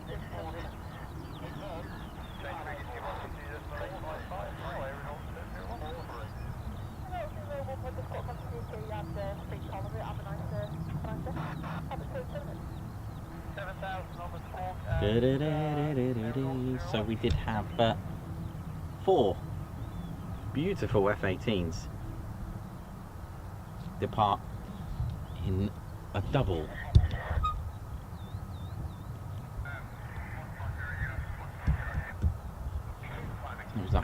double pairs departure, which was absolutely incredible. I've not seen that before. Sorry, just give me a sec. Right, there's our F-18 there. A load of drop tanks just chilling. You know how it is. I've heard some fun stories from ground crew and armourers about these drop tanks in really windy conditions, rolling down the rolling down the main ASP. These things on windy days. So it wouldn't surprise me if the other two go out as well. Their formations have been excellent.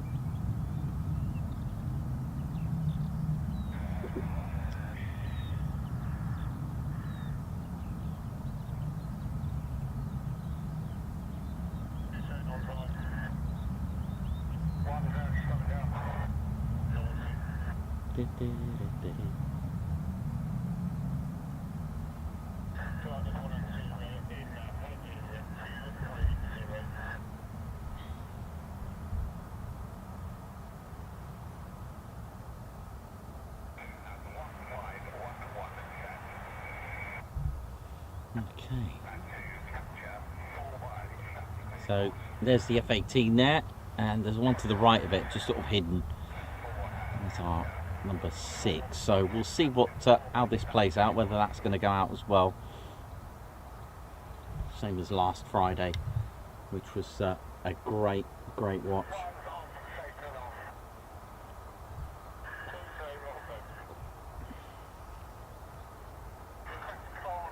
Is that Reggie over there with the barbecue? I think I've seen Reggie. Reggie's got some sort of barbecue over there. He's doing something, isn't he? Just seen Reggie on the base, just doing something with the barbecue over there. What's he doing?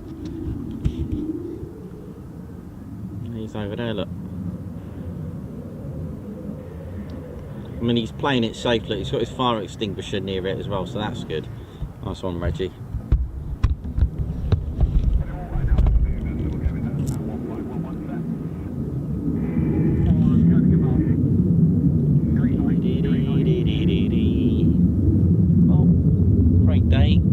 Rumble in the skies. Well, certainly ain't Laken Heath. As they're closed today. They are closed on Friday as well, and next Monday, I believe.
See you later, mate.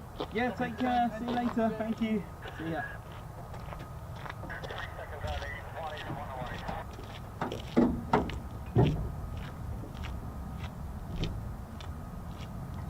The pocket chair's coming out.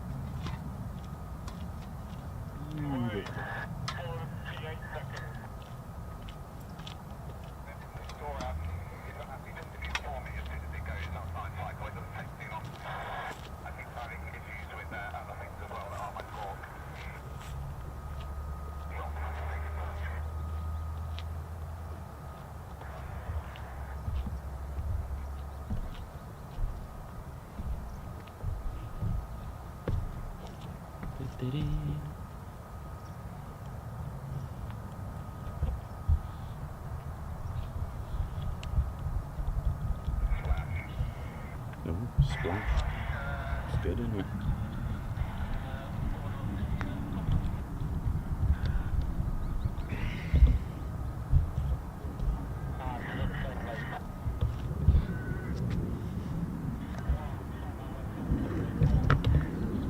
I'm sorry about this. There we go.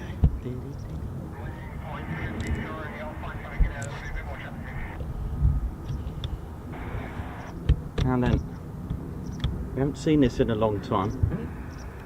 The old pocket chair is back. Let me just get it for you. It's been a while since we've seen the pocket chair. And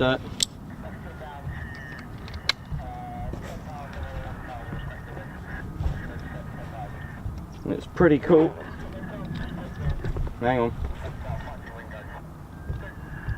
Let's get the pocket chair out one sec. So you're going along. Now, let's just don't adjust your headsets, it's all good.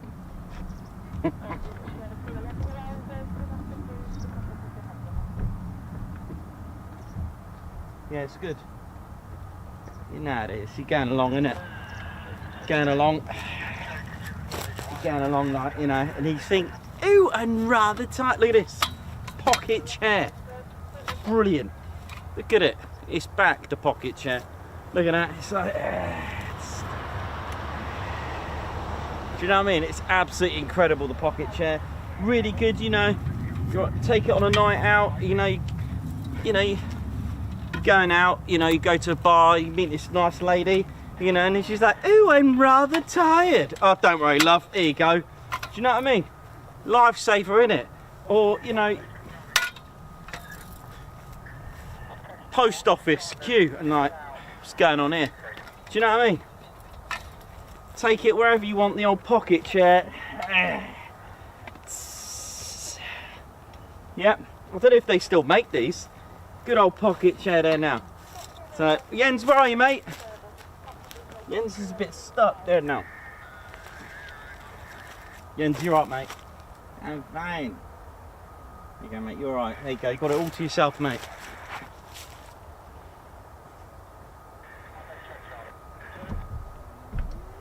Yeah, it's all good, isn't it?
So for those that missed it, the pocket chair is back.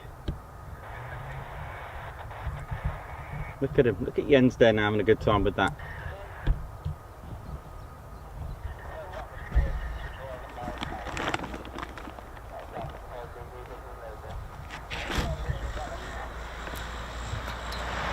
Oh, Red Ted, what's Red Ted doing?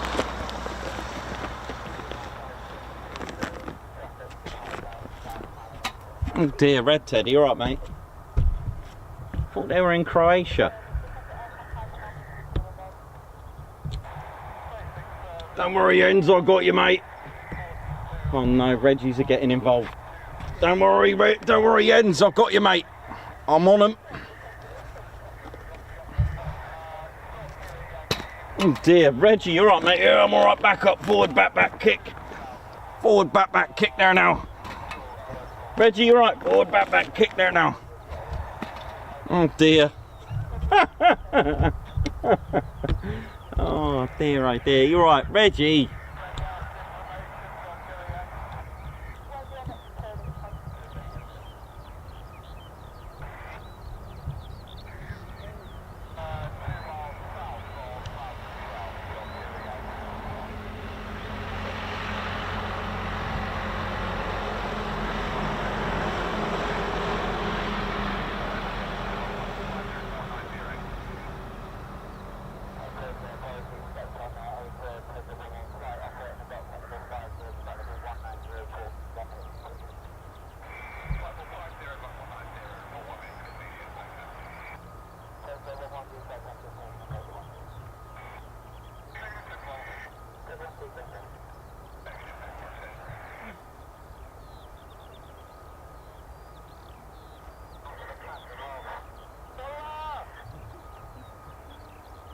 And they are professional bears, don't worry. None. They are. Oh, low brake as well. They are professional bears, so don't worry. They are professional actors of their trade. They're all good. All just look a bit. Right, low brake. Here we go. Low brake. Here we go. Here we go. Right, enjoy while there's no sound in the background. Hang on. Here we go.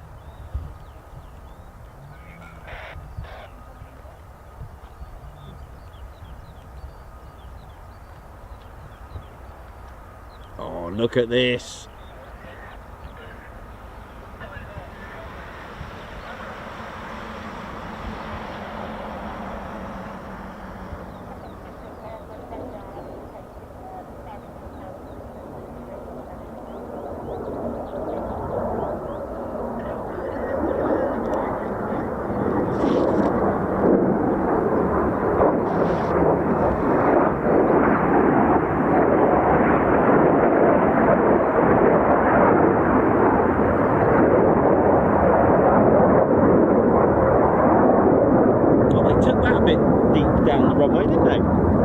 Usually they would have had a break by now.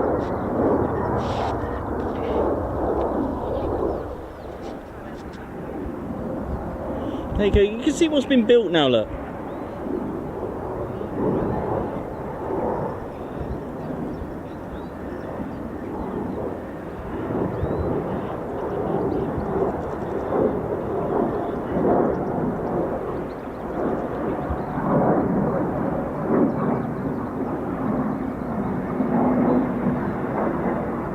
Here we go.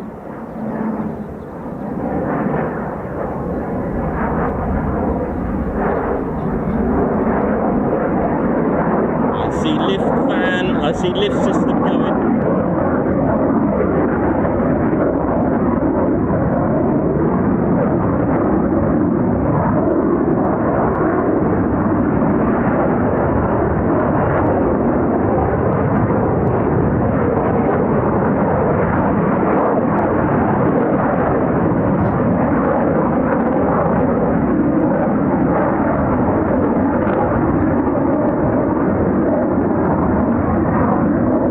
So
Ain't no hover to bother. Incredible stuff.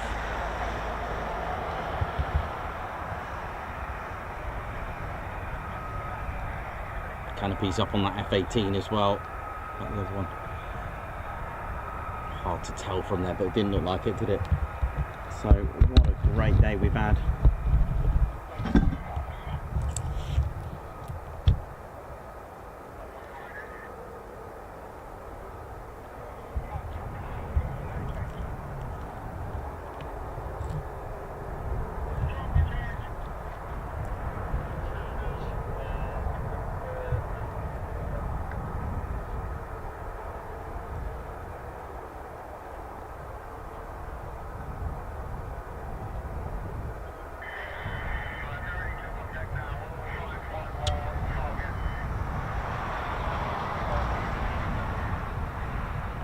Absolutely incredible. The technology and the precision on the F-35B is phenomenal. It really is. Pinpoint accuracy.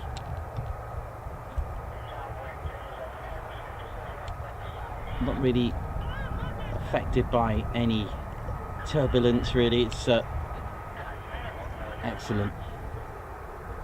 Nice one, Rolls-Royce, for adding the lift to that.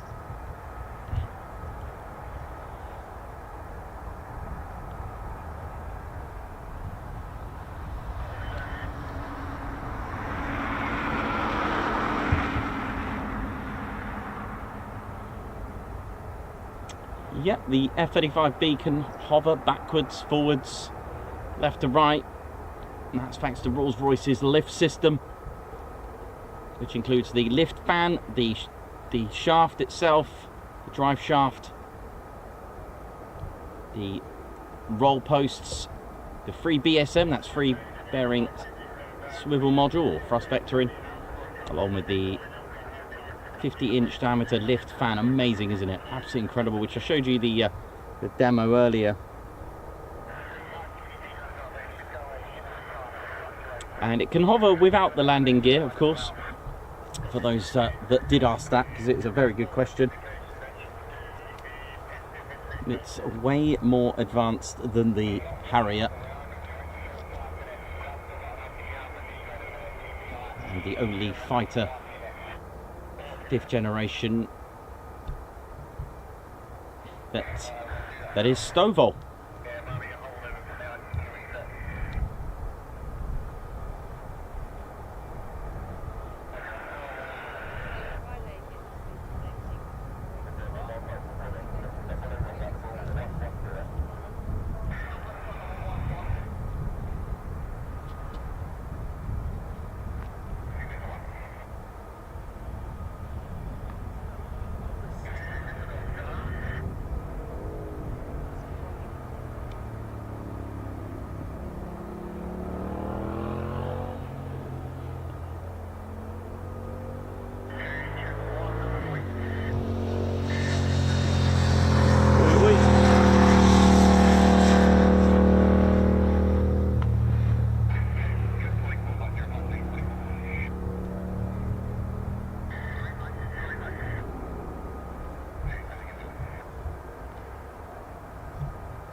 I think it can hover for as long as it can, really, until the fuel runs out. And of course any overheating issues that it may encounter. There's no set time, not like the Harrier. I think what was the Harrier? Was it a few minutes or so? I can't remember what, because I remember it used water as well with it. Gosh, it's been a long time.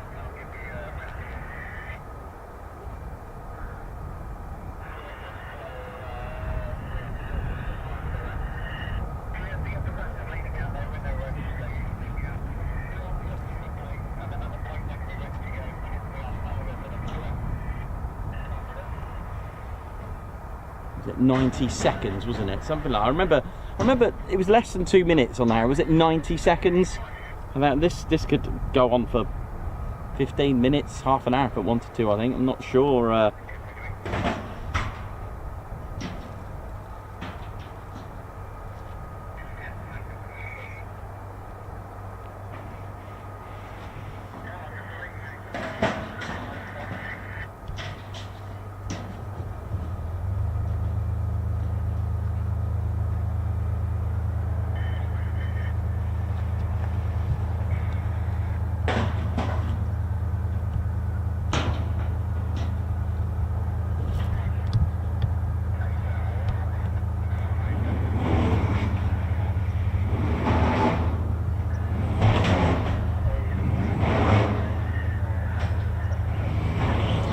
2 more, I believe, F-35s, right? 2 more out there, F-35Bs to go.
Hope we're all good, ladies, gents and teddy bears. NG Auto Art, Margot Baxter, and Burden.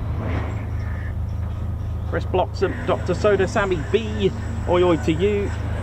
LEJ Approach, Captain A, Alex Biggs, how you doing, man? Renan Oshie, Jeremy Schongberg, oi oi to you. Members, how you all doing? Hope you're all good.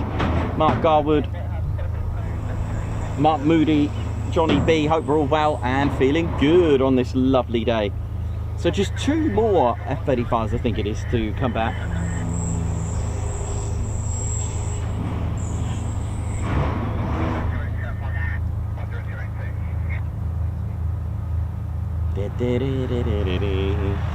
Oi oi Davey, how you doing, man? Hope we're all good and well. Welcome to RAF Marham in Norfolk, hope we're all good.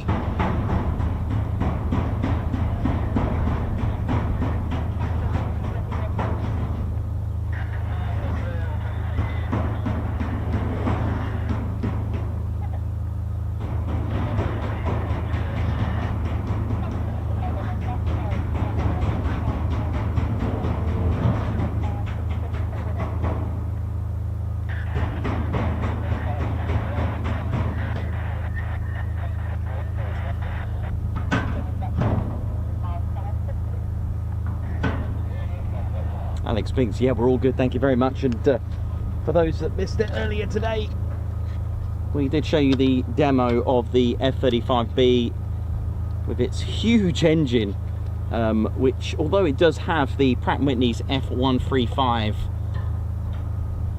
turbofan, and it is a huge turbofan, it's of course Rolls-Royce that add the lift to it. It's their precision and engineering that actually get this to hover. So the F-35's engine, the Pratt & Whitney F135, is about here, sort of just there, and of course obviously you've got the exhaust part of it, so about there, but and then it's connected all the way here. So Pratt & Whitney's F135 PW600, which is exclusive to the F-35B, The F-35A and the C, they have the F-135 PW100, so it's a lot smaller. So you've got to remember that amount of weight, and it's had some weight reduction to the F-35B. But like we said, we gave you a little demo of what goes on. So you'll see these open first. That's the auxiliary air intake, and you can see the shaft that connects the Rolls-Royce lift fan to Pratt & Whitney's F135 huge turbofan engine there. Once this opens, by the way, this acts as like sort of FOD and debris filter. And then of course you got your lift fan, the 50-inch diameter hollow blade system. That is the Rolls-Royce lift fan. All these components I'm talking about are Rolls-Royce now. So you got this shaft, you got the 20,000 horsepower shaft delivered. It's amazing, delivered. And this lift fan is basically an engine set vertically. So the thrust comes out of here, these open up as well. So you got all that thrust, because of course the lift fan acts to get that air in, to start scooping that air in as well, because you're not going to get much air going in from here. So once that's done, all that power then transferred to the F135 PW600, and with the low bypass that you get, the air from there, you can actually start to pitch left and right. Sorry, the light is really bad, isn't it?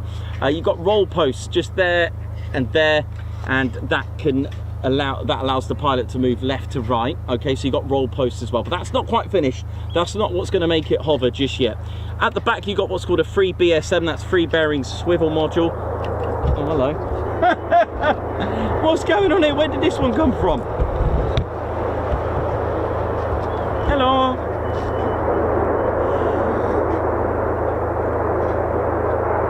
Well, that's all right, I'll take that.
Showing us a demo. So yeah, at the back, as I was saying, you got the thrust vector, the free BSM, again Rolls-Royce. This opens up eventually without breaking it, and this comes down like that. There we go. Maybe a better light on this way around, I guess. There we go. And then this comes down. There we go. And it can hover. There we go. Lovely. And then the roll post, like I said, beautiful. And then you got your elevators here to control, going back, forward as well. It can do all sorts, and off it goes. Lovely. And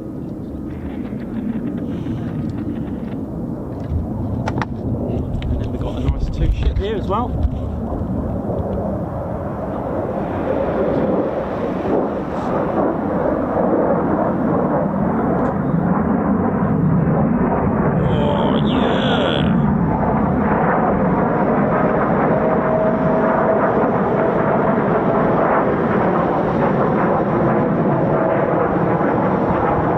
Maybe they'll give us a demo.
vertical landings. What we've had today, 6. So 6, right. I've lost count how many vertical landings we've had. Let's have a look. 8 or 6? So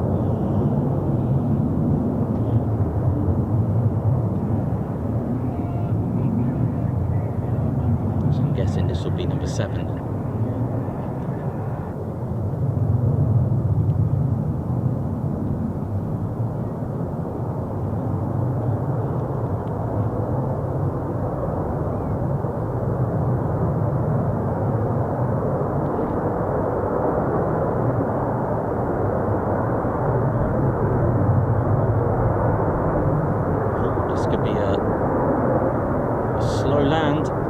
Could be. Oh,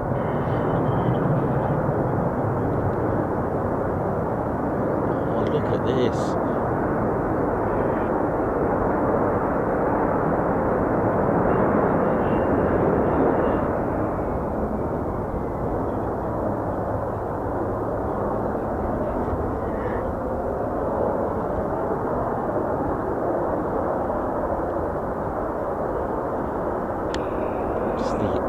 That was a rolling shipborne slow land. I think we've got to have another one. Look at this.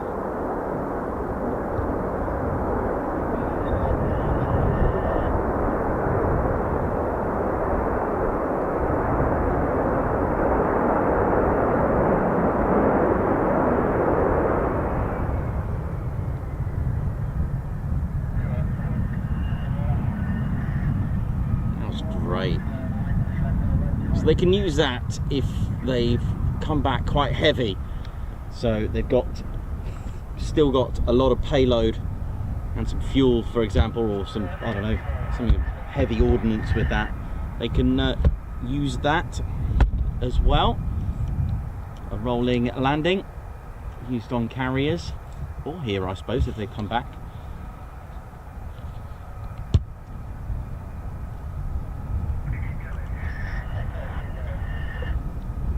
Cool to see, something different. So 6 vertical and 2 slow lands.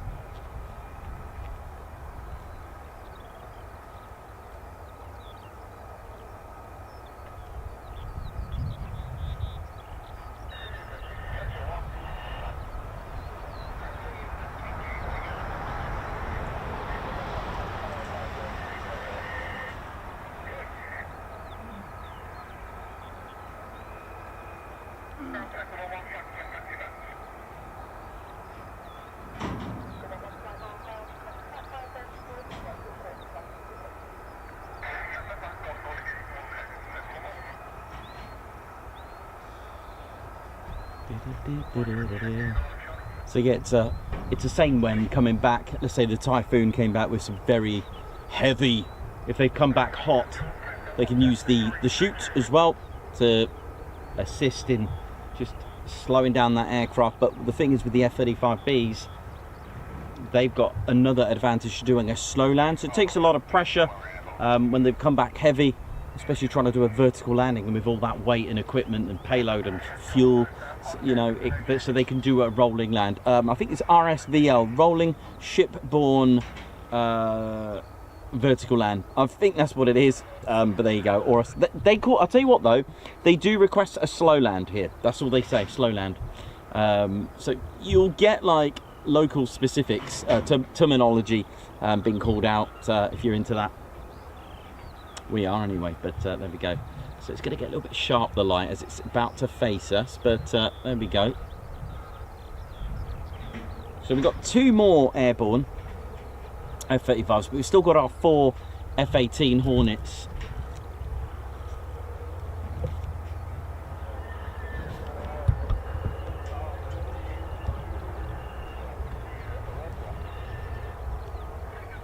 But we'll see what time we can hang on till.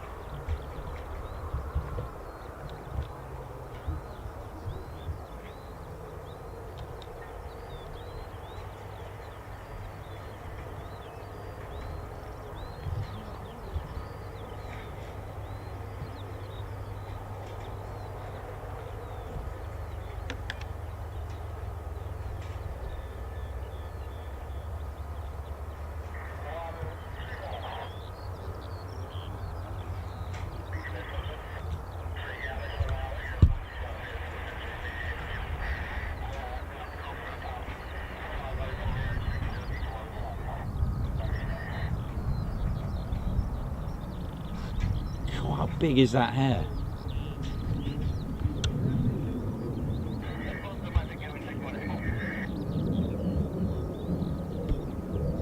$30, please. Thank you. Doing the FOD check, look. Reading the sign.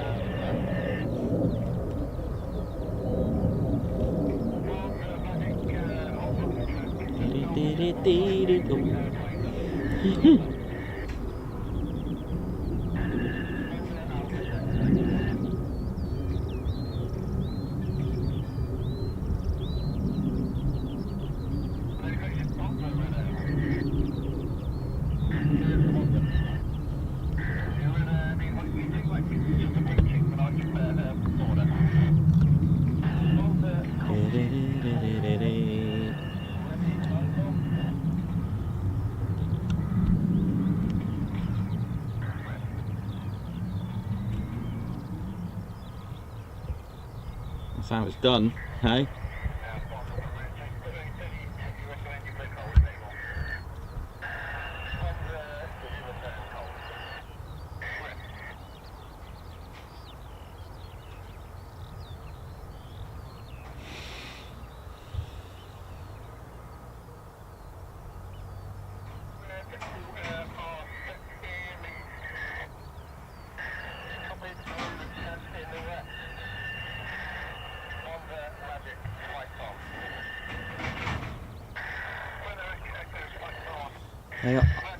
There's some incredibly large hairs around military bases. I don't know what they eat. Must be all the jet fuel, just you know.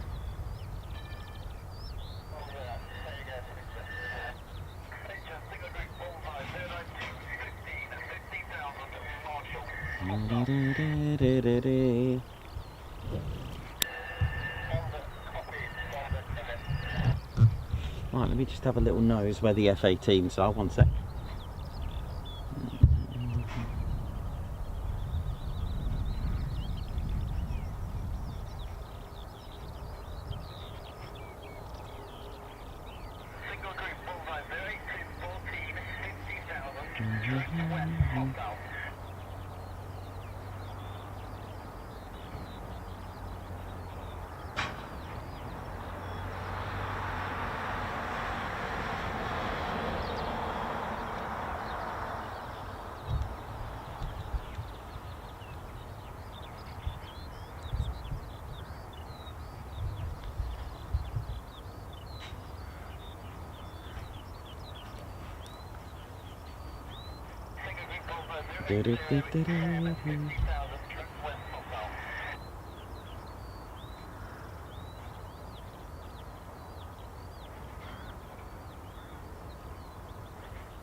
Yeah, still not. Don't think they're coming back just yet.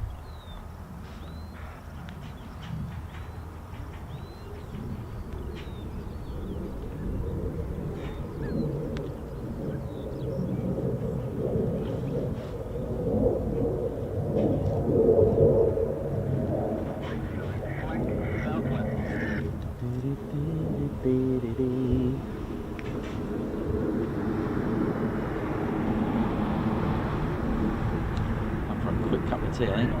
Yeah, we'd like a cup of tea time. Right, let's have a look what's happening with this F-18 over here.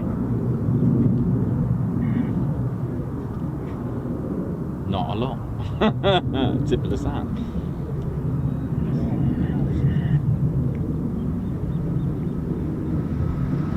Well, I hope you've enjoyed it today. So we'll see what we'll have a little judge what we're going to do around 5ish, and then. That's pen number 8 of 10, that one there behind us. So fair play, they've been pretty good with the arrivals, to be honest. They've been very good.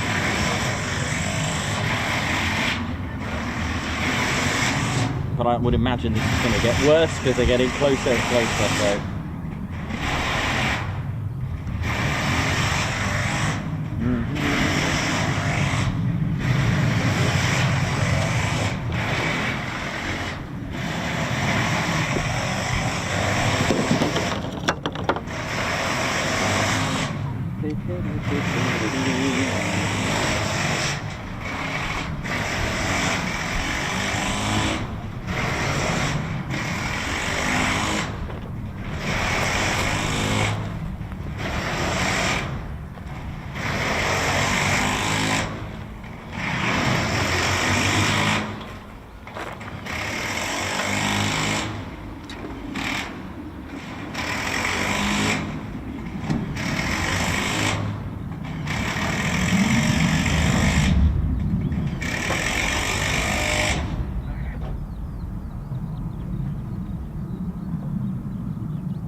Sounded like Reggie having a go on a tractor there now. Beautiful.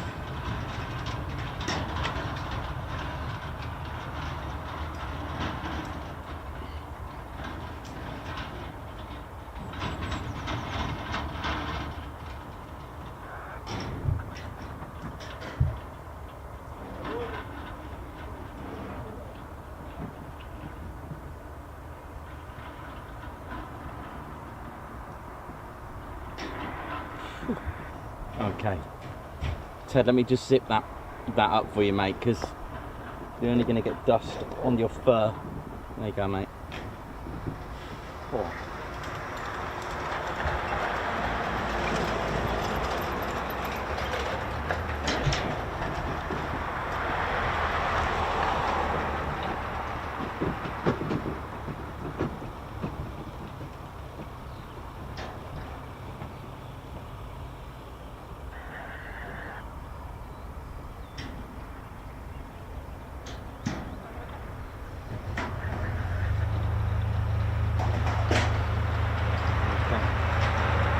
Number 9 now on the 9 of 10.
A Turkish Air Force tanker there.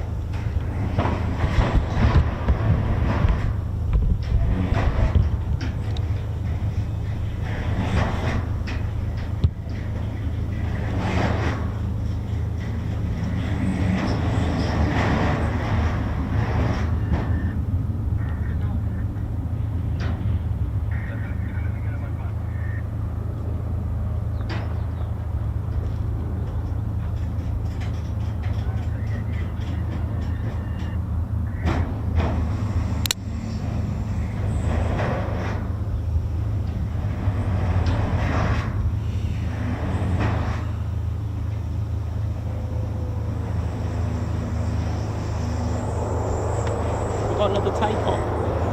There we go. Look at this.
It's been an absolutely busy day today at Marham. F-18s and F-35s.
To be honest with you, I can still hear F-35 spooling. Not sure if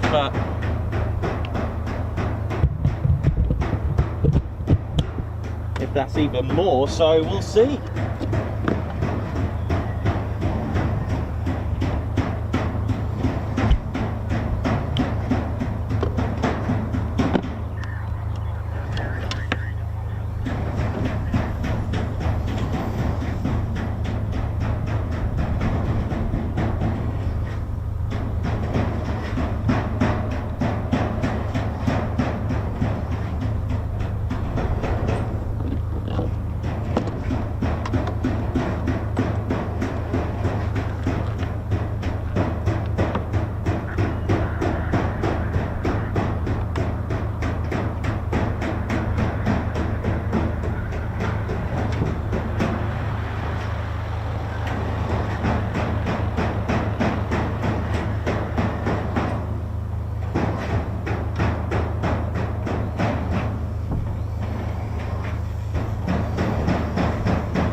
We're doing, Lady Shants Teddy Bears. Hope we're all good and enjoying the show. It's been very busy here at RAF Marham. Very busy, and it adds to the F-18s of the Spanish Air Force here as well. Adds to more movement and a variety as well. We don't forget Cranwell's Embraer Phenom T1 45 Squadron doing quite a few circuits here earlier today.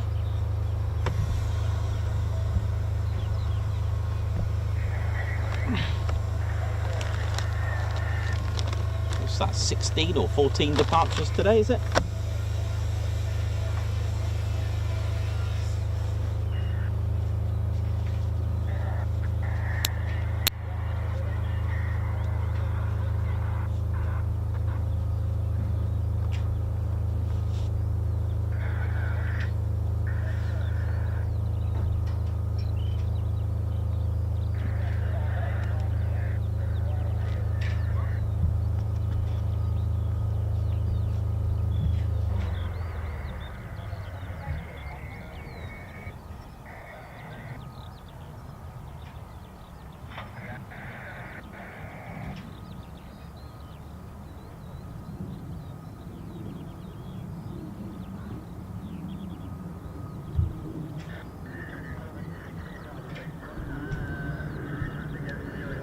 Still here. F-35s.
Right.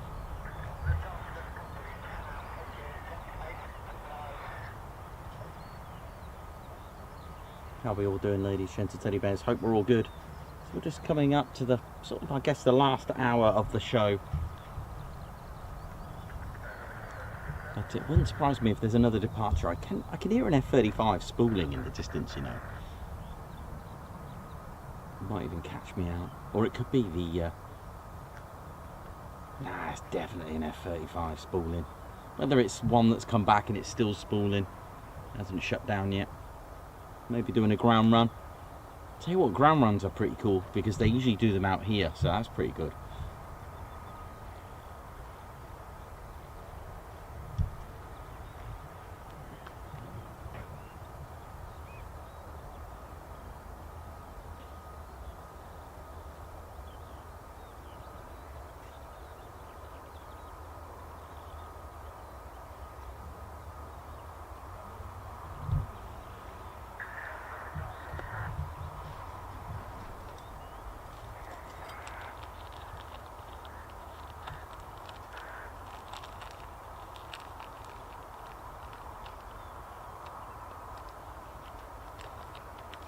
Well, it's certainly been a wonderful day and I hope you've all enjoyed it with us. So tomorrow we'll be at TED HQ.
So we've still got plenty of F-35s out.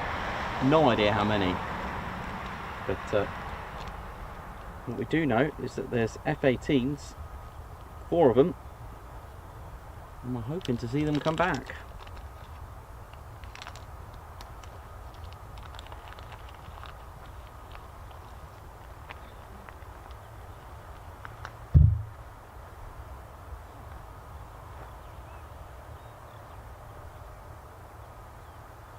Captain A, thank you very much. And Cox, oi oi. Lots of you getting the TEDs out. That's a great idea. Let's get the TEDs out.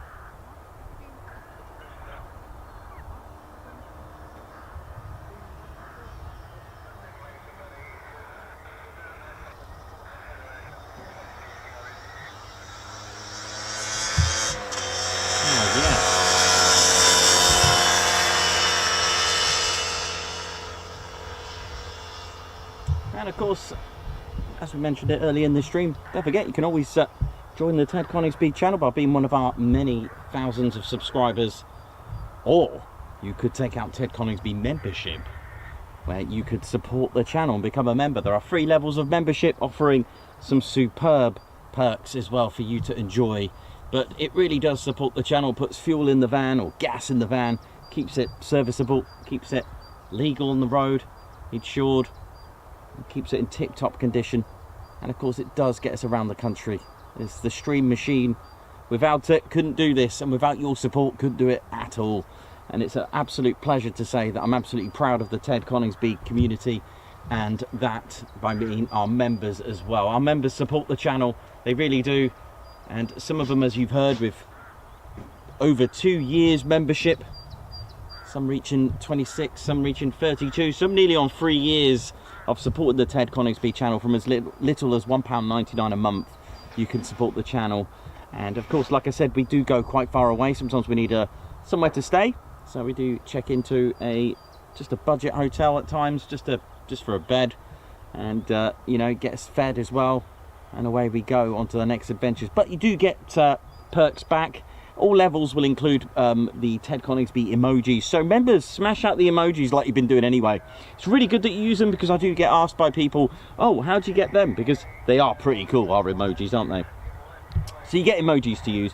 You'll also get members only videos and live streams, members only previews before something is released to the public, so you get to see it first. Photos that are published just for members. You do get to access our members only Discord server. There are other levels of membership as well which give extra things. So for example, we do offer discount on our merchandise to all our members, but there's different levels of membership, different levels of discount. You can also access your own chat rooms to speak to other levels of membership, if that makes sense. So Fighter Squadron can have their own little Fighter Squadron. You also get a different colour badge in Discord.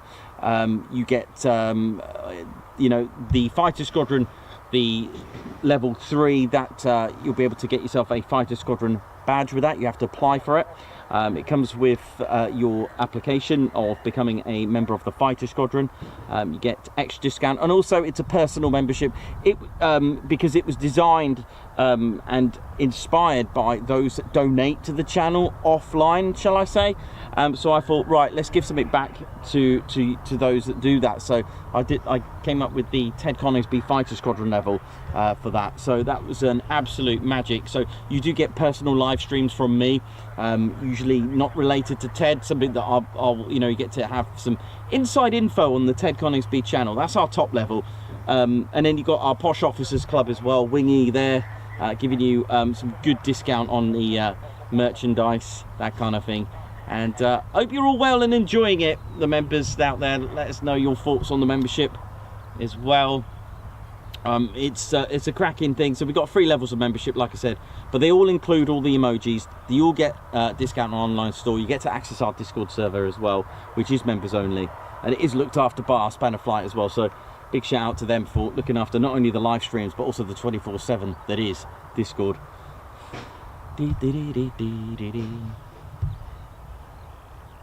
Still got a bit of time yet for the F-18s. Come on.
for one more departure by the look of it.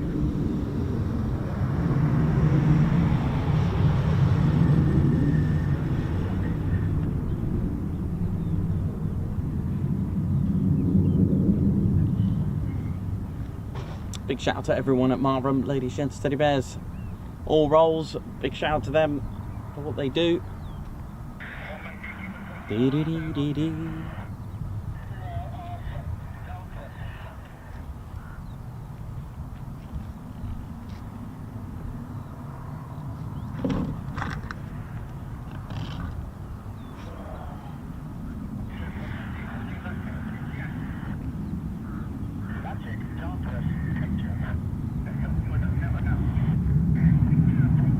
Sounds good up there, doesn't it?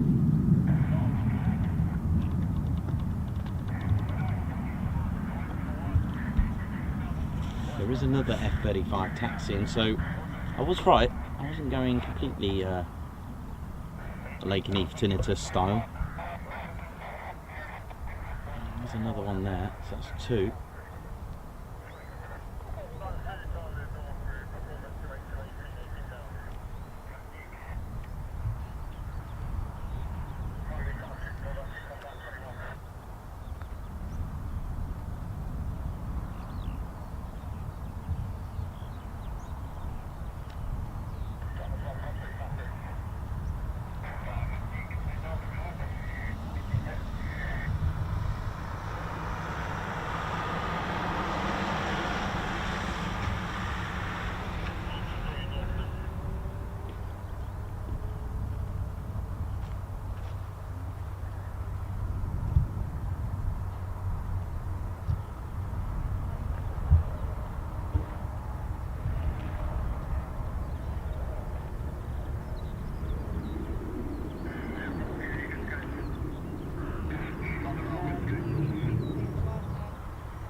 Come on.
how many departures we've had today, F-35 wise. What's that, 18 now or 16? All I know is that we've had 4 F-18s and probably around about 16 F-35B departures.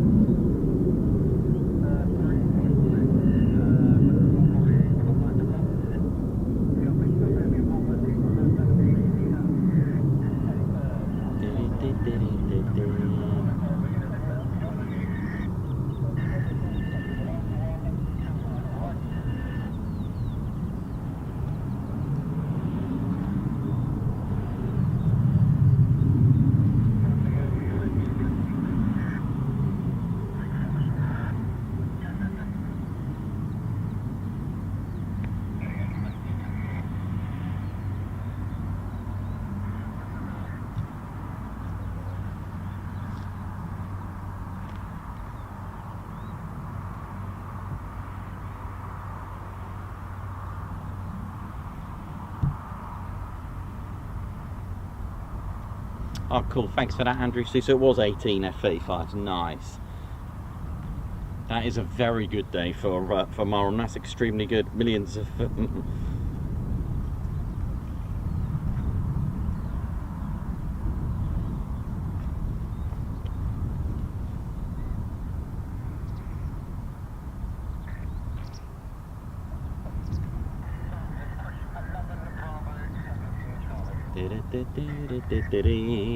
Hope we're all good, ladies, gents and teddy bears. Hope you've enjoyed it today. It's been an incredible day. Just like it's just gone, literally just ticked over 1700, and that's 1600 Zulu. So don't forget, with no TAMs, they are in Zulu, so you need to add an hour to them. All right, so they do use Zulu time around the world, and you'll need to use a plus 1 hour for local time. All right, so don't get caught out on that.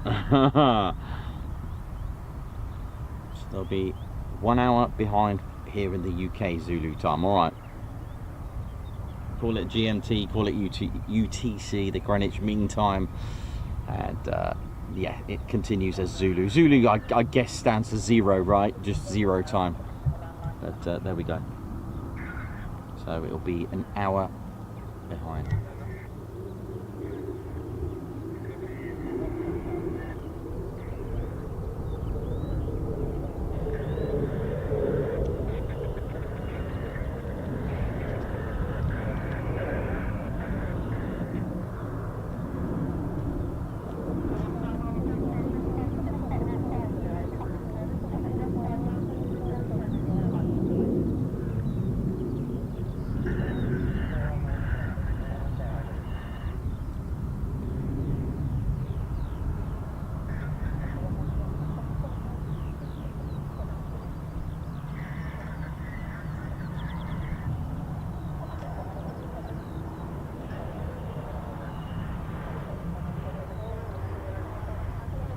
Paul Briggs, oi oi, good to see you, man. All good.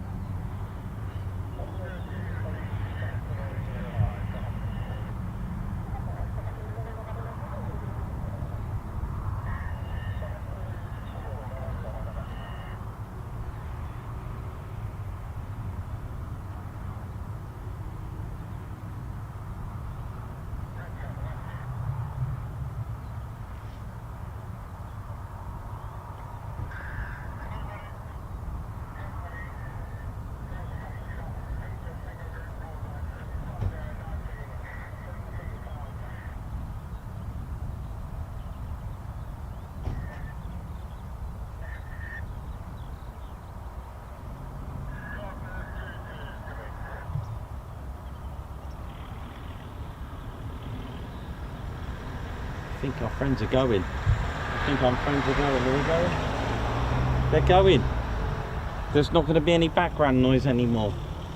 That's the end of it. I now have an absolute headache. I'll take the pin message off.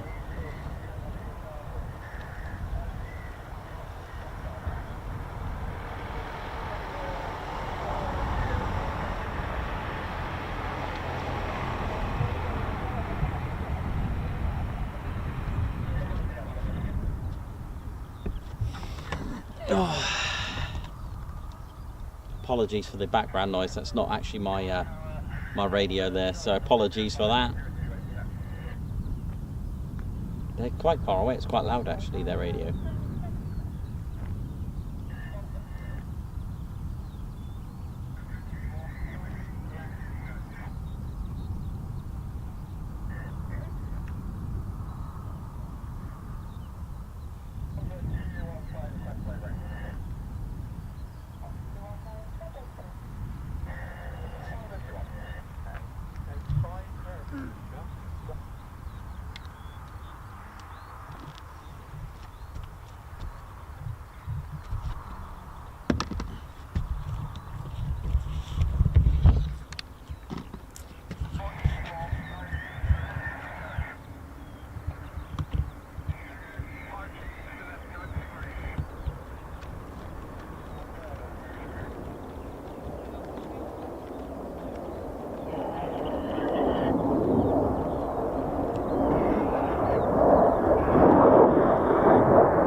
Rolls Royce.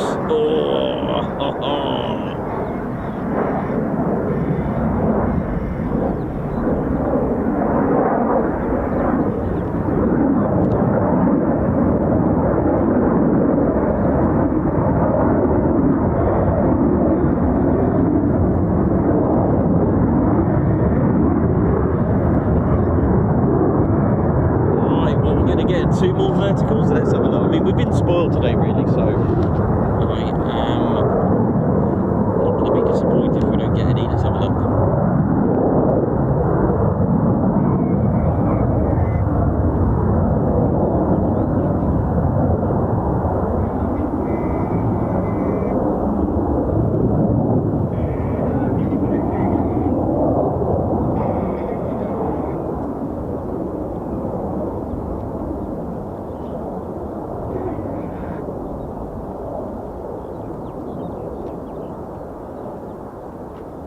This looks good. Yeah, this looks good for a VL.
incredible. It's something to marvel at.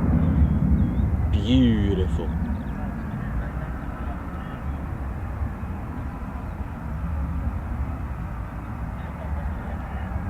More VLs. I mean, we've been absolutely, of course, this is all military training, so they're doing their jobs in the end, but as enthusiasts for what they do, and ultimately, not only is it something that we are fans of, but the purpose is, the ultimate goal is securing our UK airspace, which is incredible. So not only are we enthusiasts of that, we're fans of the whole purpose of it. So incredible stuff.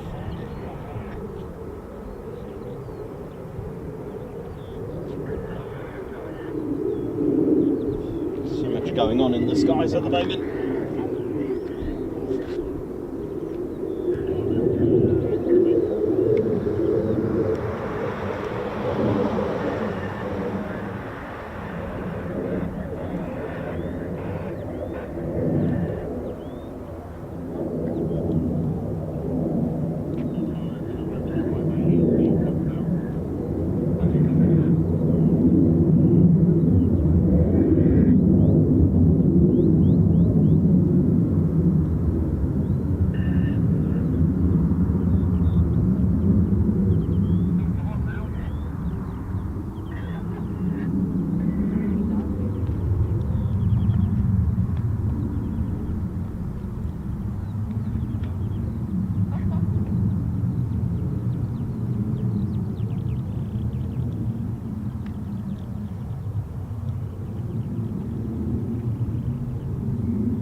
Rock 8 Chappie 54, you're welcome.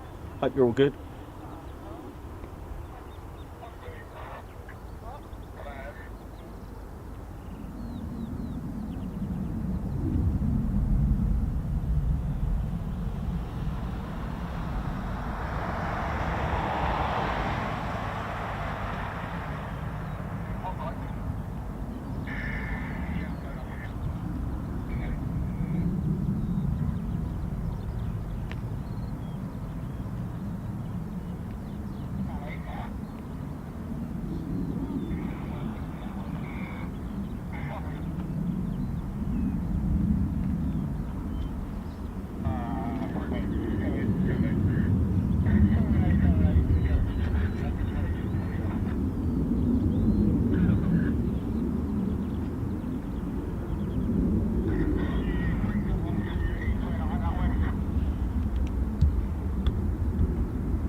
So the background noise has finished for now, and the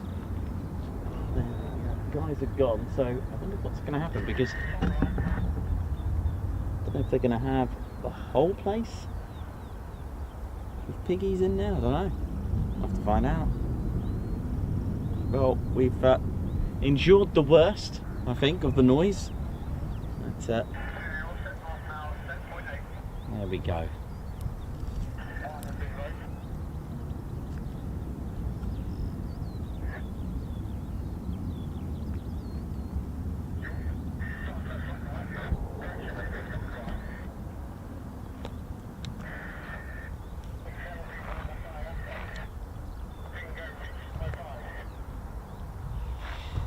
There we go. So we're just literally hanging on for the F-18s at this rate, so I will depart shortly, I think.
So F-18s are still out there, they're quite away yet. Not heading back just yet.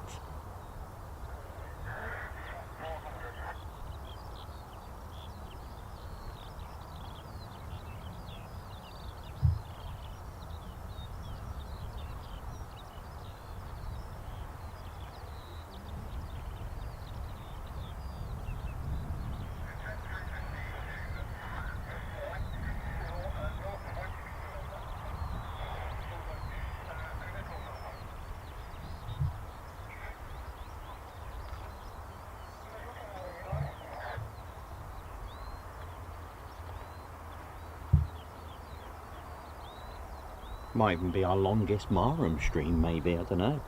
Could be.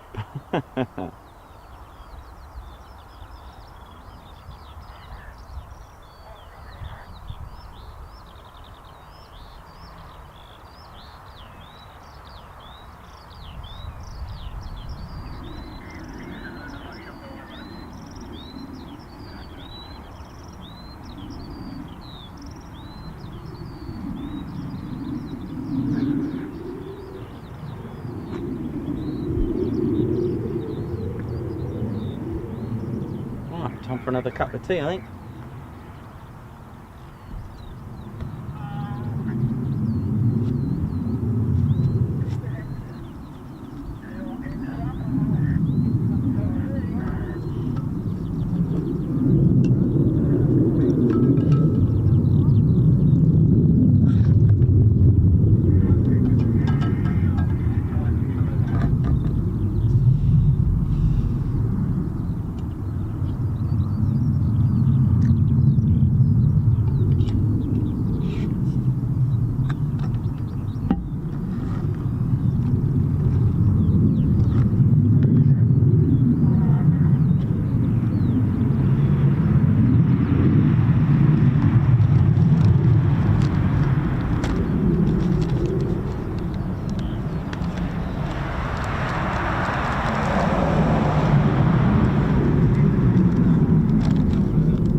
Okay, looks like we've got more F-35s on the way back. Yeah.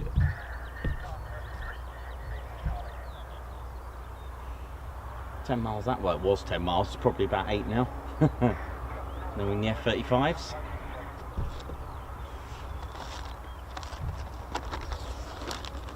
Call sign for the F-18s is Jedi.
Right, here we go, 2 ship.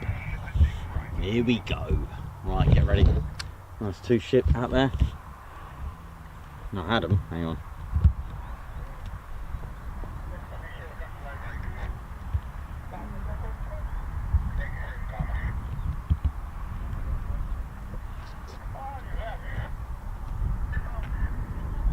Go on, Marham, come on.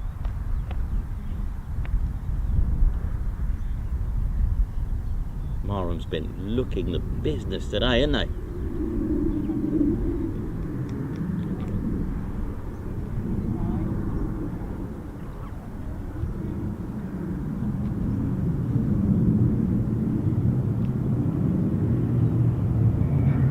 Oh, that's what I'm talking about.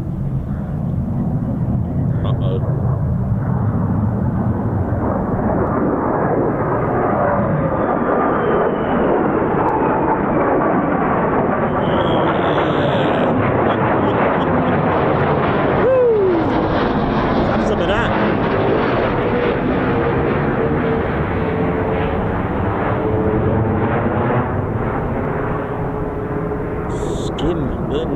Skim the van, innit?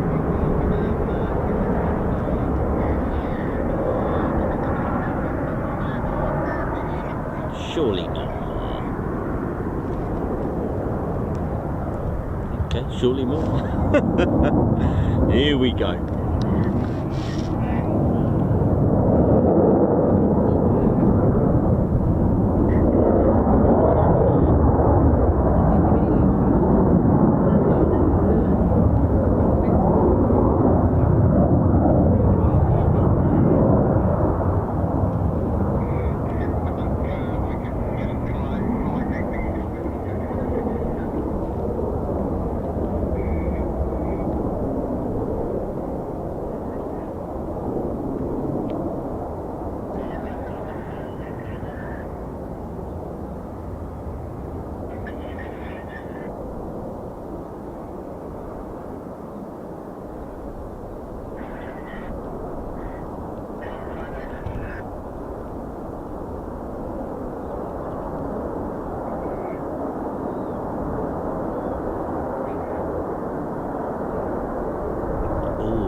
Be a slow land.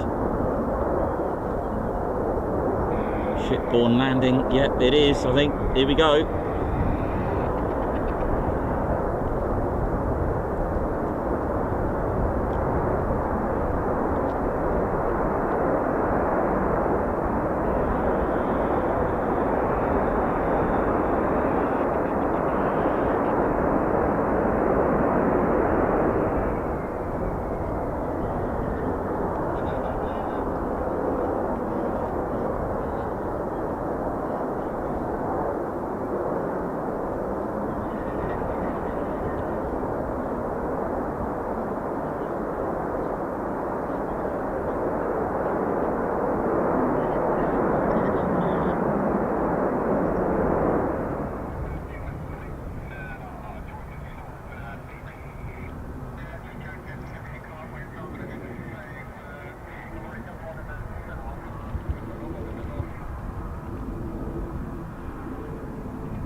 beautiful, isn't it?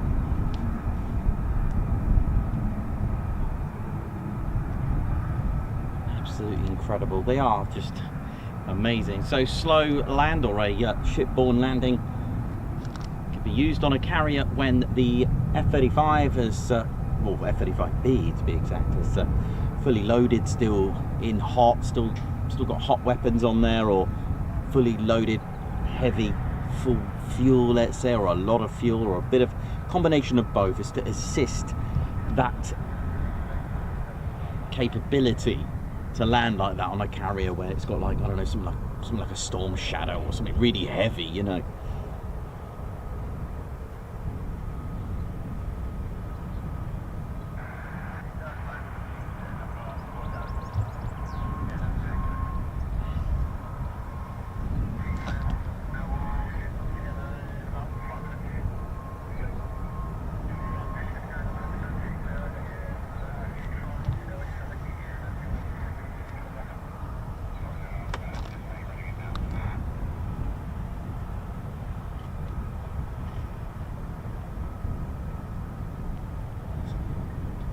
Oh, in a second, look at that, 4th gen, 5th gen, look at that.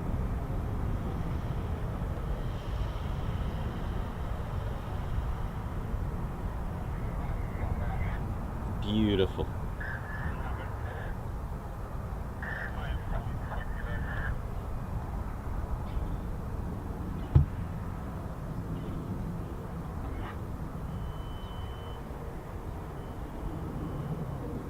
Go again. Look at that lovely shot.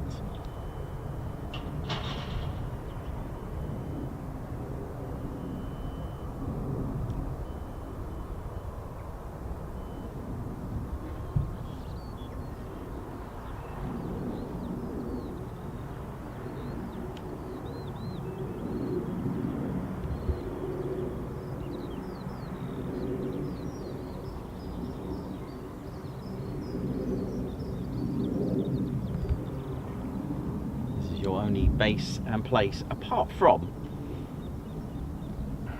well, in the UK, that is, the F-35B at Marham.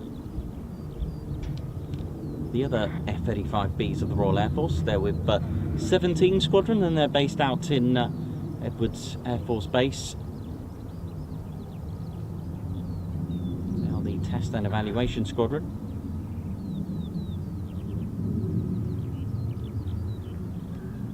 Based here is 809 Naval Air Squadron, who stood up again, recommissioned in December 2023, took their first flight in January of 2024, and of course 617 Squadron arrived with these as well.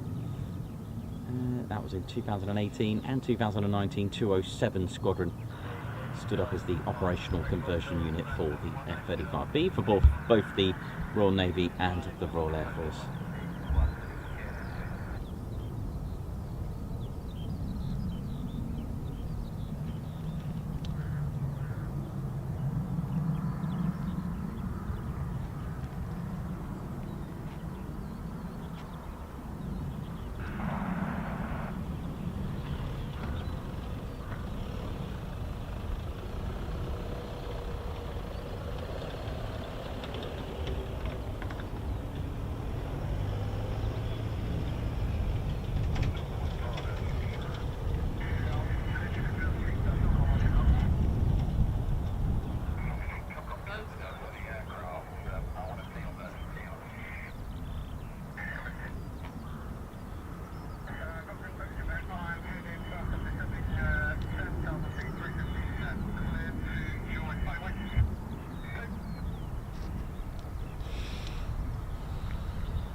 I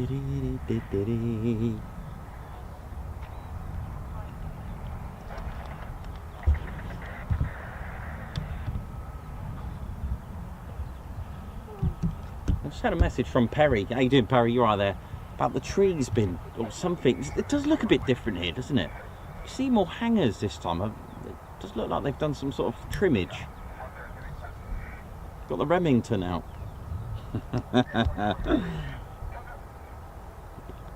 Just to, you know, give us a better view. You know, they fought for the Ted Coningsby channel. You know, they were like, yeah, he's just got a. It's the same with this building here. This went. Do you remember this thing here? The green hut thing. That gone. Yeah. Just, you know, so the TCS can have a better view. Brilliant, isn't it? Just kidding. I have no idea. And all the caravans have gone as well, and the boat and the Portaloo. Even the Portaloo got it. There was no escape for the Portaloo. I hope there was no one in there when it happened. You know, imagine the story. Oh, I was in there. I was in the Portaloo there now, and then I ended up in Nottingham.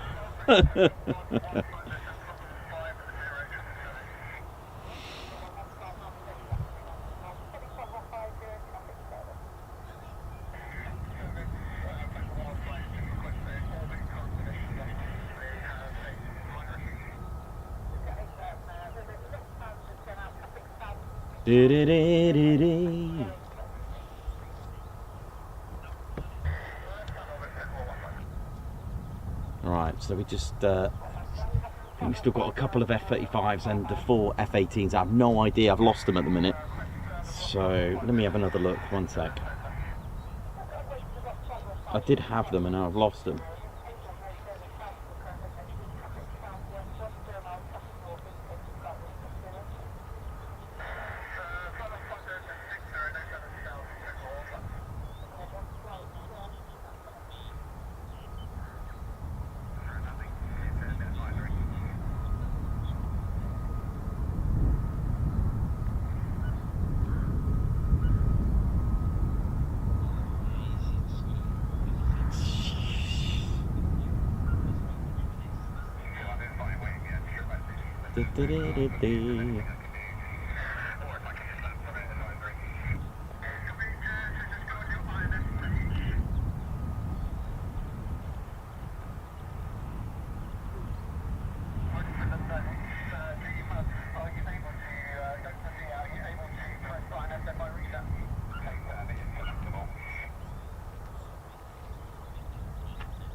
There's our lovely F-35Bs just chilling in their hangars. Look at them. You know, I know that Marham does get that reputation for being not the busiest, but today it's certainly been a busy one with 18 F-35 departures, which I think that might even be our record for here. I'm not really sure. It sounds good. Sounds good for it, doesn't it? But there we go.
Ba-ba-da-da-ba-ba-da.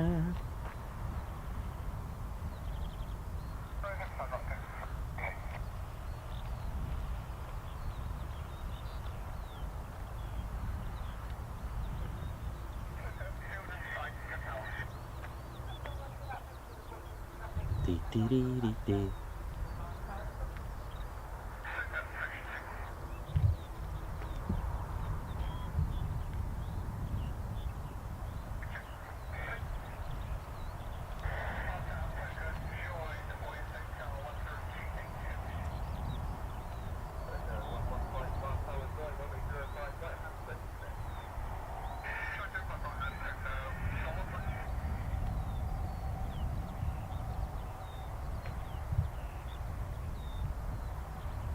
Hope we're all good, ladies, gents, and teddy bears, as we, well,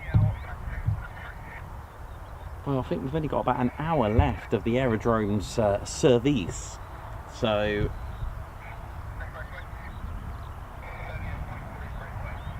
guess we're going to ride this out to the end.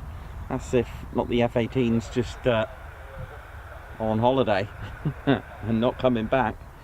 Thanks a lot, everyone, getting the TEDs out. Hope we're all good.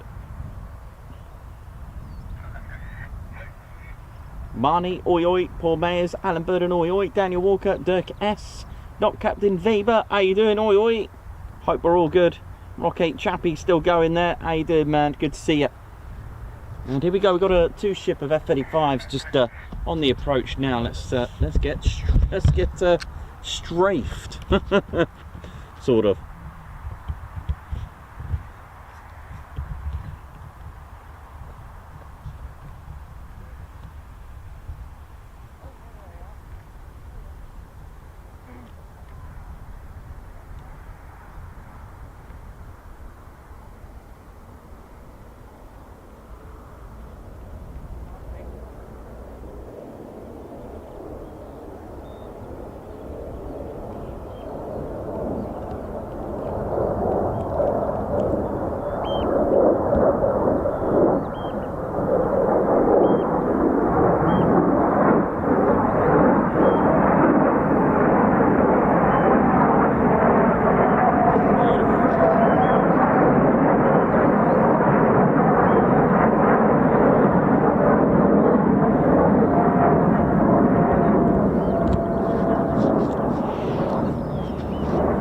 Today's work. Look at this. That's what the guys have been building. Look at it.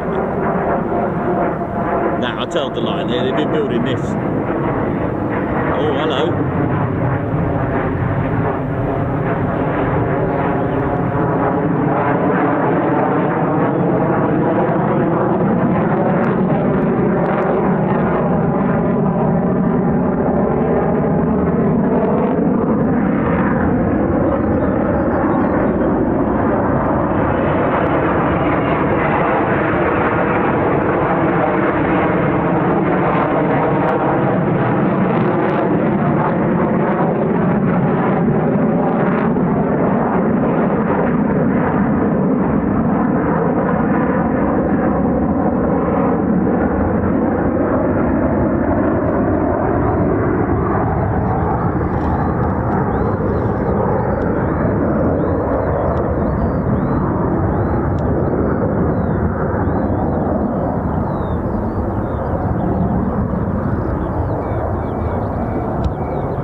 Beautiful. And more vertical landings.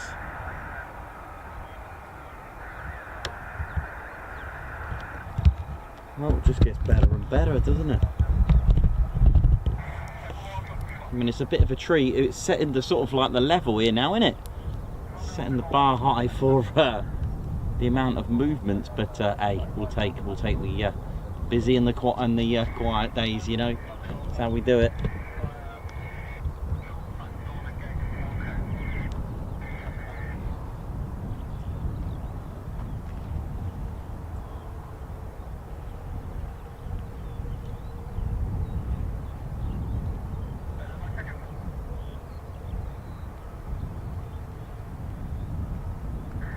That's how you do it.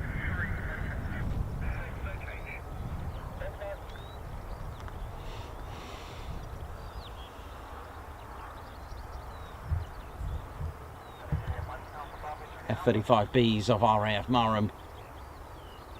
Three main variants. The A variant, which is a conventional takeoff and landing, just like the F-15 or the Typhoon or the F-16. Got a G rating of plus 9G on that one, so it's a slick, very agile F-35A. Now this is the B variant. This is what you call a STOVL aircraft, short takeoff and vertical landing. Different engine to the A and the C. This B variant, although does have a Pratt & Whitney F135, the variant is the PW600, and it's almost double the size of the A and the C variant engine. Drogan probe refueling, plus 7G rating on the airframe tolerance.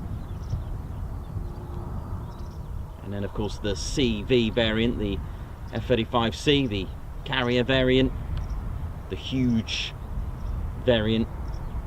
Folding wings, it's got an extra 4-foot wingspan on each side, so that's about 2.3 meters, which means the wing area is massive, and that's a typical airframe airfoil for a carrier. You know, the larger the wingspan, the bigger the lift. It's also got a different airframe than the A and the B, the F-35C, because it's a carrier variant. It has to put up with the stresses and the tolerances of being on a carrier. Now the F-35B is the only one that doesn't have an arrestor hook, but although the F-35C does have an arrestor hook, it's not like the A variant or any conventional takeoff and landing aircraft, because it's different on a carrier. It's got a lot more stresses, a lot more strain on it, so the airframe's stronger, the arrestor hook's different. It's got a twin axle at the front, so two wheels at the front. So the F-35C's got 4 wheels, shall we say, 2 at the front, and it's got a strengthened axle at the front so that it can get pulled along by the catapult on the carrier variant departures. The C variant is an absolute beast. Like I said, it's got a massive wing area and folding wings. It's got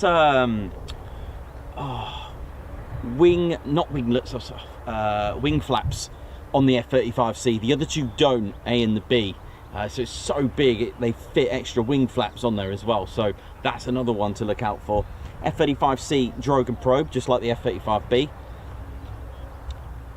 So there's your ABCs. They are all different, although max speed on all of them is a Mach 1.6.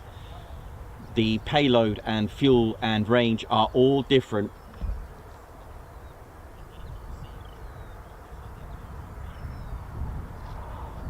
A and the C are the same payload. Range on the A and the C are different. The B is the least. It's heavier due to that massive engine that it's got in there, but hey, you could park it in your local Walmart or Asda, innit? How does that work? Because it says car park.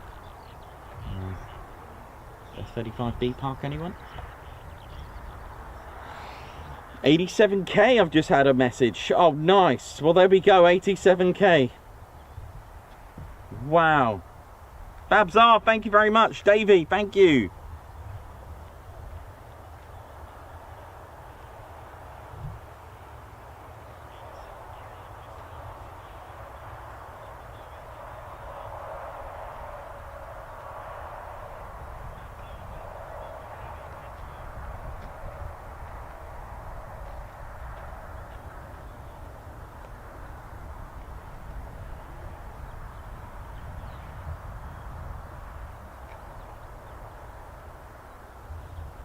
So it's literally just the F-18s now. Not sure how long to give them really.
Well, what a day we've had at Marham, right?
Thank you very much, everyone, for your lovely words.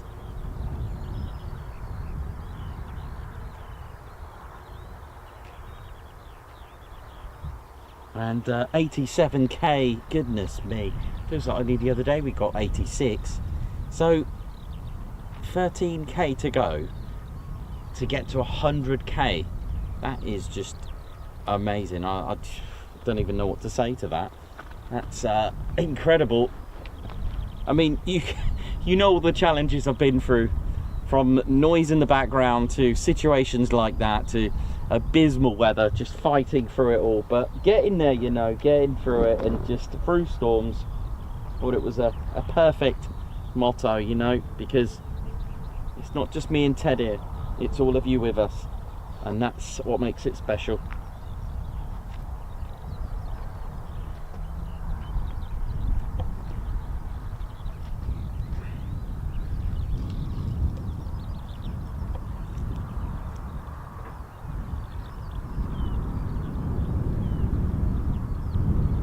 Thank you very much, James S. Congratulations on your 6-month membership.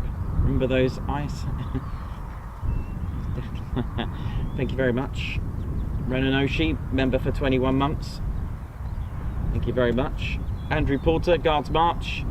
The Nikos and Ted's trip home. Thank you very much. Avro Al, congratulations, Guards March, for reaching a 24-month milestone. Highly recommend becoming a member. Great channel. Thank you so much, Avro Al, and well done on your 2-month membership. Your badge has turned green.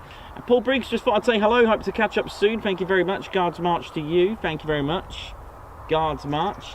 8th day for a Ted treat. This is what I love about him. Every day find something different and exciting for Nikos to commentate on.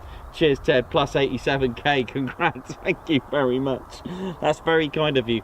Andrew Porter, 87k our year. Thank you very much for the super chat as well. Hope you enjoyed all the new history. Like I said, I found out about 1418 flight, and also I didn't know there was like a Mosquito training unit here as well. So again, lots of things, and I put together and tried to draw that complex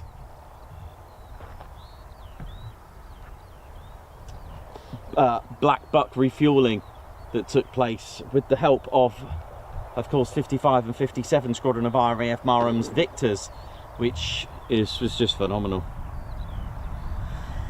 Well, although I'm wearing a hoodie and I've worn it throughout the day, I'm lucky I'm wearing it now because the temperature has completely dropped now, it's depleted. So it's been a lovely sunny day. I'm not sure what to say on those F-18s just yet. I mean, I'll have a quick look. Let me have a little look, see what's going on with them. Oh, hang on. I think they're heading back. Yeah, they're heading back. I mean, it's, yeah.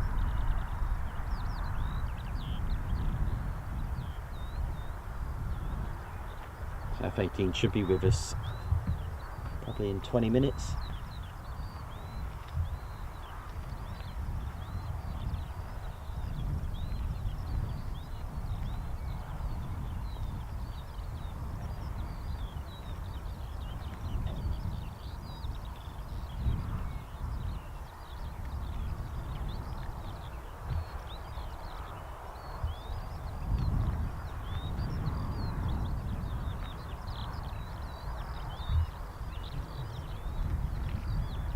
Thank you very much for your kind words.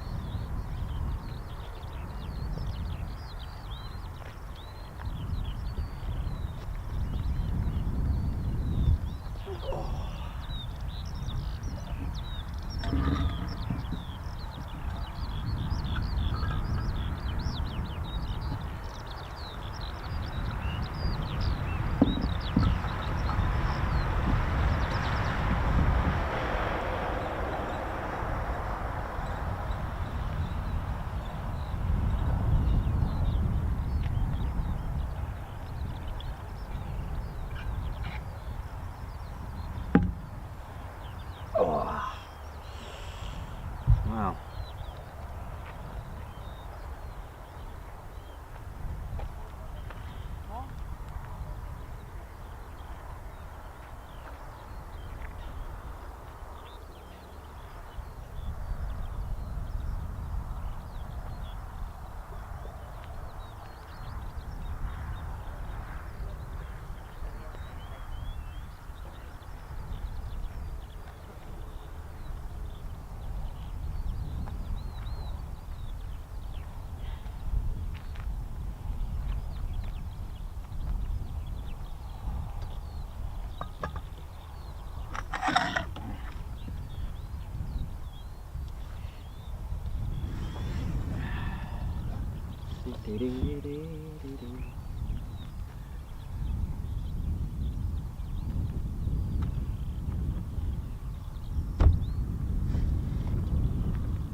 Oh, thanks very much, everyone. And it all helps. Thank you for those super chats. It all helps for the end of the month as well, so that's absolutely brilliant. Thank you. Don't forget, we were a week behind. We were a week out this month, as I took a week off for my one of 2 holidays, of course, that I do for the year. My next one is in October. Looking forward to that. I'll be going back to my roots, back to Somerset, ladies, gents, and teddy bears. I know. I love my holidays here. I love it. I just love exploring. And there is just so much to explore.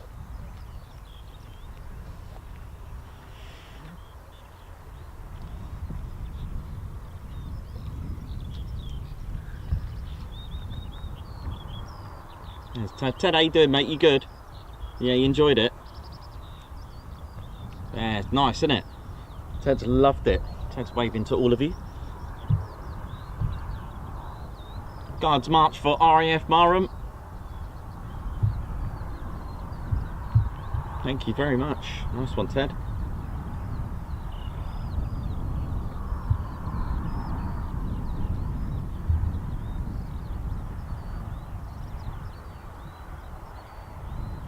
James S for 87k, very well done. Incredible hard work and perseverance. Thank you very much, James S. Guards march, thank you so much for that. Wee Stevie Boy pocket chair, thank you very much for that as well. And the pocket chair made its first appearance. for the first time for this year.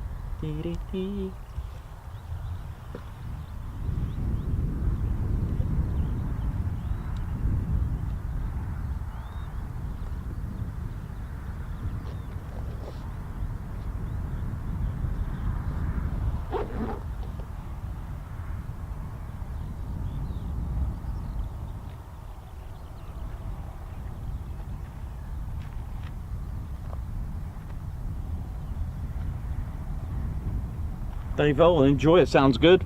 Chomi Schomburg watching from Finland, if I remember correctly. Durkas, oi oi. Yeah, I know. We're not that. I've lost my words. Been a long day. We don't usually stay this long, do we? So we're usually tucked up in bed by now, and eating salmon and then tucked up in bed. So it's a little bit of a late one for us here at the Ted Coningsby channel, but it's either see ya or yeah.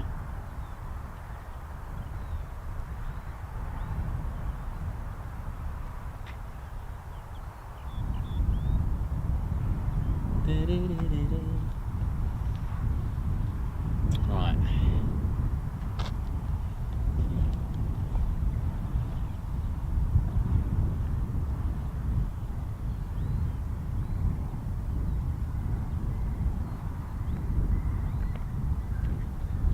Curlew. Nice little birds. Make a very individual sound, don't they? But, as we come to the end of the stream, we should have our F-18s back.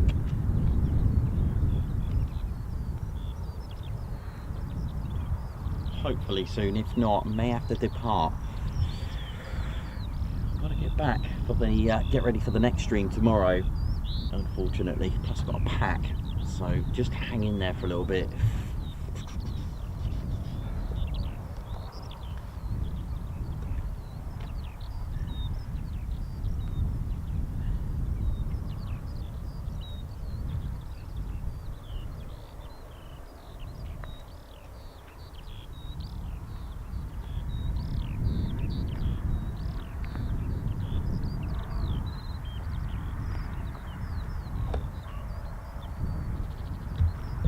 Oh, thanks for smashing that little heart as well.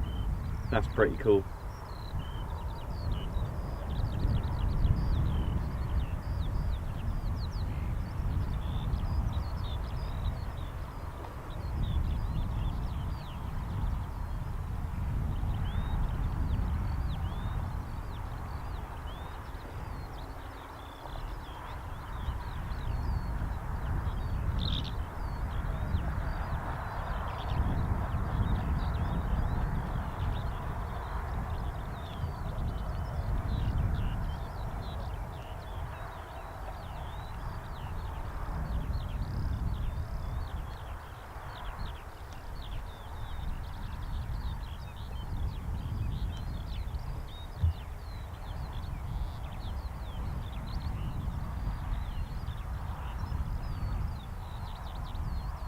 Liam Ward, oi oi to you, how you doing?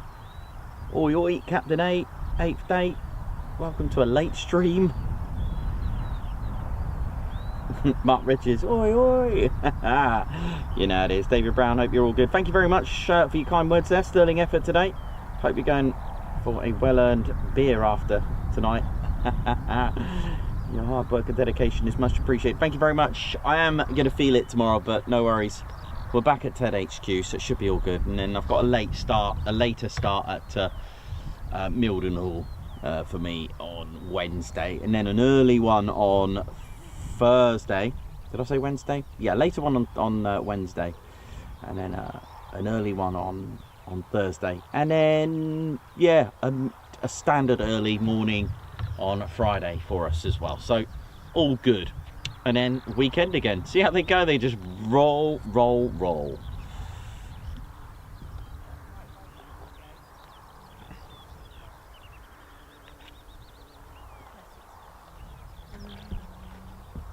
Can't wait any longer. Yeah, I know. I'm tempted as well to finish. I think they're about 20 minutes away. Oh, are they? Yeah. Well, the aerodrome closes in just over half an hour, Oh, so does it? they need to get back within half an hour. Well, we might as well hold on then, boys. Yeah. I thought I heard them on the radio say they wanted all jets back by 4:40. Oh, that's a long time ago. Don't forget you got to add 1 hour Zulu, so 5:40. But that's gone. Also, unless the F-18s have, but they've got, and yeah, well that's what they meant for the F-35s. Yeah, okay.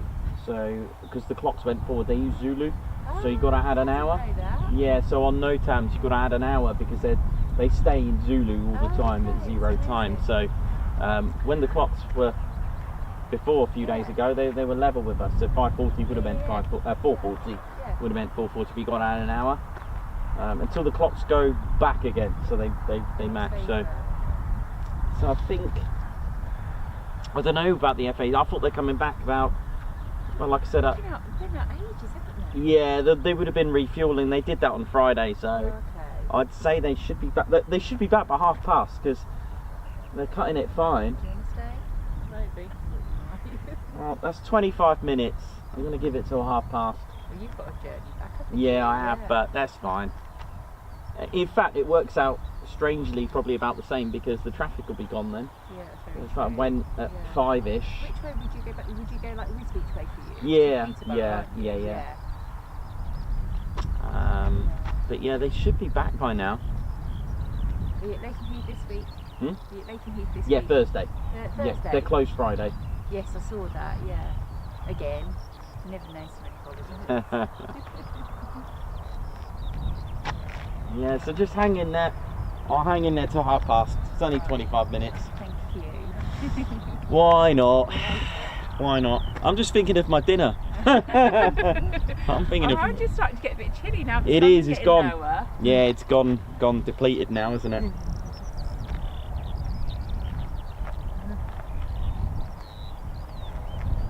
There's still 2 F-18s over there, right? Yeah.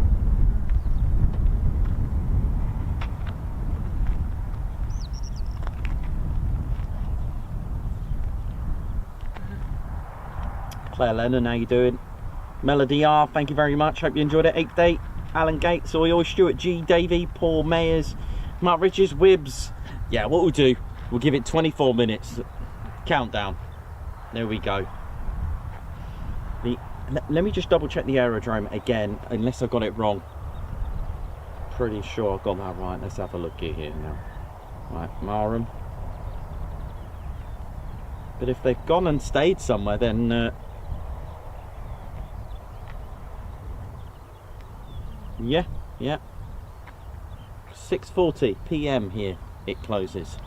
So unless they have actually gone, let's have a look what's going on down the okay, I can see ground crew out there. I've been too intrusive, but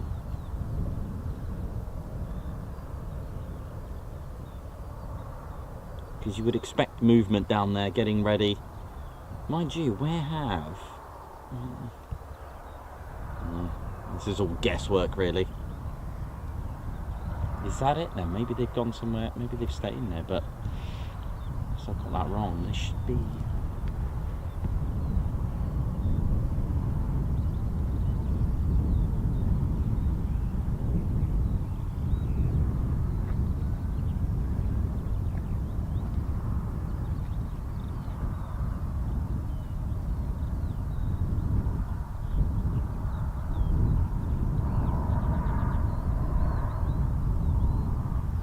Yeah, I'll give it 24 minutes. So yeah, I'll literally 22 minutes.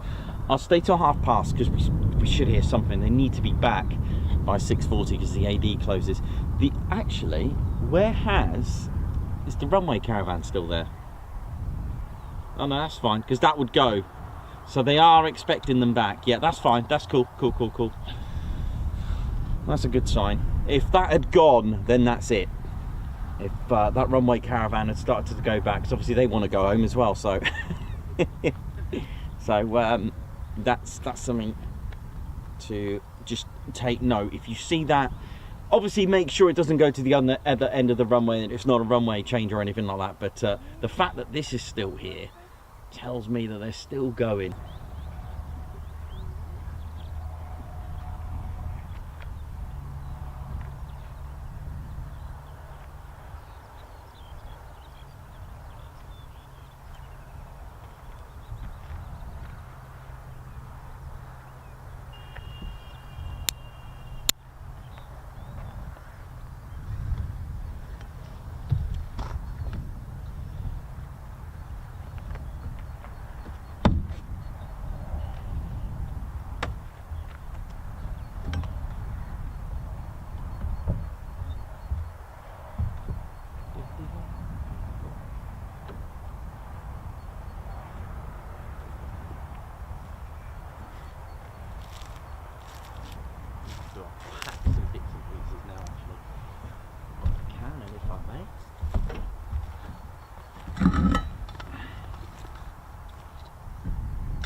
Thanks for joining us, ladies, gents, teddy bears, as we wait. So we're just going to call it the last 15 minutes then. Should be back by now. Or at least not even checked in with approach yet. So it's looking good as the tankers are heading back, as you can probably see. So not sure. I can see a ground crew there and a few others, but we shall see. Bit of an odd one, this one.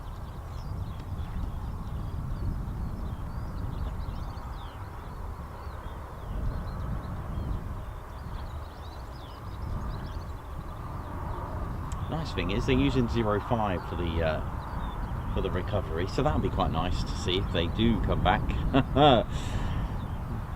There is the possibility that it could have gone to another base. Maybe that was part of their exercise. You just don't know. The runway caravan is still there.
Might get a hair crossing that little bit there. Let's have a look.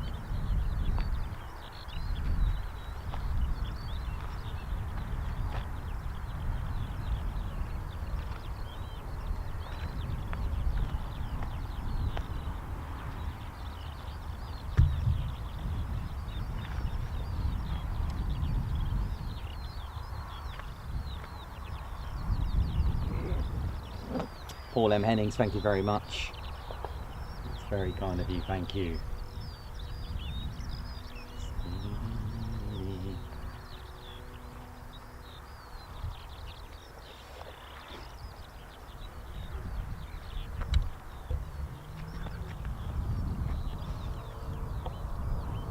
Paul M. Hennings, thank you very much for your super chat. That's very kind of you, thank you very much. A Guards March to you. 87k outstanding, and to help if you miss your tea, Nicholas and Ted. Thank you very much. That's very kind of you, thank you. And Melody R as well, thank you for the super Guards March. Thank you so much.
So, TED HQ tomorrow, ladies, gents and teddy bears, as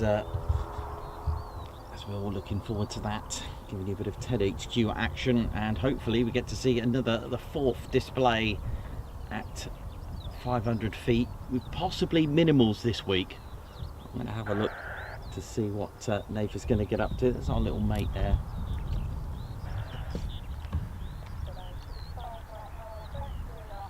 Finally, they're here. Yeah, it was worth it in the end. They're checking in Jedi flight. Bang on cue, 20 minutes, as I said. Yeah, that's not bad working out from... Here we go, Jedi flight, finally.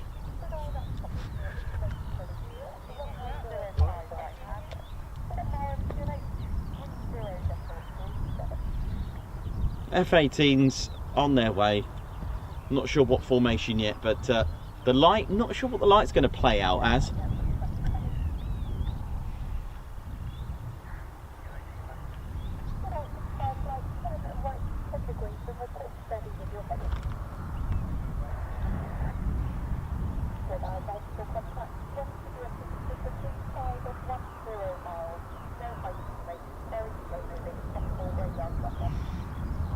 Okay. So get...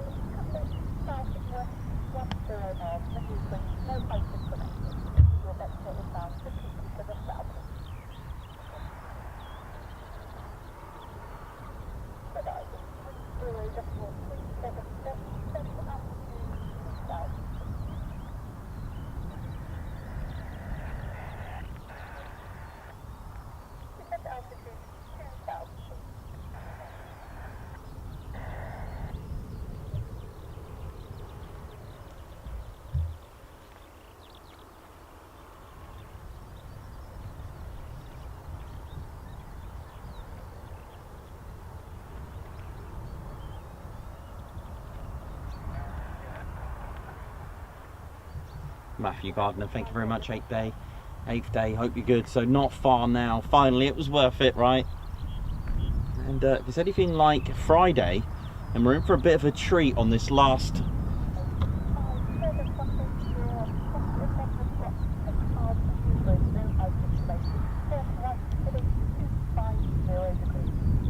Let's see what we're gonna get.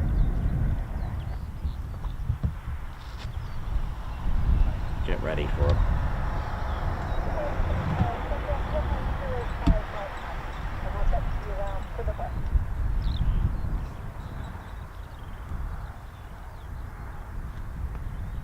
About 5 minutes out.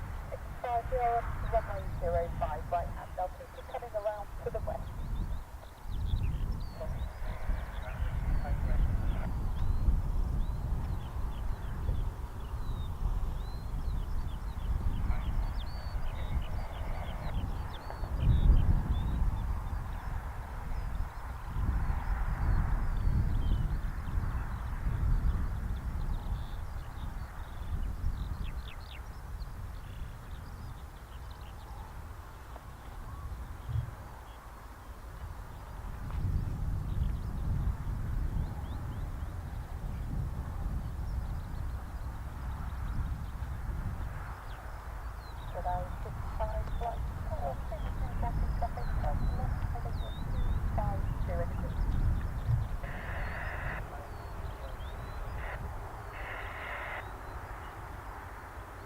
I mean, to be honest, we don't really get F-18s here, do we, that much? Apart from York Knight or any Cobra Warrior participants. But always reminds me of York Knight when I see F-18s. That was the first time I've ever seen them at York Knight. It was really exciting when I first went to Leeming. I had no idea. I was just putting the puzzles together of this military aviation plane spotting. Had no idea. I was looking at Leeming and I saw what I thought was F-18s on Google Maps. Didn't have a clue what it all meant. People were talking to me and I just didn't have a clue what they were saying. I remember the support aircraft, the Bombardier. Oh, here they are. 4-ship beauties. This looks good.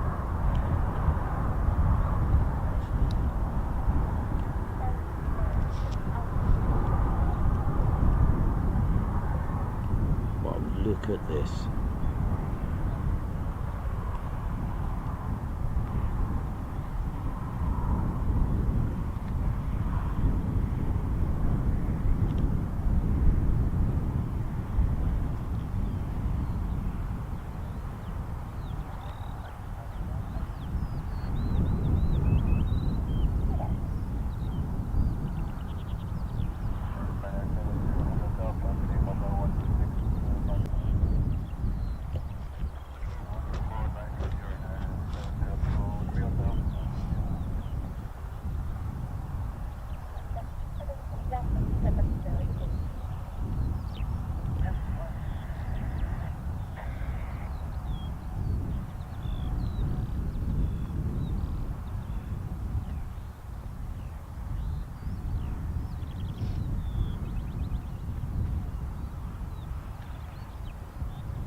good, wasn't it?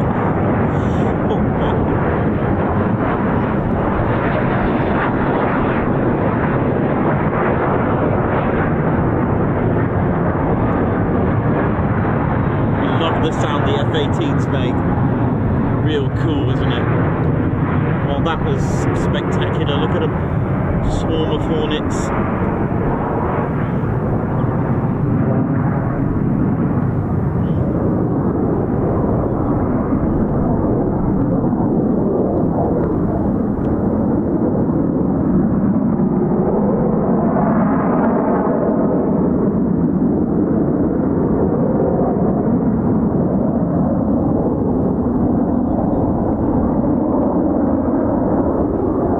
Silhouette looks good, doesn't it?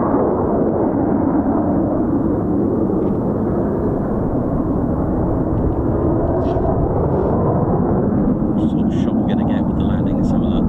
Okay, so we're losing a little bit there, really.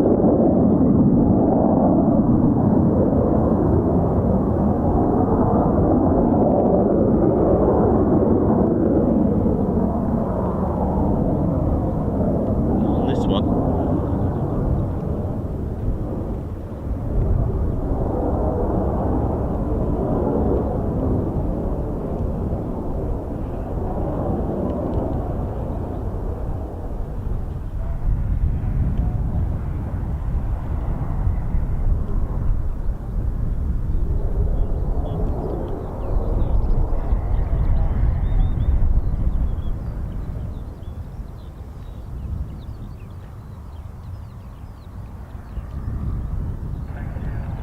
And the last one.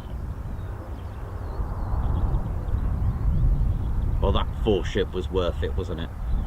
Shame it went straight into the sun, but hey, it was fine.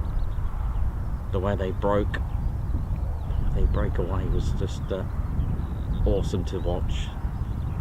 As we come to the end of the Ted Coningsby stream. And there we go, all back safe. Well, it's time for some food. There we go. Well, what a day. It's been an incredible ride today, hasn't it? What a day.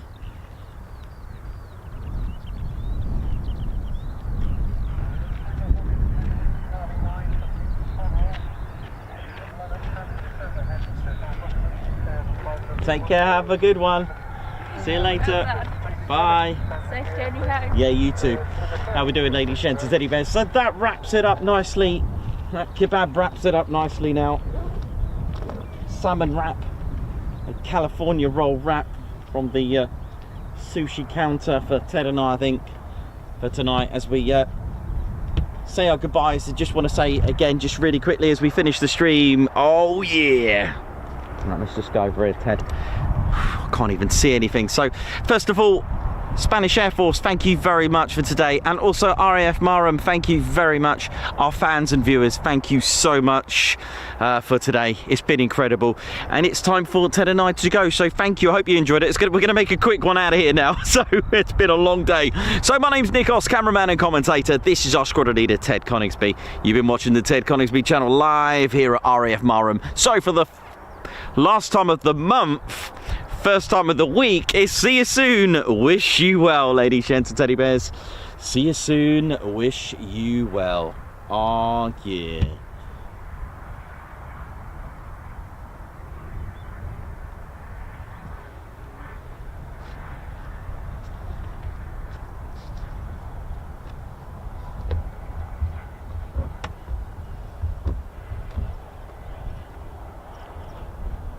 Hit the button, Ted. Hit the button.